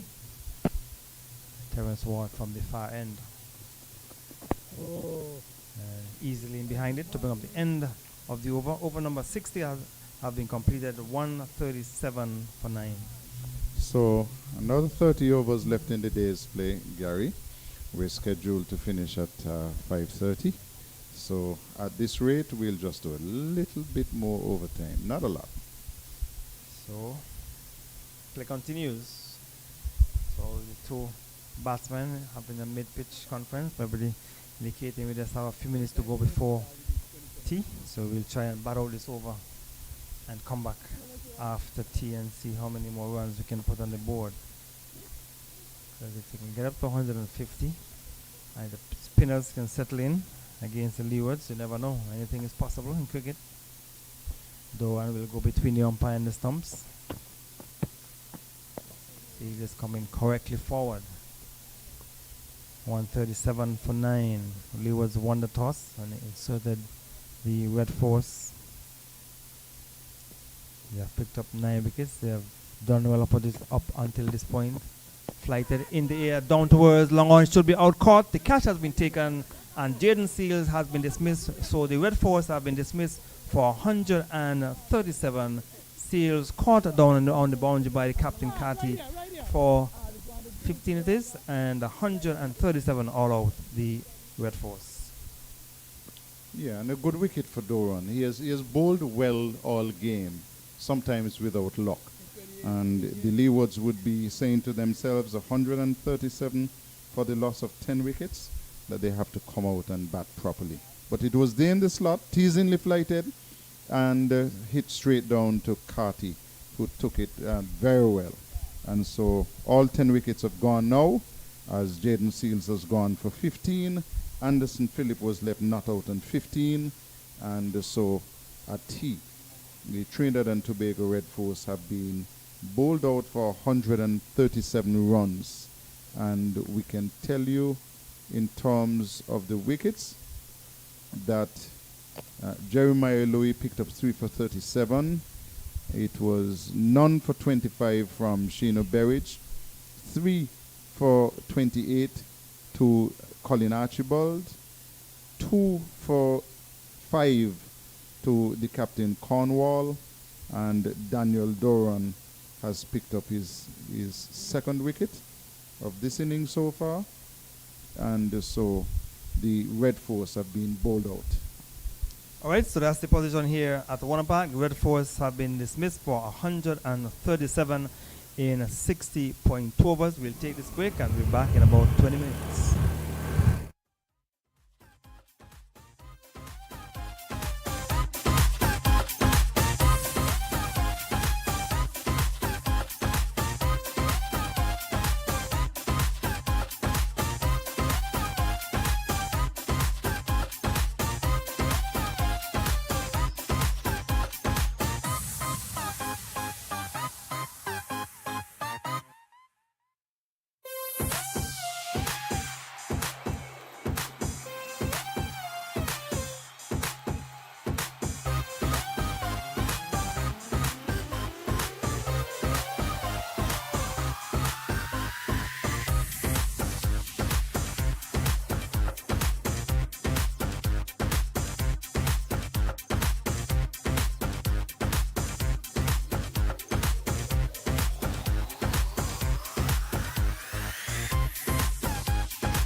Welcome back to Warner Park, where we're with play after tea, a delayed tea interval.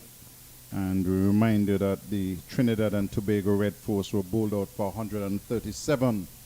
3 for 38 to Louis, 3 for 28 to Archibald, 2 for 5 to Cornwall, and 2 for 32 to Doran.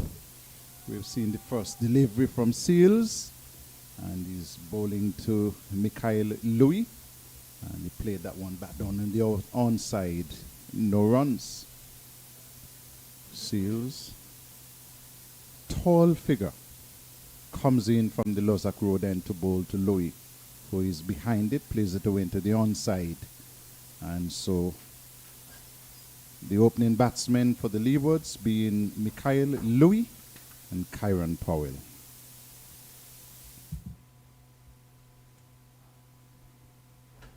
Play this afternoon is scheduled to go until 5:48 p.m. or 29 overs.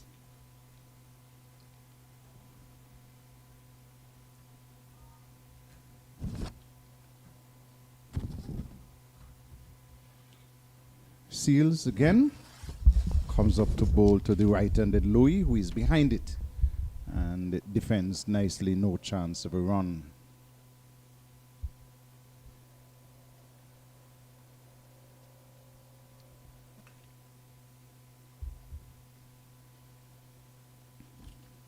So Gary, the Leewards winning the toss this morning and asking Trinidad and Tobago to bat. If you had given them 137 this morning and said that's the final score for the Red Force, I'm sure they would have said, yes, we'll take it. Yes, exactly what the doctor ordered after winning the toss and inserting the Red Force. Louis driving pleasantly, finds mid-off coming across to his right, and no runs. I looked at the body language of Mikhail Louis. He was quickly onto the field. He seemed to be bubbling with confidence. And he should be, because he has been having a good season. His first season in regional four-day competition.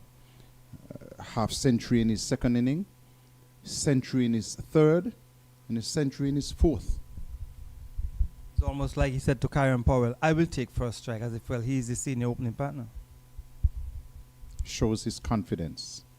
Seals to bowl to him. He's driving into the offside nicely, and that will open his account. It's going to be a 4. It was pitched up just a little bit wide of the off stump, and the confident Mikhail Louis just drove it down to the cover boundary for 4. Love the shot, because you could see the confidence in that shot. He came onto the front foot and drove it sweetly through extra cover for 4. So he's off the mark, and he's off and running. So 4 without loss, the Leewards. And the Leewards, of course, 133 runs behind now. It was very overcast when we started this morning. Had a delayed start, in fact. But the sun has come out in all its glory. Sails to bowl to Louis. Shot.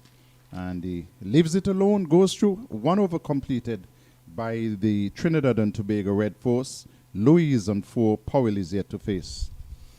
137 all out the Red Force, the exact score that the Leewards made against the West Indies Academy when they played here in the first round match.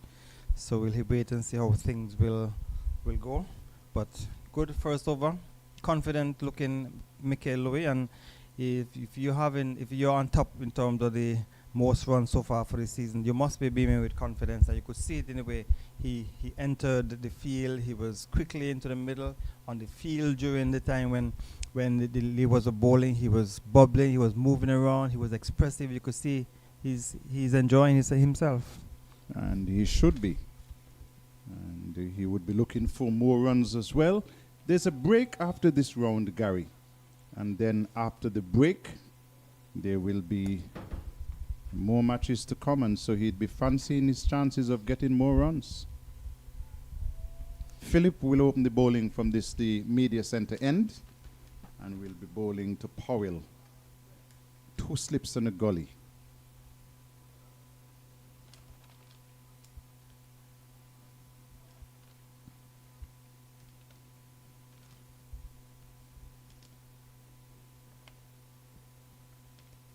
Here is Philip to bowl to Powell, and he's defending.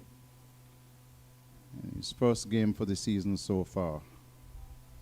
And Philip, in the last game, he had match figures of 7 for 93. In the first innings, he had 11 overs, 3 for 63. And in the second innings, he had 11.1 overs, 1 maiden, 4 for 33. So picked up some 7 wickets for 96 runs in the last good game game. for him.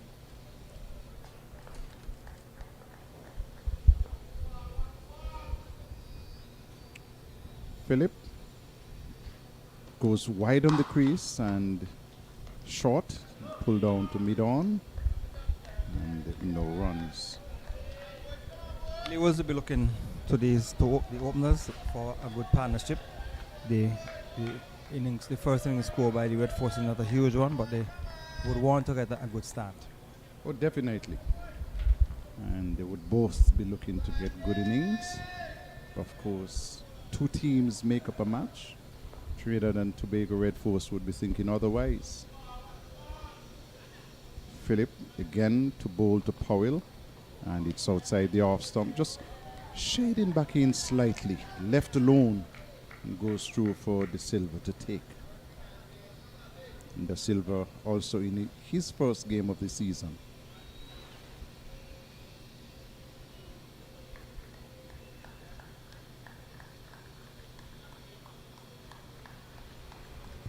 De Silva, of course, was part of that team that went down to Australia and acquitted themselves better than people expected.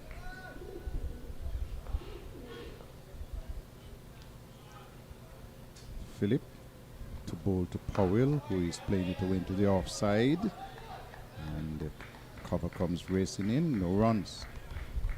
Yes, the West Indies, they were able to win that second test due to the exploits of Shama Joseph.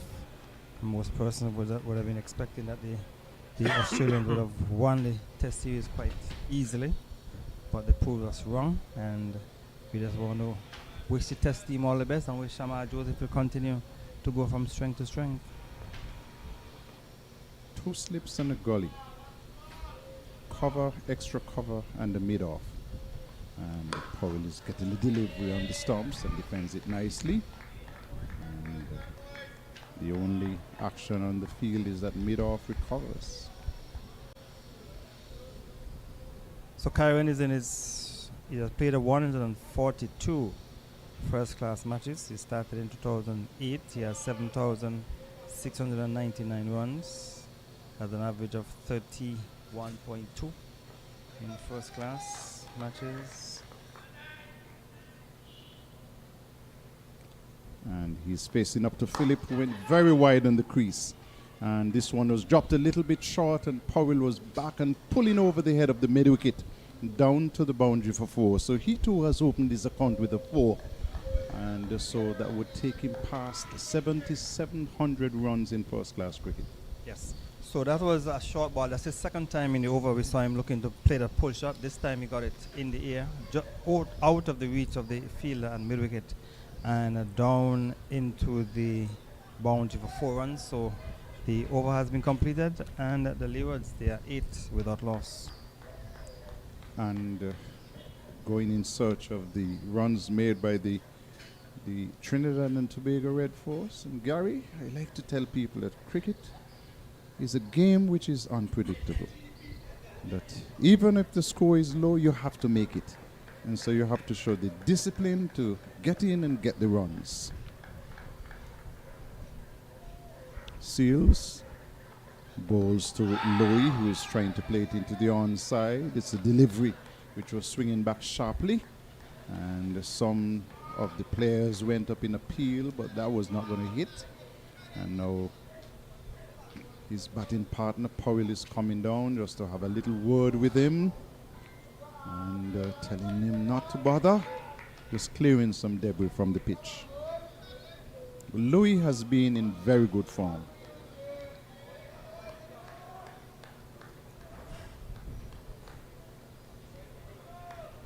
Seals has quite an extended run up, Gary. Yes, this goes beyond the 30-yard circle. And comes up now to bowl to Louis, who is behind it, plays it away on the onside. And Powell calls for a single. It goes trickling down to just forward of square. And they'll get a single. He'll move to 5, Mikhail Louis. And the score will move on to 9 for no loss. So it's easy going for the Leewards so far. Nothing extravagant happening from the two opening bowlers. They have been steady. The pitch has not been a teary or fast. We have not seen the ball coming off the strip with any great deal of pace. Nothing to discomfort the batsmen. So the Leewards would just want to play safe, play straight, and remain focused. Sales is bowling from the Lozak Road end, and this delivery, pitch wide of the off stump, angling across the left-handed Powell, and it goes through for the keeper, De Silva, to take. And Sales in the last game, he would have, I think he didn't get any wicket in the first innings. I'll get that in just a minute. But Sales has been struck by injury, and he's now making a comeback, and for West Indies, the sake of West Indies, you hope that he will continue to remain fit, because being in the West Indies team, I'm sure he'll be able to add some potency to the West Indies bowling attack. And he bowls to Powell, and Powell is driving off the legs, finds mid-wicket, no runs.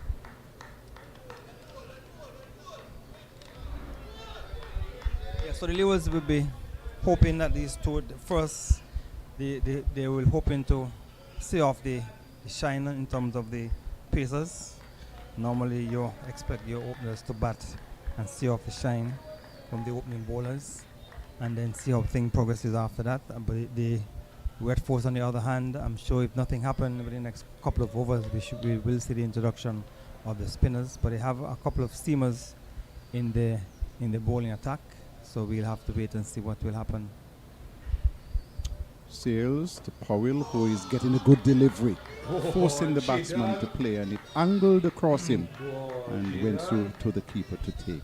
Good delivery, touchdown, just on about the off stump of the centre off stump of the left-handed Powell. He was pushing at it and was beaten and taken behind by the keeper.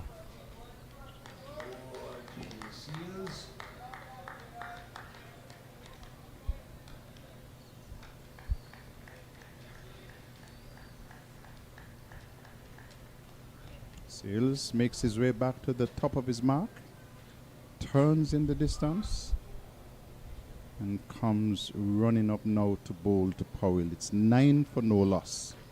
And for this delivery, he's turning it off his pads into the onside. End of the over, just a run coming from that over.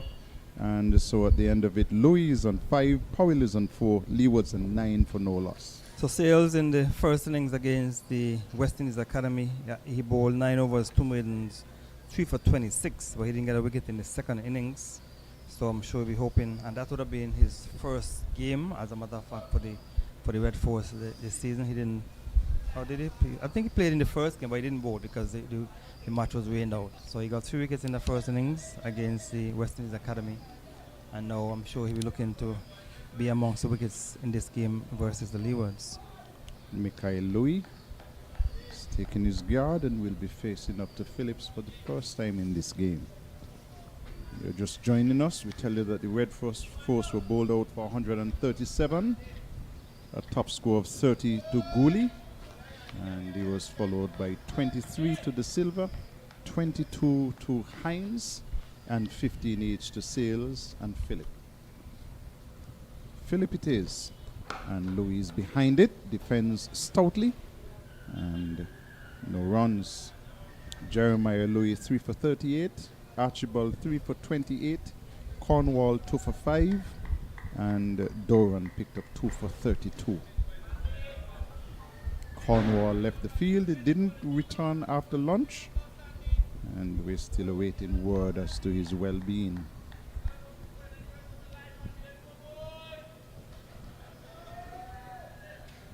Anderson Phillip goes in from over the wicket, close to the stumps. It's angling down the leg side, and all Louis has to do is to get a touch on it. It doesn't. It comes off his body and goes down to the fine leg boundary for 4.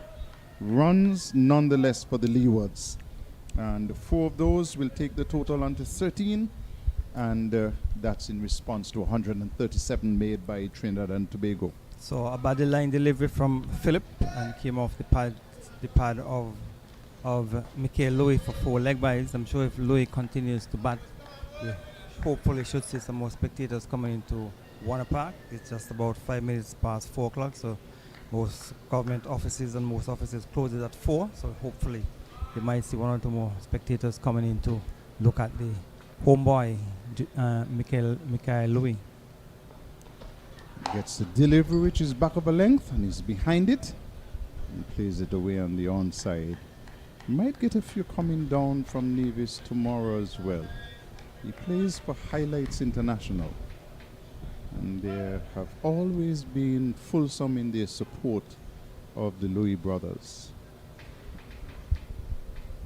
So he has been having an excellent season. He just want to continue to make runs, and he has looked very confident. He's looking very solid so far in this innings. As he faces up now to Philip, and again it's angling down the leg side. It's taking a thick inside edge. The fielder at long leg has to go chasing across to his right and knocks it down, retrieves, but not before they can cross for 2 runs.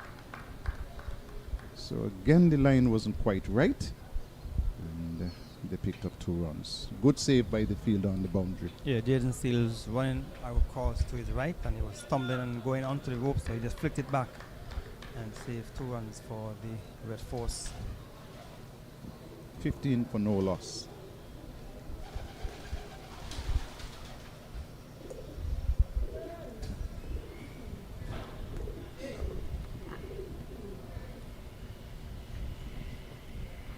Philip to bowl to Louis, who is defending away in the offside. No run.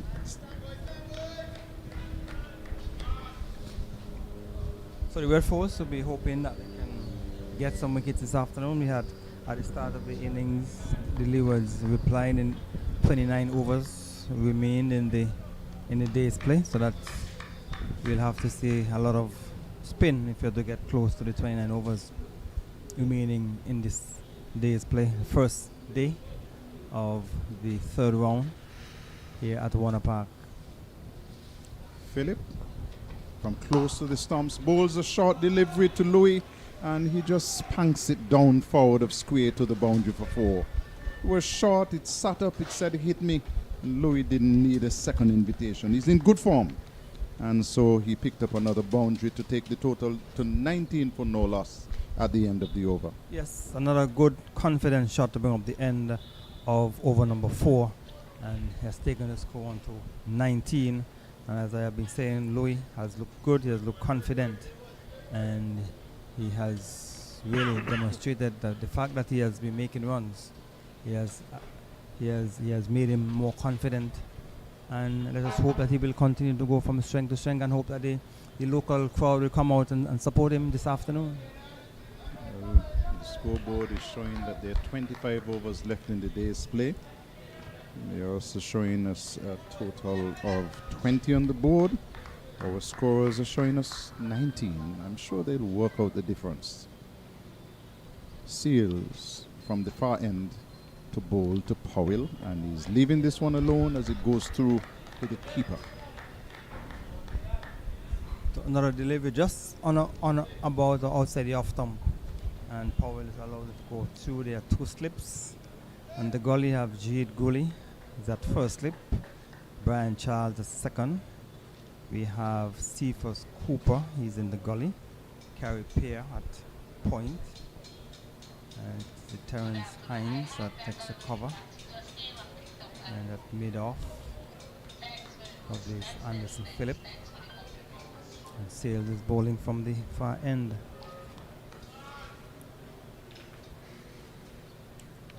And he comes up now to bowl to Powell, who is defending, wants a single, and Louis says no. And Louis was wary of the advancing Seals, who was following through. Good call. Yes, it takes two to run a single. And Louis realizing early that it would have been a dangerous single, so he sent Powell back. And all is well.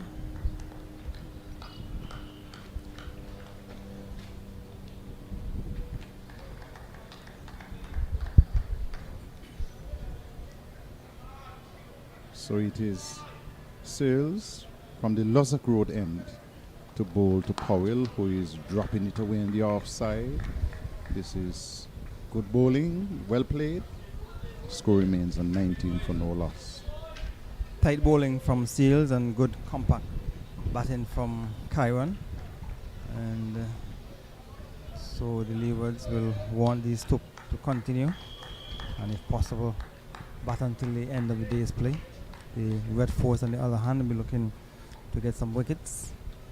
And as I said, I'm sure if next couple of overs and nothing happened, we'll see the introduction of Carey Peer into the bowling attack. Sales it is from the Luzak Road end, and Powell is driving in the air, short of the fielder down at mid-off, and not quite to the pitch of the ball, but it was safe nonetheless.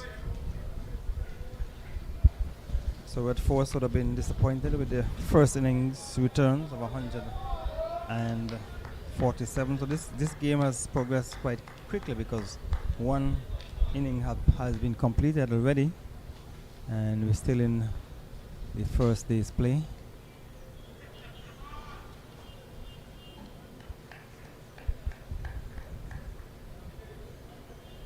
As Jaden Sales comes in to bowl to Powell, and it's pitched back of a length and angling across the batsman, and didn't ask him to play. He didn't have to play, and he didn't.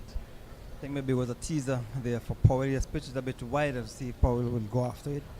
He didn't, and taken behind by the keeper. So one delivery left in the over.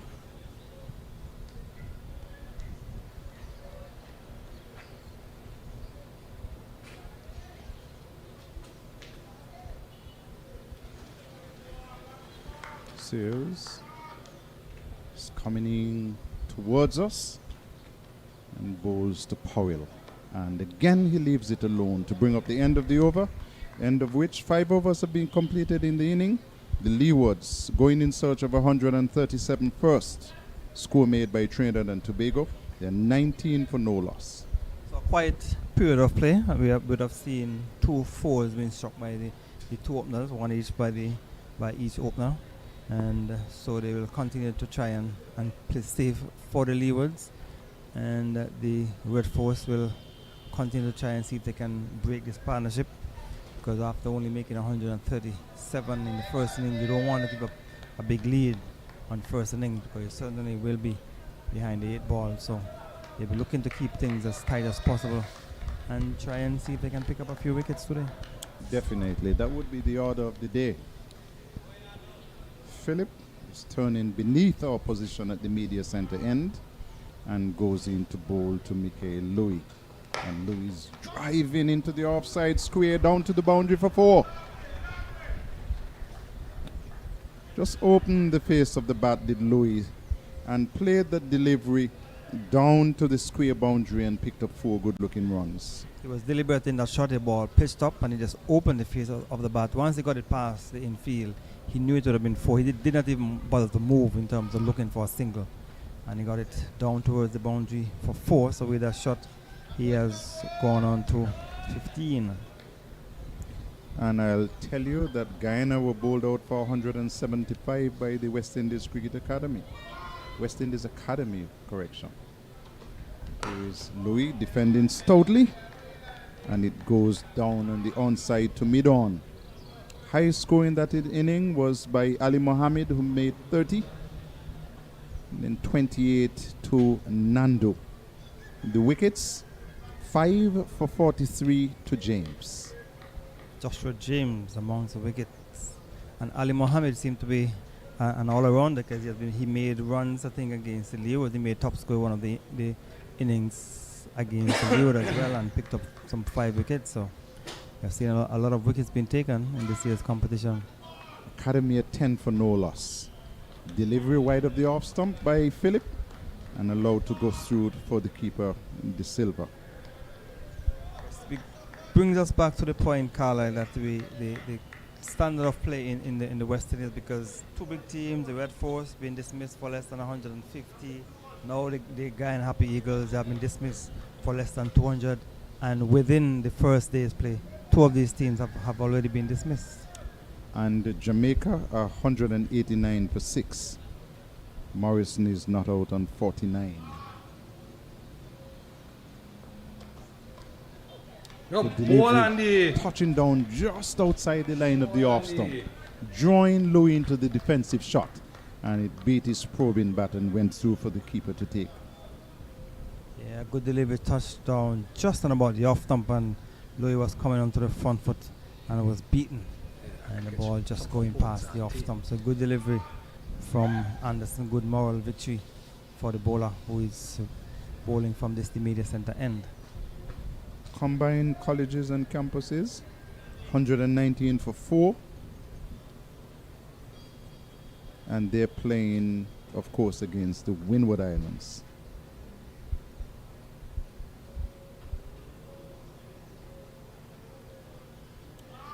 Here is Philip to bowl to Louis, again wide of the off stump.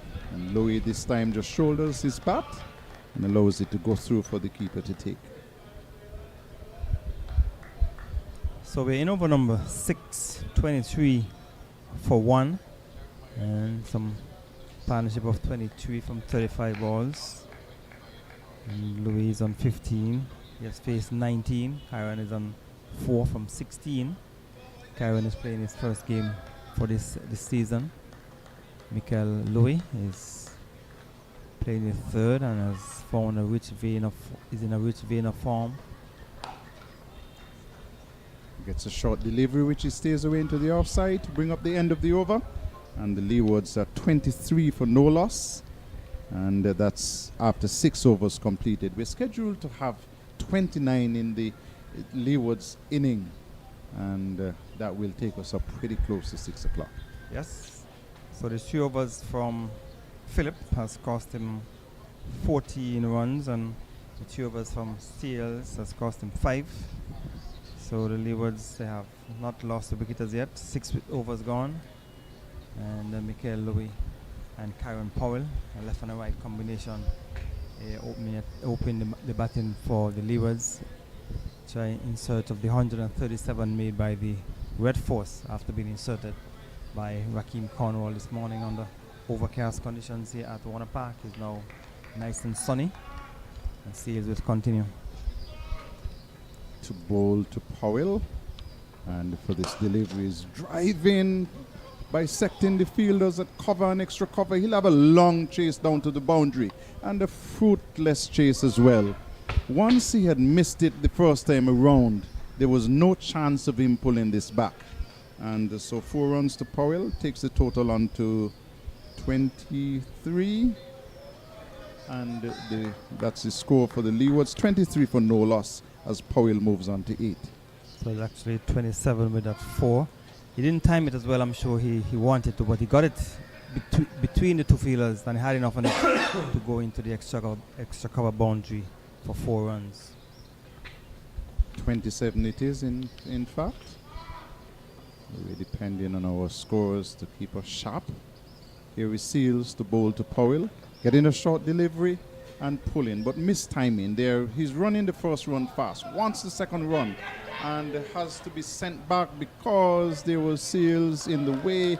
Powell realized he would have been obstructed, and so he shouted quickly and said no to Louis.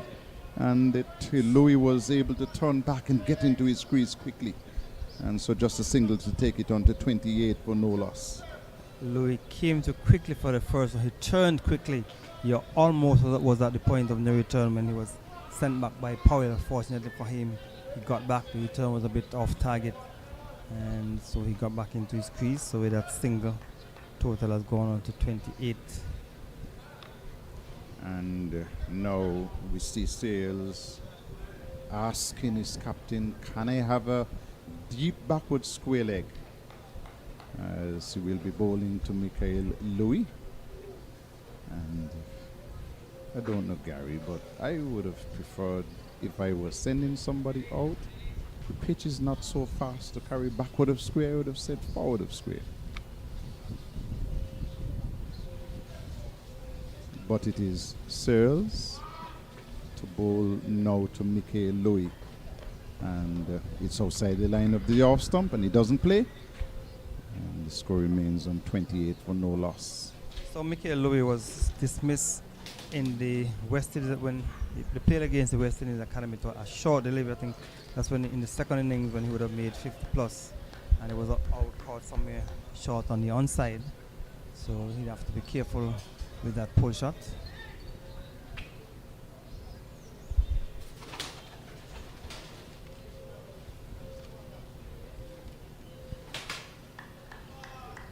Sales again, and is coming up to bowl to Louis. Gets a short delivery. That's short, that's high, that's wide. And Carl Tuckett at square leg signals that's wide. He would have needed a step ladder to reach that one, Gary. And the umpire signaling one above the shoulder. So as the score has gone on to 29.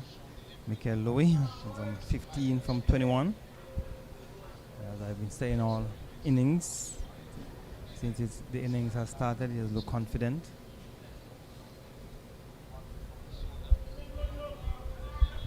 He has struck some 3 boundaries in his short innings so far.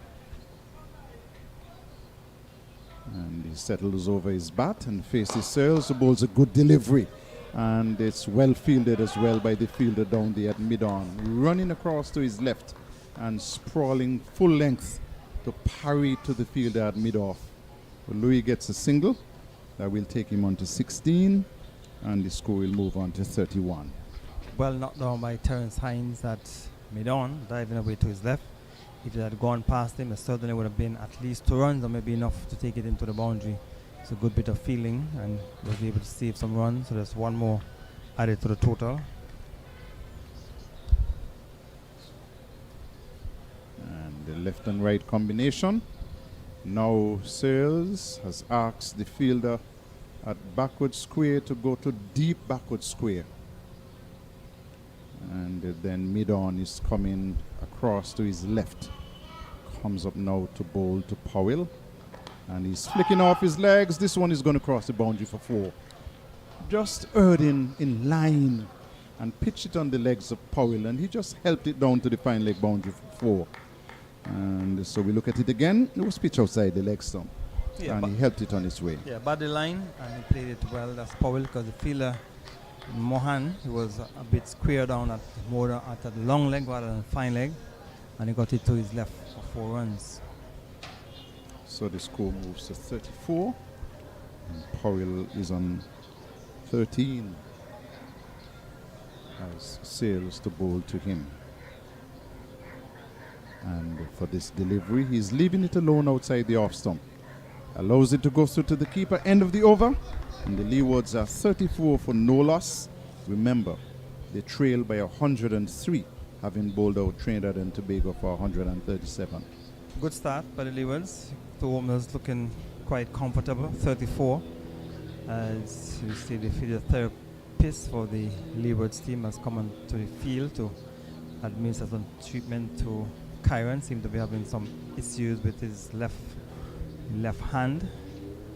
So the physiotherapist was coming on the field before the over was completed, and Carly Tuckett at square leg spotted that and stopped the physiotherapist, and so she could have waited until the over is completed. Seem to be getting some kind of plaster administered to the back of the left hand. And so Tony is out there doing the work, and the batsmen taking the opportunity to get some fluids as well. After such an overcast morning, Gary, it has been very bright and sunny today. Yes, excellent day for cricket, nice and sunny. And the overcast conditions this morning would have influenced the decision by the Leewards to insert the wet force, and that decision certainly paid off because they were able to dismiss them for 137. I'm sure if it was a hot and sunny morning, the Leewards probably would have batted first. But so we have now seen a change at this media center end. Anderson has been replaced by Terence Hines. You still also have Webster, Tion Webster, who does some medium pace as well. Third game for the Leewards, Gary. I hope it has not slipped you that this has been the third opening partnership. Joshua Grant played in the first game. Yeah, so this third opening partnership.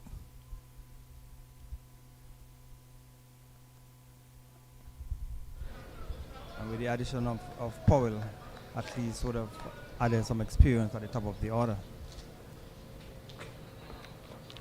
Change of bowling from this end. And the new bowler is Hines. Delivery outside the line of the off stump and went through. No harm done. Because in the first match when you had Joshua Grant, he really didn't look comfortable opening the batting for the Leewards. He would have made a pair. But he's a youngster. I'm sure he will learn from that experience. Oh, definitely. Hines to bowl to Louis, who is behind it, solid in defense, and goes down to mid-on. I would think that with the current form that Louis is in, that he'll continue to open the batting, and I would think as well that Powell would be there with him. Yes, I would think the same, because he has done well that's what he has been doing all his career, I think. But he opened for most of the time that he has been playing cricket. When he plays in Nevis, he opened the batting, so we expect him to continue as an opener. Hines to bowl to Louis, who is driving, and this one is going down to the wide long off boundary for 4 runs. And he seems to be able to spot the bad deliveries and to make use of them. This one was in the air, but in no trouble whatsoever because it was in vacant space. And so he has picked up another 4. The Leewards moved to 38 for no loss, and less than 100 runs behind Trinidad and Tobago. Yeah, good shot. He played it in the air, but it was out of the reach of any fielder and picked up another boundary. Hines is bowling a delivery full wide of the off stump. Louis played at it, missed it, went through for the keeper to take. What you don't want to see from our batters are just waiting for the boundary balls. You need to still be able to work the ball around and pick up the singles and the twos. Running in the last game was good.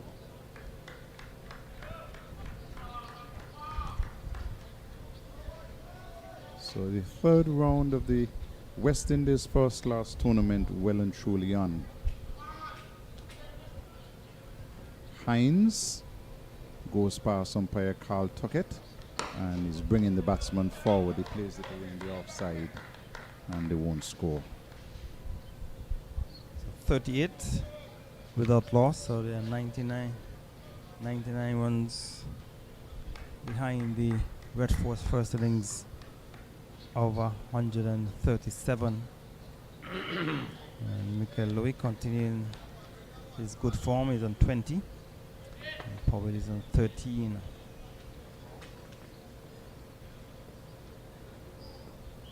So it's Terence Hines.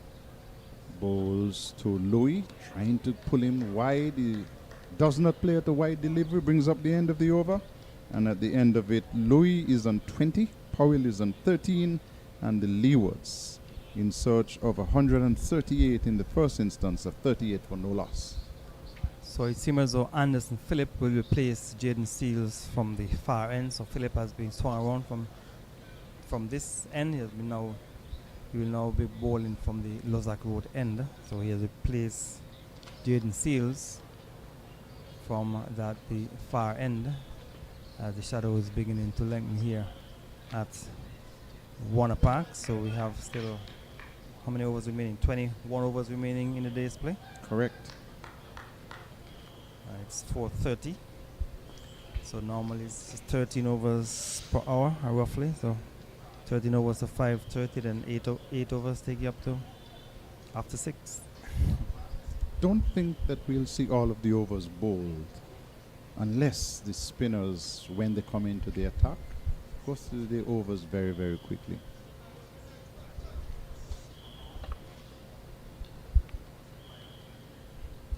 So Philip has been changed. He's now bowling from the far end. And the bowls to Powell, who is getting a delivery outside the off stump, going further away. And he shadows and allows it to go through. Yes, as the opening bowler, you want to make the batsman play a little more often. So you want to bowl a little closer to the off stump, make the batsman play. You have the two slips and a gully waiting behind, and also the keeper. So you want to make the batsman play as often as possible. Definitely. Now he has changed. He has decided that he will go from around the wicket and will bowl to Powell.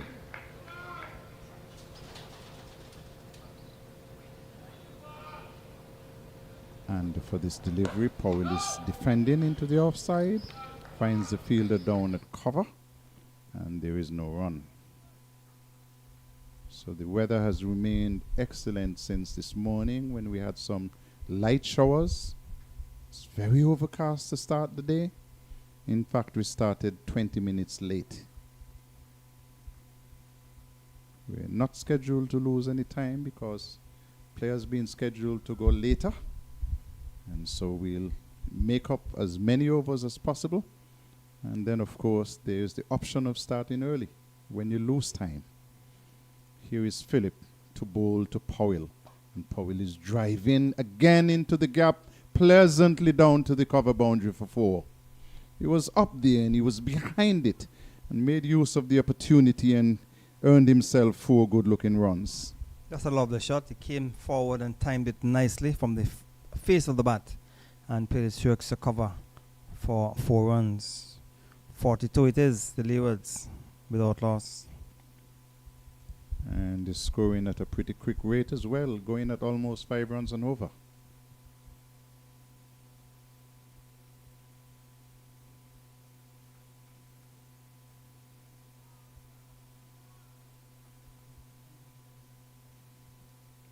Philip from the Lozak Road end, and Powell is leaving this one alone. Closer to him, back of a length, and asking him to play, and he made the decision not to play, trusting the bounce that it would take it over the stumps, and it was wide of the stumps as well. Yeah, he kept his eyes on it and watched it go through. That allowed it to go to be taken behind by the keeper. So that's what the bowler would want to keep it a little closer to the off stump, make the batsman think about it, and maybe in thinking about it, he might at the last minute try to play and probably get an edge to the keeper or the slips. We have seen that on this pitch, this square here at Warner Park, that if you're patient, you can get runs. As Philip it is to bowl to Powell, and again he leaves it alone, allows it to go through for the keeper to take. And so the score remains on 42 for no loss. We're in over number 9. So Louis is at the non-striker's end. And Powell playing his first game for the Leewards would want to get a good score, because the partnership for the Leewards, the opening partnership, has not really done well.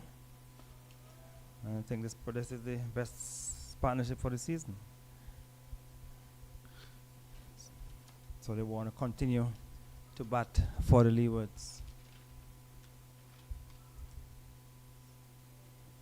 As Philip comes up to bowl to Powell, and Powell is driving again into the offside, and this one is knocked down by the fielder, but it will still reach across the square boundary for 4.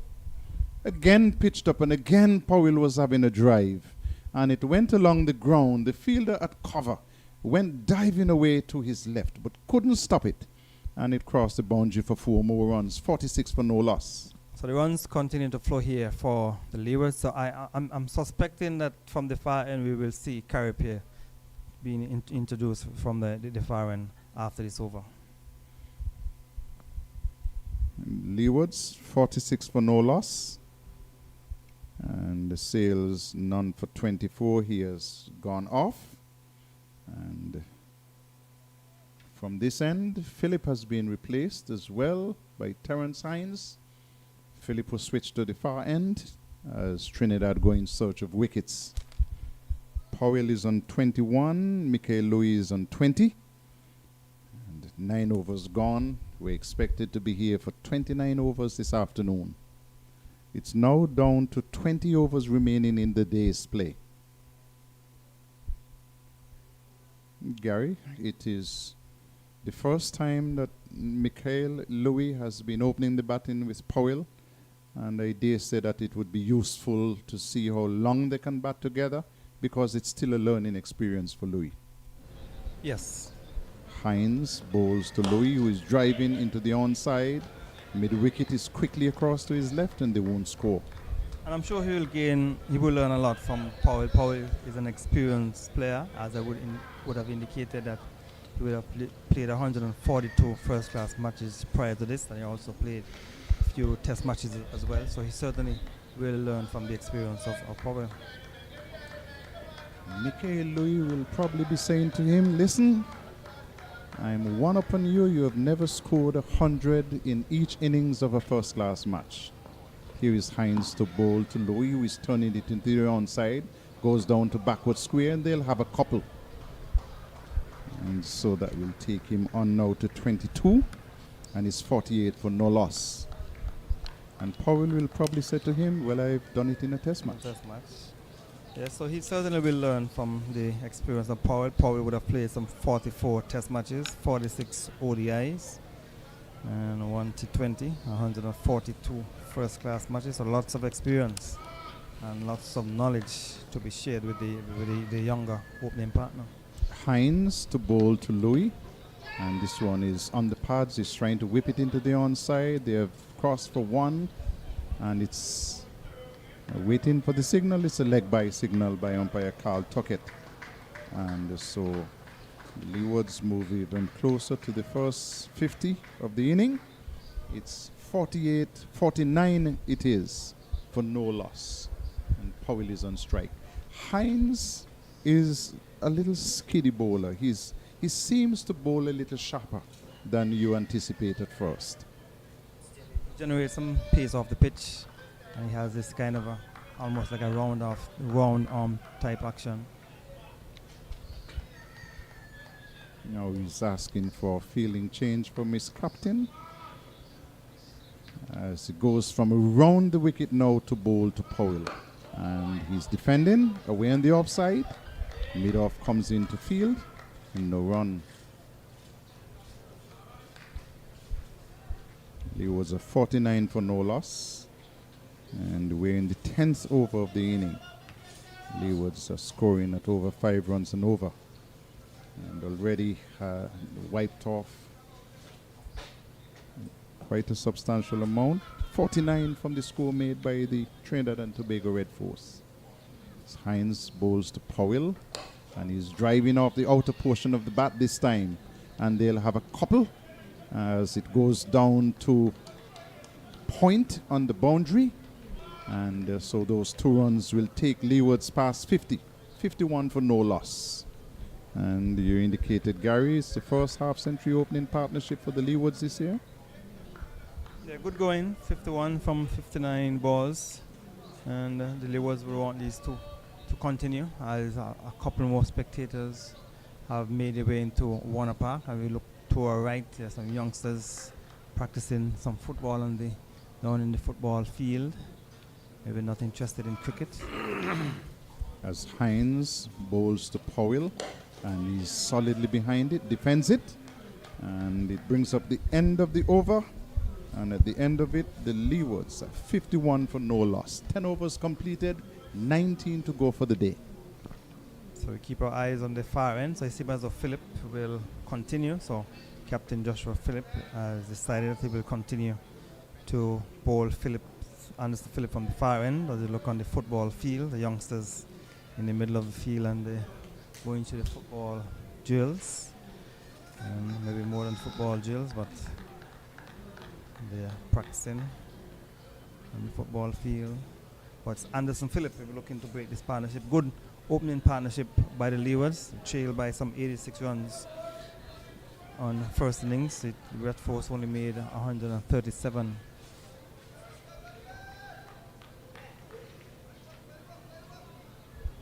So Philip will continue from that far end.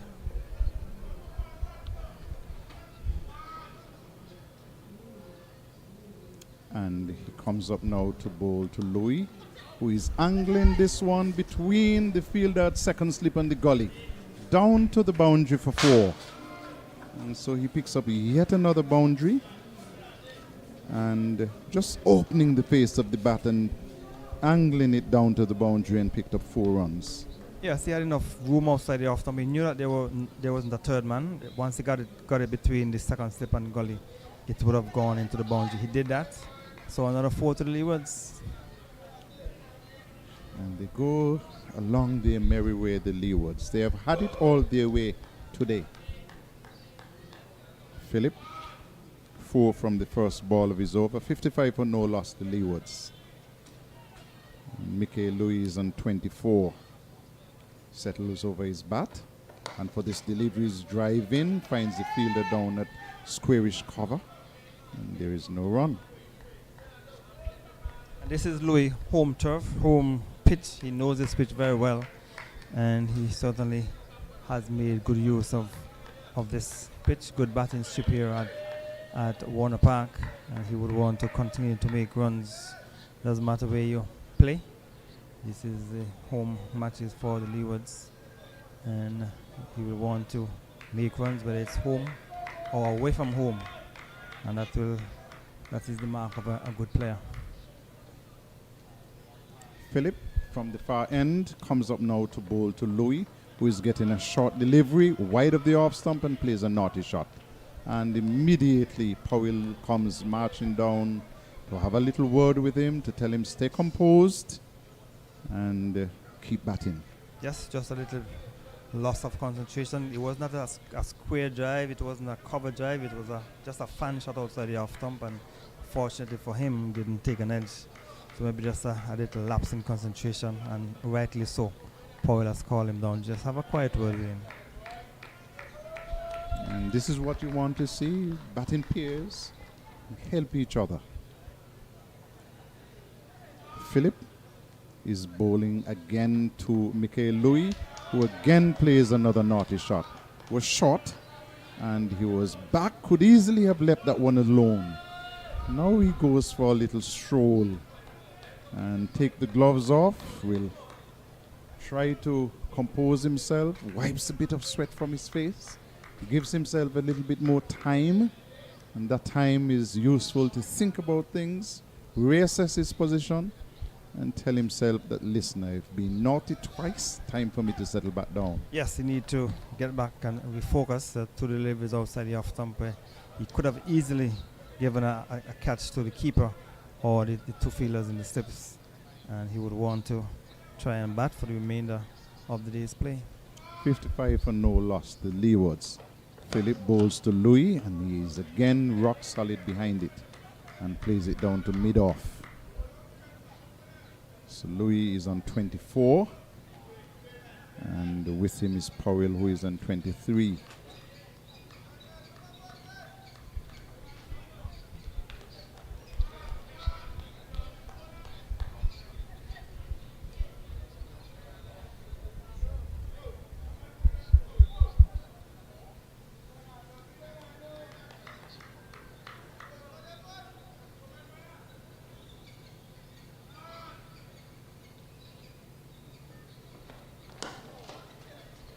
In the old days, Gary, before we had cell phones and all these modern means of communicating, word would have gone around in those days that Luther Kelly is batting and you should come to the park. Right. And you would see the crowd building. Well, we have cell phones and other means of communications. And the word must go out that the Leewards are batting and that we're engaged in a tussle with the Trinidad and Tobago Red Force, and that Mickey Louis is at the crease. Come and watch him bat. And he's batting. He's looking good. He's on 24 from 37, and Captain Joshua Silver is still persisting with his medium pacers, and Terence Hines is continuing from the media center end. And next door, the football game continues. Yes. And football, Gary, is like the #1 sport in St. Kitts. It played at all levels, and they play at a very good quality as well. Yes. Powell is facing up to Hines. Man at backward point has been sent squarer and deeper. And he's behind it is Powell, plays it back down the track. No runs. So yes, I think that the captain Joshua De Silva need to bring the changes. I think if we need to bring a slower bowler, maybe Charles or Pierre. Maybe Pierre would come in before Charles. But he has persisted with the seamers. They have not been effective on this track so far. Hines to bowl to Powell again, and he's playing it into the offside. The fielder is a little bit deep there at backward point, and so they get a single, and then there is a misfield, and so they come chasing back to get the extra run. That's a second run where they ought to have been one, Gary. 57 for no loss. So Webster looked like the guilty party, Tian Webster. He went down, but the ball went through him, and they were able to get an extra run. And if when you only make 137 runs, you could ill afford to be giving away unnecessary runs to the opposition.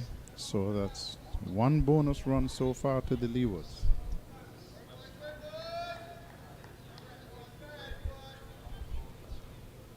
Hines again to bowl to Powell. And for this delivery, he's back and defending. And it goes away into the onside. Shadow from the big scoreboard down to our right. It's been extended on the field as the sun sets down in the west. And the Leewards will be hoping that these two will bat out the remaining overs. They have some how many overs? 17 overs after this. If we can get in those 17 overs. Delivery down the leg side, and Josh De Silva makes good ground, takes it nicely, and tidies up what is a little bit of an error there by Hines. And now he has decided he'll go back over the wicket.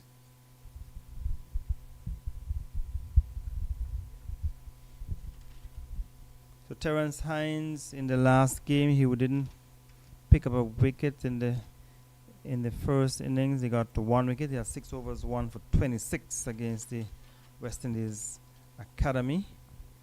And he didn't get a wicket in the second innings. 8 overs, none for 44. Bowls to Powell, who is angling it away down to the fielder there at backward point, and no runs.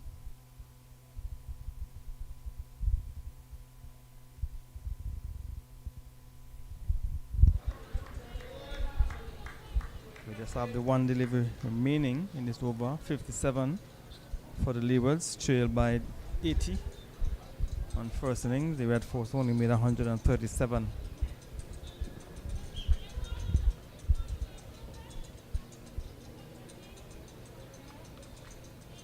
Here is Hines again, and Powell is driving handsomely down straight for 4. Just pitched up and given the treatment. Pitched up outside the off stump, and Powell just went into the off drive and played it down through the vacant mid-on area for 4, and that will signal drinks break, and the Leewards progress to 61 without loss. Very good start. Very good start, Gary. But more than that, what we have seen from these two batsmen from the Leewards is intent. Anytime they get loose deliveries, they have made maximum use of that. And we have complained too often in the past of negative batting. Well, these two batsmen are taking full of advantage of anything that is loose. Yes, definitely, and I'm sure that the Red Force now will use this opportunity to regroup and probably have a group meeting, a group discussion to see where they will go next in terms of how they'll be able to dismiss one of these two batsmen for the Leewards, who have been batting very well. Powell is on 29 and Louis is on 24. So with that, the score 61 without loss. We'll take a short break.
All right, welcome back after the water break. So Captain Joshua De Silva has decided that he will continue with the medium pacers from the far end, and Philip will be continuing from the Lozak Road end 61 without loss, the Leewards, and Michael Louis will be facing up to Philip from the far end. So the shadows beginning to lengthen here at Warner Park, 2 slips on the gully. Outside the off stump and shoulders arms as Michael Louis allows it to go through to be taken behind by the keeper. Good opening partnership. I'm told that this is his second 50 opening partnership for the season. There was one in the last game with Kofi James and Michael Louis. And Michael Louis went on to make 100. So I'm sure I don't know if he's thinking about that at this point in time, but I'm sure he'll want to bat as long as possible. There's Philip from the far end. And it's in behind it, that's Louis, pushed it down into the offside. So you're surprised that they're continuing with the medium pacers? Not really, because there is a bit of a bounce, and on this pitch, the batsmen have to give you a chance. It's playing well, and so unless you make a mistake, you should be in. The spinners are not getting a tremendous amount of turn, and I'll tell you part of my thinking why that is after this delivery. So Philip will continue to bowl to Louis. Good delivery, but he's in behind it and down into the onside. Gary, I've noticed having a close-up of the pitches, all the 3 pitches that have been played on, that whereas there is wear and tear, the ruts are not deep. Even the pitch that was played on for 4 days. And so, normally you can see some cracks and you can see some footmarks that the spinners would get purchased when they spin in those areas. I'm not seeing that at this pitch. Surface is pretty good still. So Louis is in behind another good delivery. But I still believe, though, because the pacers have not really troubled the batsmen. So I just think giving a variety would probably help. And you never know. Pair can come on and get two or three wickets. Well, at my age, Gary, and the amount of cricket I've seen, I just observe and give commentary unless I'm coaching. And so De Silva has decided that this is it. We can be made to look silly if 2 wickets fall in this over. So Anderson will continue. Philip. Oh, and a short delivery, and Michael will be looking to pull it over mid-wicket. He didn't get up as high as he anticipated, and taken behind by the keeper. And a naughty shot in a sense. It was a bit outside the off stump, and probably didn't keep his eyes on it as long as he should. Yes, on this pitch, Gary, you have to look at the ball late and play it a little bit later, because the bounce is not steep bounce. It is bouncing, it is carrying over the level of the stumps, but it is not steep bounce on such as you would get, for example, in the old days in Anguilla. When it pitched in a certain area, you could easily say, listen, I'm going to go with this one because it's going to bounce at a particular level all the time. That didn't happen here. Louis will just have to keep his eyes on the ball and watch it later. And that is exactly what happened in the second innings against the West Indies Academy. There was a short ball from Naeem Young. He didn't get up as much as he anticipated, and the ball just came from the outer portion of the bat and just ballooned in the air for the fielder to take a simple catch on the onside. Change. The captain has decided that he'll have a fielder at short extra cover as Hines continues. Just guiding it through backward a point, should get 2. As the fielder Anderson Phillip has to run away down towards the backward a point area, flicks it back for Jason Mohammed, is it? Or just maybe Mohan to send the return back to the keeper's end. So 2 more to the total. Takes it on to 63, is it? 63 without loss. We're in over number 14. And Kyron has progressed to 31. And as the innings is developing nicely. Mikhail Louis is on 24. He's a non-striker.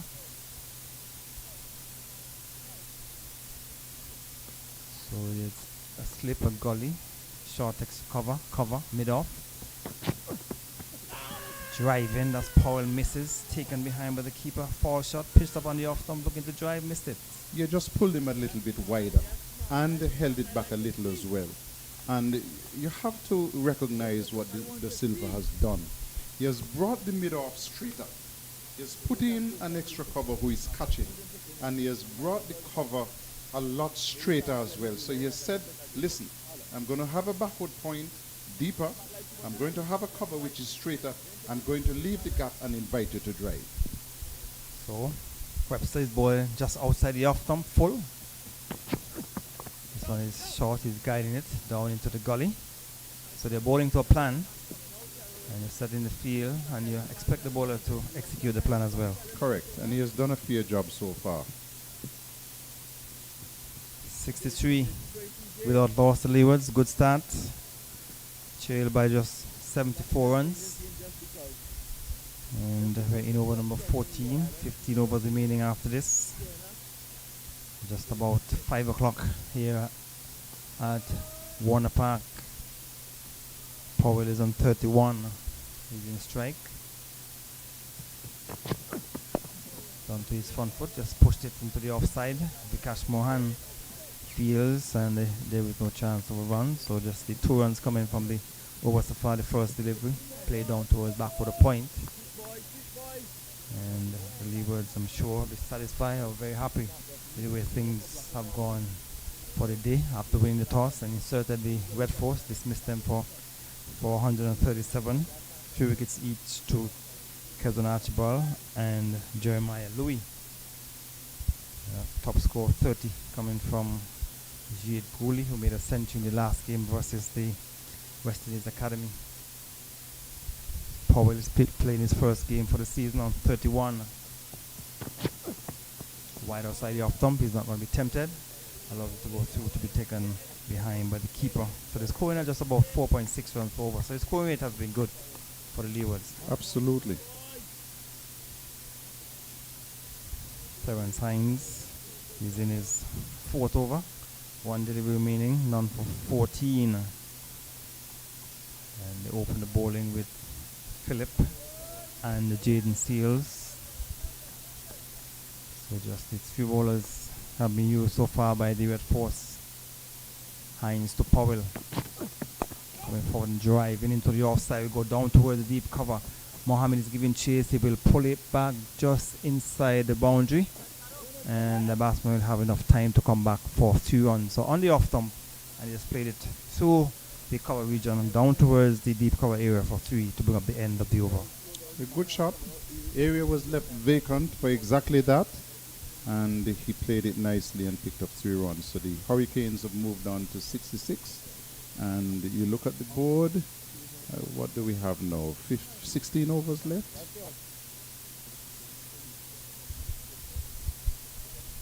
So the over is completed, so we'll see. So it seems as though Anderson Phillip will continue from the far end. So 66 without loss from 14 overs. And the Leewards trail by 71 runs. So Terence Hines 4 overs and none for 17. And Anderson Phillip will continue from the Lozak Road end. Actually 15 overs left, Gary. 14 have been bowled so far, and we started looking at 29. So we have 2 slips still. Vikash Mohan and Brian Charles. So, well, one of the slips will be removed. Brian Charles is going across to the gully area. Pierre will come onto the onside, maybe to a short back for the square. And then Mohammed will move across to his right. He will go into the middle wicket position. So Pierre will be on the left side of the square leg umpire, Carly Tuckett. So there's a slipper gully, a point, an extra cover, and a mid-off. And Phillip will go around the wicket to Powell. On the leg stump, gets it down to Pierre at the back for the square area, no chance of a run. 66 without loss. And the Leewards certainly will be very, very satisfied with the way things have gone. They have certainly won the early exchanges in the entire day's play there.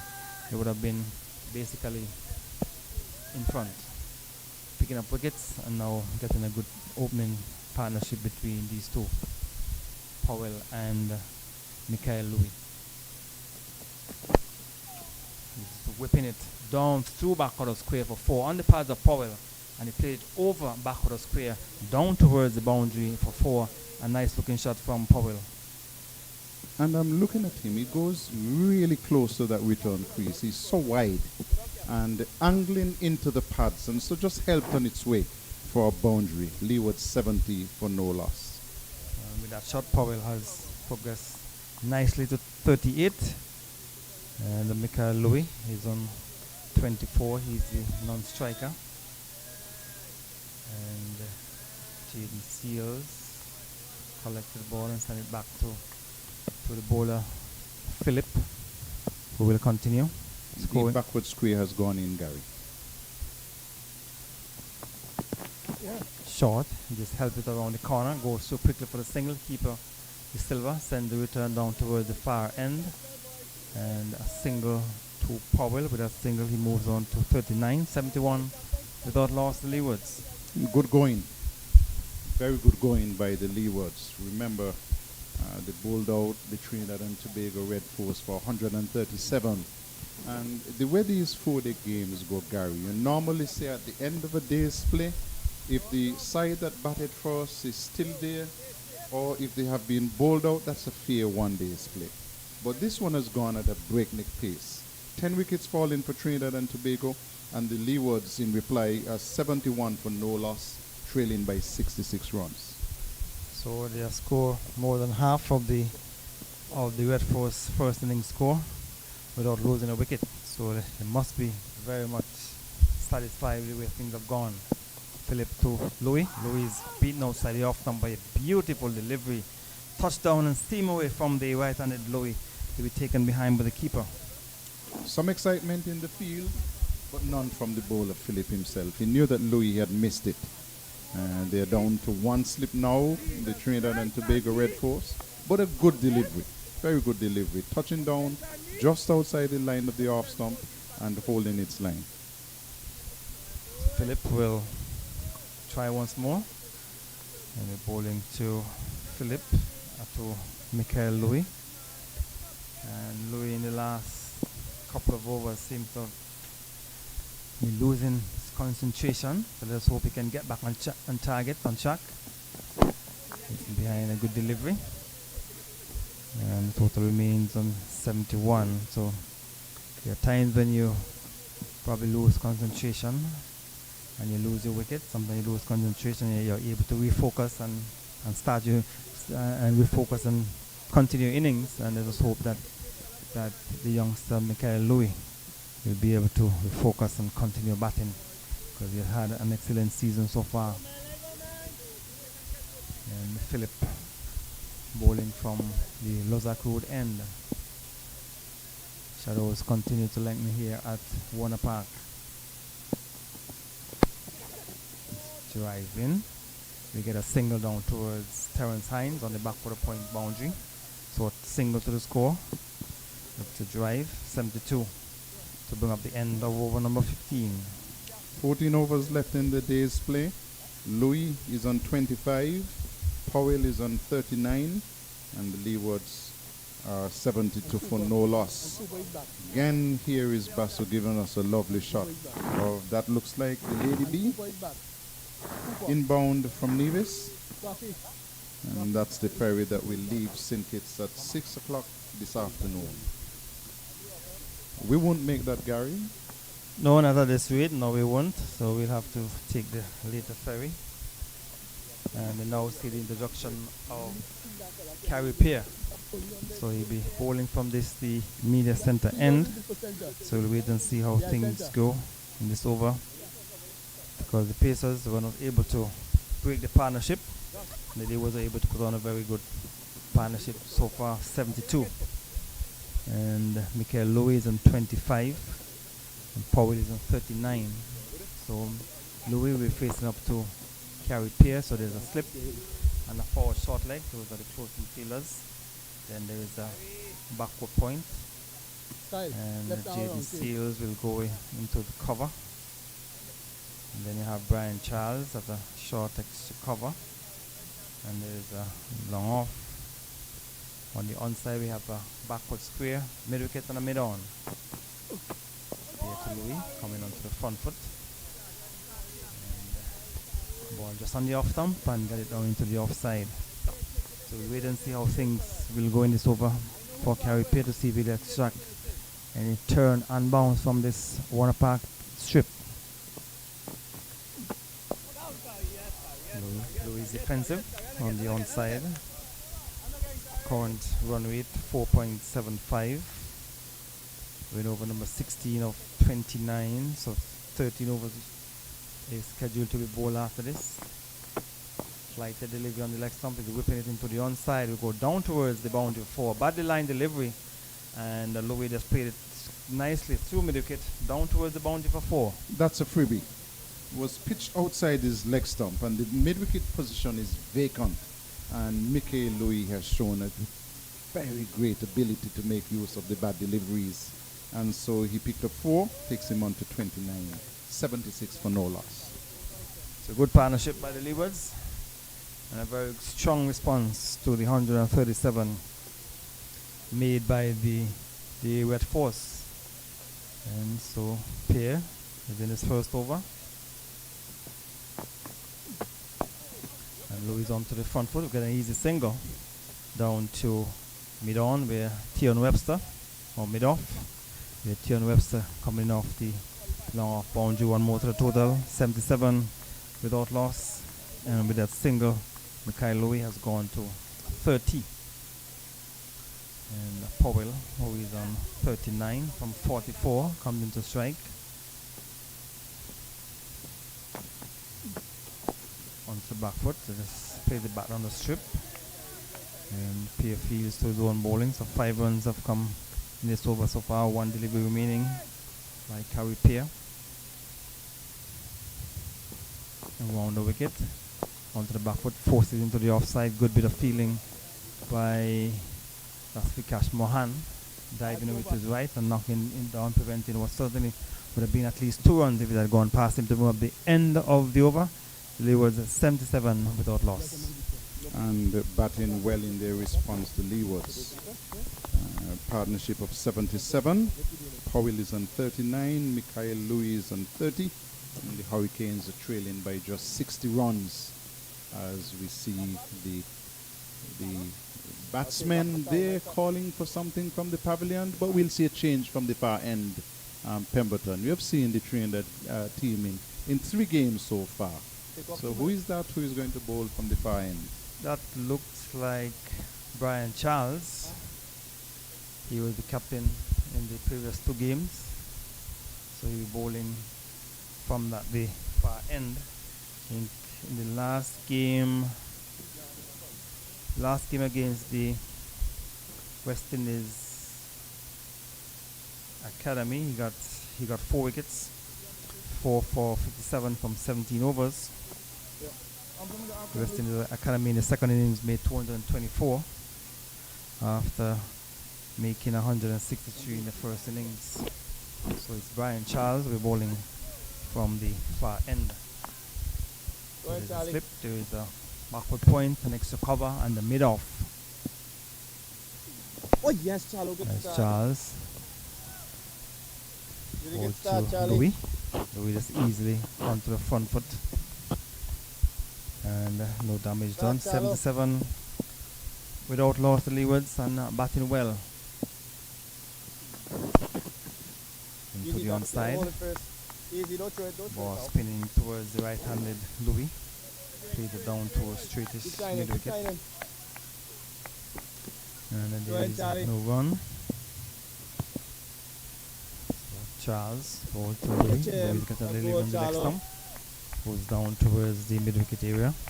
The Leewards, I'm sure, would end the day's play if they don't lose too many wickets. be very satisfied. Oh yeah, yes, shallow boy. And Louis playing down to Goal. Not forward only short Durham leg. getting Cephas bounced. Cooper is in the way. Not only Durham. So 4-dot balls delivered by Go ahead, Brian Charlie. Charles from the far end. Catch it. Flat faster into the onside. We get a single. Just bouncing over the head of Cephas Cooper at forward short leg. And Charlie. he get a single. That's Jeremiah. That's Side Mikhail Louis. He has gone on to 31. And Kyron Powell, who is on 39, comes into strike. 78 without loss to Leewards. When last I checked, the West Indies Academy was 63 for 4.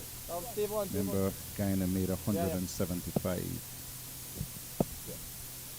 So Charles will go around the wicket to the left-handed Kyron Powell. Oh yes, And he's shallow coming out to boy. the front foot to bring up the end of the first over from Charles on the far end. 1-1 coming, 78 for no loss after 17 overs. And the 12 overs remaining in the day's play to date. In the game, Jamaica Scorpions against the Barbados Pride.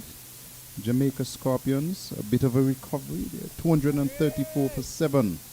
68 is Morrison. And the last wicket to go seems to be that of Salmon. But 234 for 7. So look at the screen, boat leaving the harbour. And Mikhail Lewis punching into the offside. Tumbling save. And that's Amir Django. So Amir Django is on the field. So we'll have to check to see who he's off. And Louis looking to whip it into the onside. Comes off the pad. Half-hearted appeal. And, so Django is on the field. And we look around to tell you who might be off. As Pierre around the wicket to Louis coming forward. It looks like this Anderson Phillip might be off the field. So it's Pierre in over number 18. Louis easily onto the front foot. 78 without loss in response to the 137 made by the Red Force.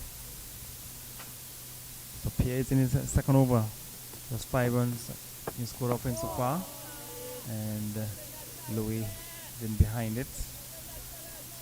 Playing tight defense. 78 runs partnership from 107 balls. And Mikhail Louis scoring 31, Powell 39. And onto the front foot. Bring up the end of another tight over, a maiden over bowled by Carey Pierre. Yeah, but good solid defense shown by Mikhail Louis. And making sure that he defends the balls which require to be defended. And so the Leewards, after 18 overs, 78 for no loss. And something from the Windjammer Cruise Line that seems to be heading up the coast. So they're either going to Nevis in that direction, or they might be heading off to Antigua. Go ahead, Charlie. Yes. So it's afternoon as the sun sets in the west. And Powell facing up the Charles. And drive in. Down through mid-on. Into the boundary for 4. Really, Uses his really. feet and played it in the air, but out of the reach of the fielder at mid-on. Well away to his right. And into the boundary for 4. So with that 4, his total has gone on to 82. And Powell has progressed to 43 and batting well. And they're trailing now by just 55 runs, the Leewards.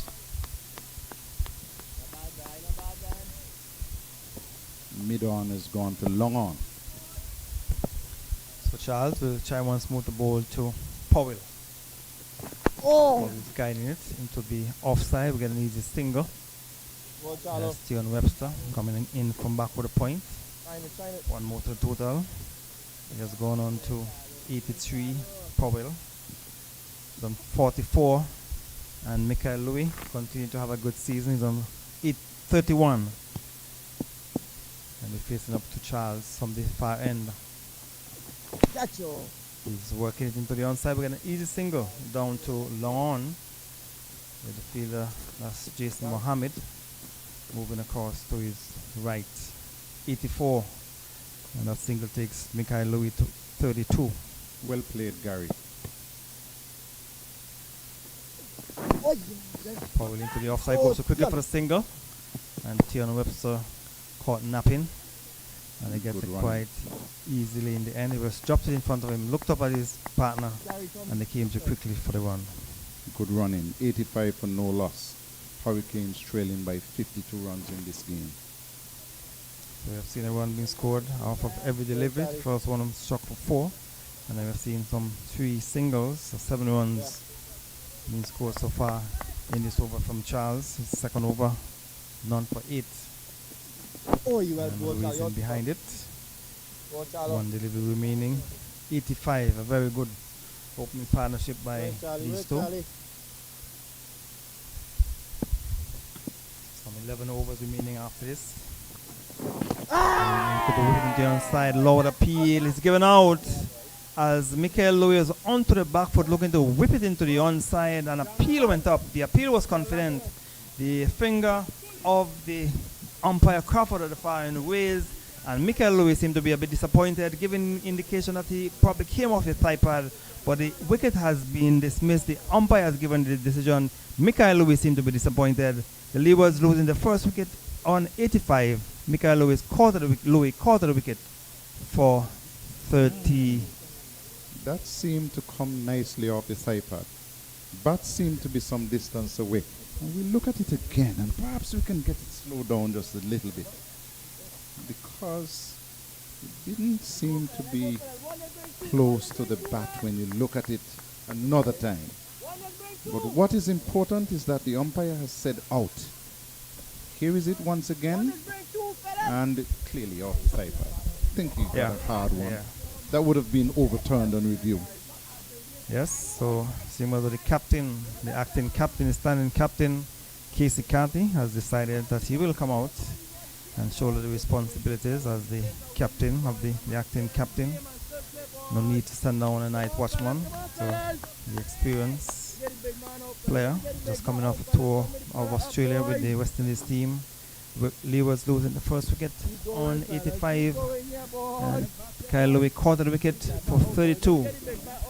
And the Red Force getting the breakthrough, even though from replay the ball seemed to have come from the thigh pad.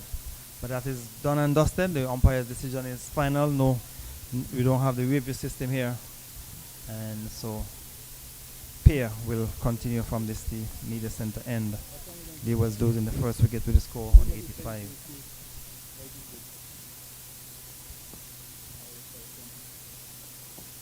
Here to bowl to Powell, who is back, turning it into the onside, and there is no run. So Trinidad will looking to continue to keep things tight. Get an easy single as Powell down to Tion Webster. He moves on to 46.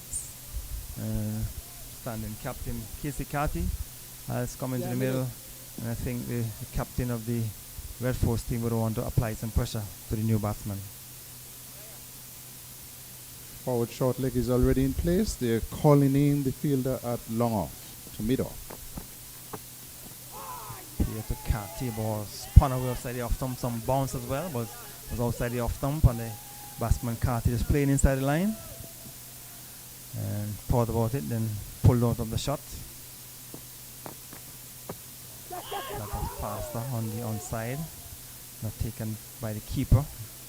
The hand of the bowler going in the air, maybe looking to probably bowl the batsman behind his back. And so things seem to have looked a bit different in this over for the Leewards. Correctly, compactly forward as Carty pushed it back down on the back down the strip. 86 for 1 over number 20. So 9 overs remaining after this. Flatter faster, taken on the pad, was onto the back foot at the end of the over, a tight over, and the Leewards 86 for 1. At the end of 20 overs, so 9 remaining. 20 overs completed so far. Go ahead, Charlie. And Hey, work, boys. Hey, finish we are the going boys. at 29 overs this afternoon. And so 9 overs remaining in the day's play. Charles will continue. So show the spectators who came in to see Mikhail Louis bat. Yeah. They're a bit disappointed with the way he got out, or he was the decision given. And Powell is onto the front foot, Go on, Charlie. taken behind by the keeper. So the Leewards would have to be careful here, because if the TNT team, the bowlers can pick up another wicket or two here. Powell's onto the front foot. I'm sure if they can pick up one or two more wickets here, the Red Force will go in at the end of the day's play feeling a little bit better with them, their performance. Oh yeah, every wicket is important when you're in the field. Charles. Oh, Charlie boy. Again, a flatter, faster Go on, delivery. Charlie. And no damage done. Go ahead, Total Charlie, innings on work, 86. Still trailed by Go ahead, some Charlie. 51 runs, the Leewards. As the Red Force only made 137 in the first innings. So on the pitch when he gets his drive in, he gets an easy single. Down to long on. One more to Powell, 47. Don't think he's still at it. And Casey Carter comes into strike, 87 for 1. Normal. Adjustment is being made to the field by the captain. Fielder at deep backward point has been asked to come in. And Back then reverse, we finish the this. straightest middle wicket has been put in place. There's a fielder down on the forward square fence. There's a short fine leg and also a long on. Charles to bowl to Carty. That fast delivery past the forward short leg with a single. He's off the mark. Put on to the back foot and played it to the right of the steeper scooper. One more to the total. Carty is off the mark. He's on 188 for 1. One delivery remaining in over number 21. Bowled by Charles from the far end. Catch it! Powell drive in. Two bounces down to the fielder at long on, short of catch him. But he's dropping well short of the fielder. One more to the total. Bring up the end of the over. 89 for 1, the Leewards. With Mikhail Louis, the batsman, being dismissed, caught at the wicket of Brian Charles for 32, and the Leewards are now 89 for 1. And we're 21 overs completed, so we're looking at 8 overs left in the day's play. So Carey Peer will continue. He has bowled 3 overs, none for 6. He'll be bowling to Kyron Powell, so a forward short leg and a slip. The two fielders in catching position close to the bat. Powell is driving, easy single. So with that single, he has moved on to 49, and the total has progressed to 90 for 1. And Casey Carty, who is in 1, will come into strike. We're in the dying stages of this, the first day's play here at Warner Park, as the shadows continue to lengthen. Onto the back foot, is guiding it down to the slip. Good bit of fielding by the fielder in the slip, diving away to his right, stretching and pulling it in. So Pierre will try once more from this the immediate center end. Round the wicket, flatter faster, and Carty's to the measure of it. And the sun sets in the west. The shadows continue to lengthen here at the Warner Park. Carty's in behind and delivery on the off stump. And no run. 90 for 1 in over number 22. The Red Force only managed 137 after being inserted. And Carty's into a hurried shot, pushed it into the offside. Carey Peer comes back to the top of the mark. He's in his 4th over, 2 deliveries remaining in the over from Peer. So it's 90. Over. 90. End of the over, Gary. So over is completed. And 20 overs done. 90 for 1, the Leewards. 7 overs left in the day's play. Remember, we're scheduled to go until 5:48. shadows continue to lengthen, but the light is still good. And so, more spectators coming into the park. And perhaps here to say that I was at Warner Park on this date, and that I was able to see the West Indies wicketkeeper batsman Josh De Silva. And Charles to Powell onto the back foot, forces into the offside, and knocked down by Tion Webster, backward point. So Powell is on 49. He's in sight of a half century. Down the pitch. When he gets his pushing into the onside, it wasn't to the pitch. Had to check his shot and got it down to Philip.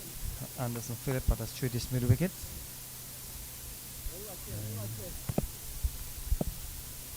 Charles around the wicket.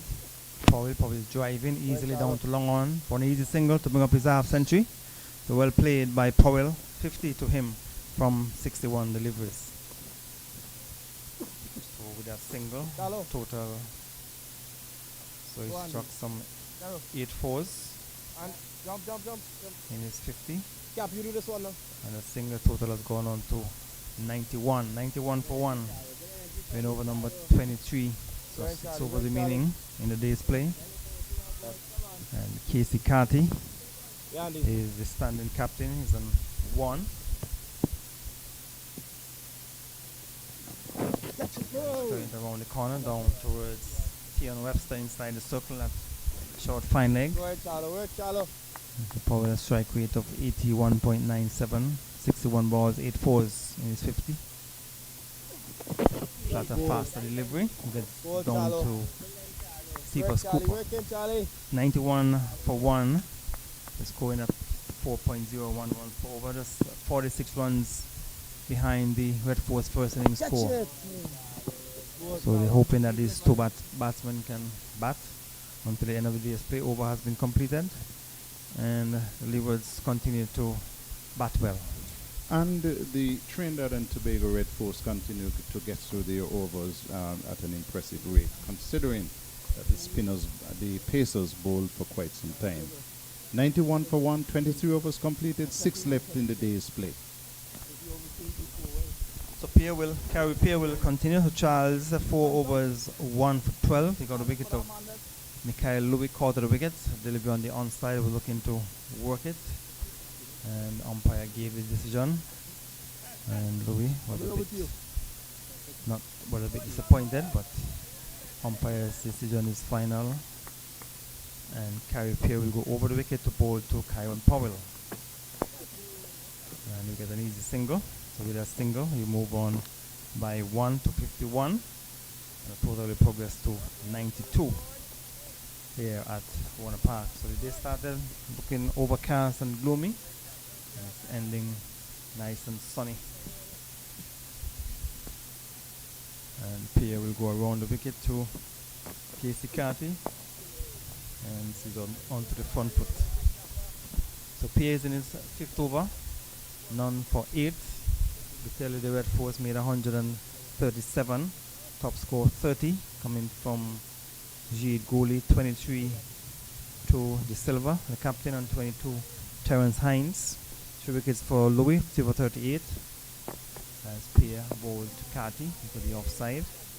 And Colin Archibald, 10 overs, 3 maidens, 3 for 28. Jeremiah Louis, 15 overs, 5 maidens, 3 for 38. And then Cornwall, who did not come back onto the ballpark after lunch, 2 for 5 from his 3 overs. And Doran had 19.2 overs, 2 for 32. That's the bowling figures for the Leewards. 137 all out in 60.2 overs, the Red Force. And the Leewards in response, 92 for 1. The batsman out. Mikhail Louis caught the wicket off Charles for 32. And Powell is there, he's on 51. Going by his standing captain, Carty, playing a square of the wicket down towards backward point. He will run close to the boundary. Sales should pull it back, flicks it back for Jason Mohammed to complete the fielding. But the batsmen have enough time to come back for 3 runs. So 3 runs to Casey Carty, and the total has gone to 95 for 1 at the end of the over. And good running again. He didn't hit it with a lot of power, but he placed it well. And so he earned himself 3 runs, Casey Carty. And so at the end of the over, 95 for 1. That's the score of the Leewards. 24 overs have been completed. Another 5 overs left in the day's play, Gary. So Charles will continue from the far end, and the Leewards trail by just 42 runs. So they are hoping that they can go in for the finish the end of the day's play without losing any further wickets. And the Red Force will want to pick up another wicket or 2. Cut into the onside, we get a single. And Anderson cannot stop the run, so 1 more to Carty. He has gone on to 5. Powell on 51, playing his first game for the season, has come back into strike. Mikhail Louis, the batsman, dismissed for 32, caught at the wicket off the bowling of Charles. He's bowling around the wicket to Powell. Powell get an easy single down to long off. So the singles are coming quite easily. So 2 singles from the 2 deliveries that have been delivered by Charles in this over so far. Carter comes back into strike, he's in 5. Current run rate 3.99, a trail by 40, the Leewards. Oh yes, Charlo, that ball. So the Leewards will be hoping That ball, Charlo. to close off the day's play without losing any further wicket. 97, so 3 runs away from the 100 mark. None. Carty is there with Keep going, Powell. Charlie. And Powell is signaling to the pavilion. We're over number 25, so 5 overs remaining, or 4 overs remaining after this. Touch it! Oh! Taking on the pad. Question asked of the umpire, not interested. As we look at it, obviously going up, spinning past the Go next boys, stump. work it out, lad. Come on, boys. So Charles continuing from the far end. Catch it. Goes down towards the straightish short mid-on. Over completed, 97 for 1, the Leewards. And good going by the Leeward Islands, Gary. Seeing, having their bowlers do the job they were asked to do. Bowling out Trinidad and Tobago for 137 and responding with 97 for 1. And so at this point, advantage the Leewards. They're trailing in this game, but only trailing by 40 on first inning. And we're only at the end of day 1. Yes, so as I indicated, this game has progressed quite quickly. The Red Force first inning that has been completed, and if things continue to progress this way, Carlisle, as has been the other matches, we may not even go into day 4. Yeah, but that's looking way down the road, Gary. And I will play it one day at a time, because you expect that in the second go around that the Trinidad and Tobago batters will bat better. So the Leewards will want to bat for a long time to give them a huge lead in first innings, and that would certainly put some pressure on the Red Force. The Red Force, on the other hand, will want to restrict the Leewards to a smaller lead as possible.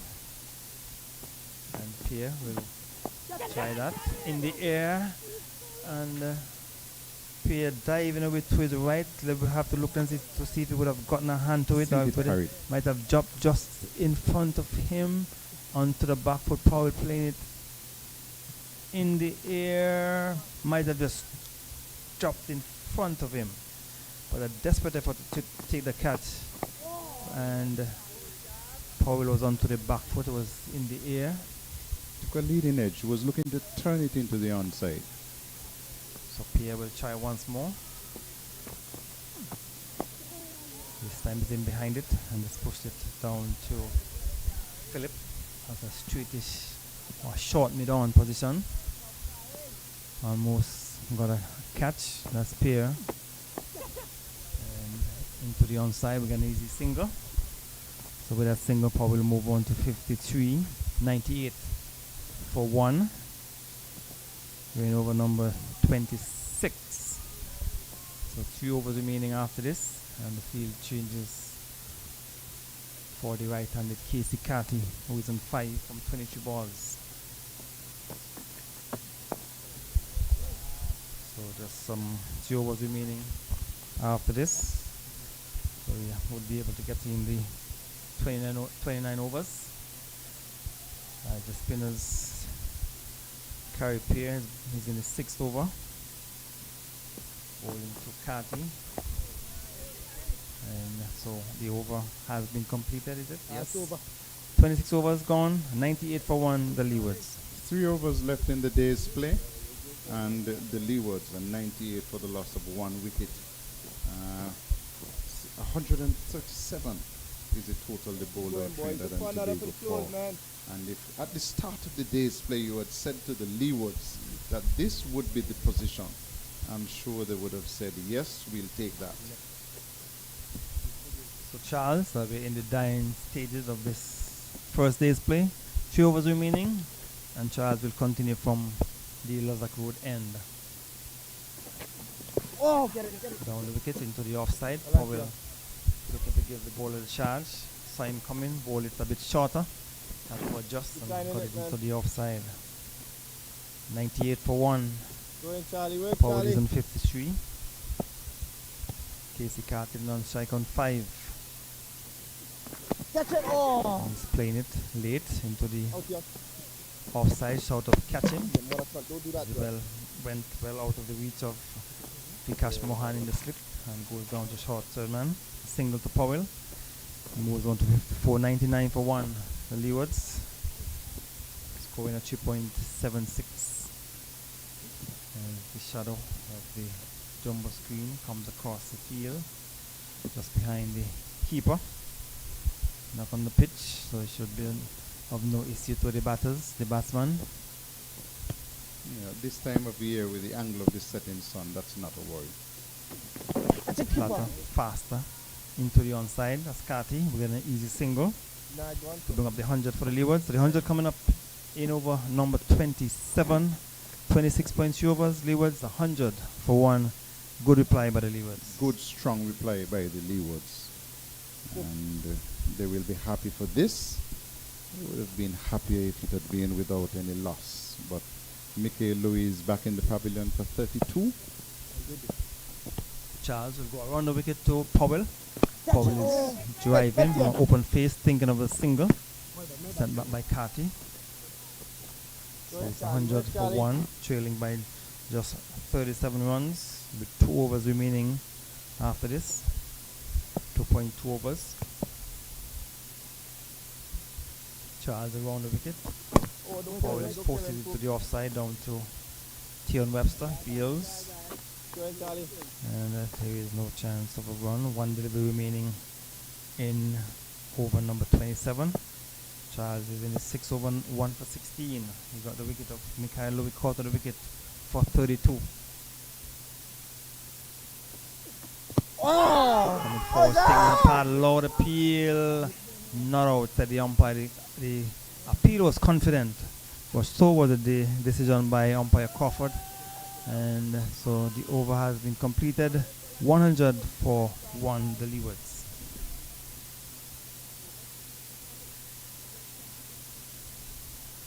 Was struck on the pad, a loud appeal, a confident appeal as well.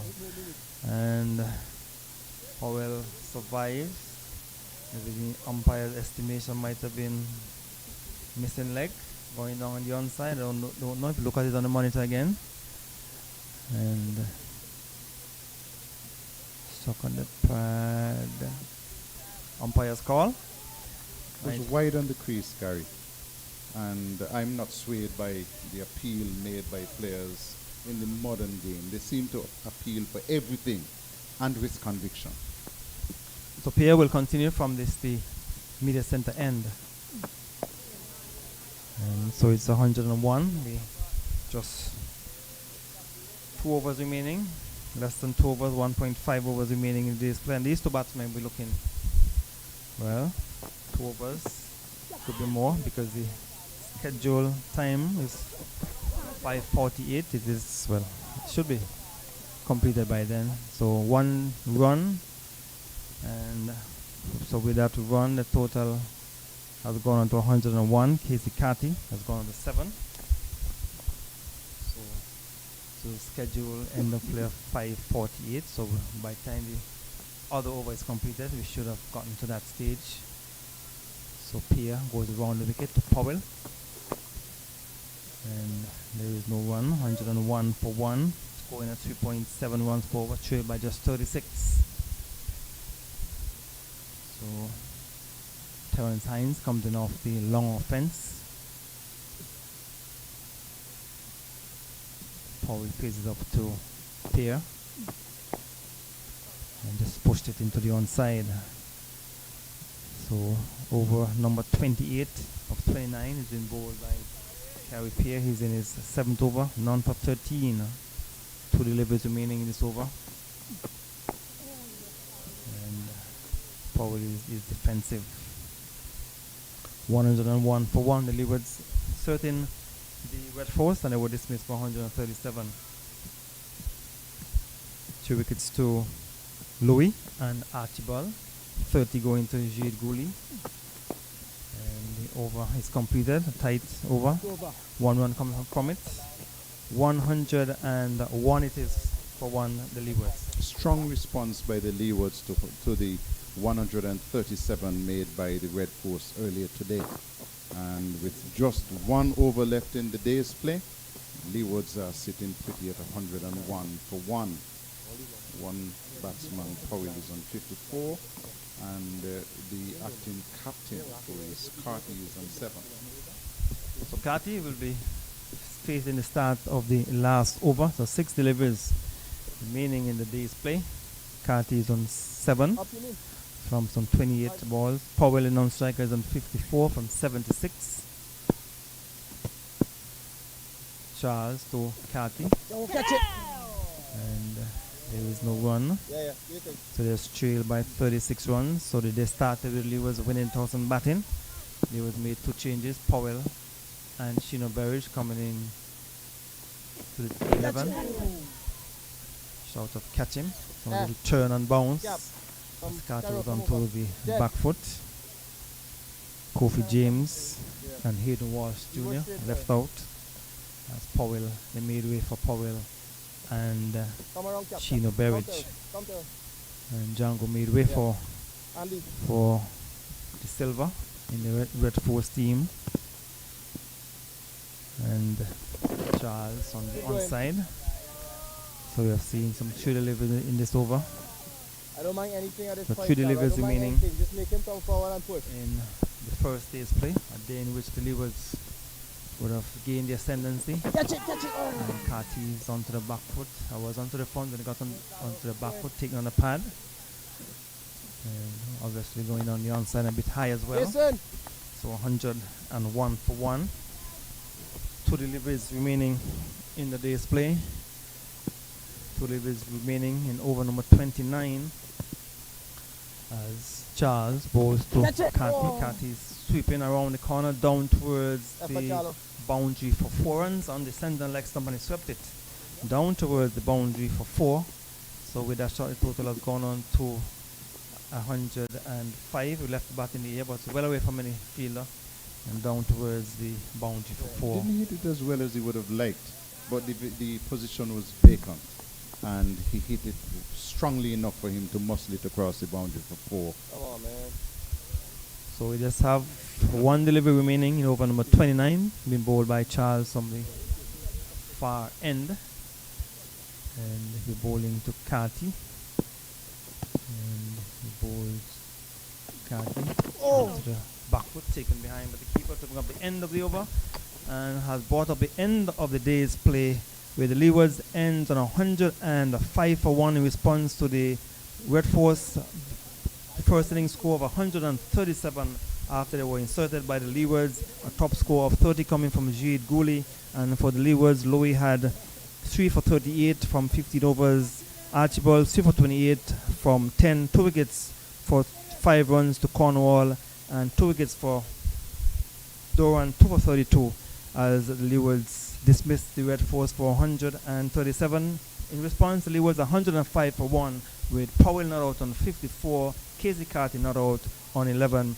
The Leewards certainly would have taken control of their 1 Carlisle. Definitely. Powell is there on a half century, not out 54. Casey Carty is on 11, and the Leeward Islands Hurricanes trail by 32 runs. The wicket that has gone has been that of Michael Louis for 32, caught at the wicket of Brian Charles, and Charles has picked up the 1 wicket for 20 runs. And so, end of the day's play, we remind you that the scores from here at Warner Park: Trinidad and Tobago Red Force 137 all out, with Jeremiah Louis picking up 3 for 38, 3 for 28 to Archibald, 2 for 5 for Cornwall, and 2 for 32 from Doran. And in response, the Leeward Islands Hurricanes at stumps 105 for the loss of 1 wicket in the 29 overs that they faced. We'll be back with you tomorrow morning, bright and early at 10 o'clock from Warner Park.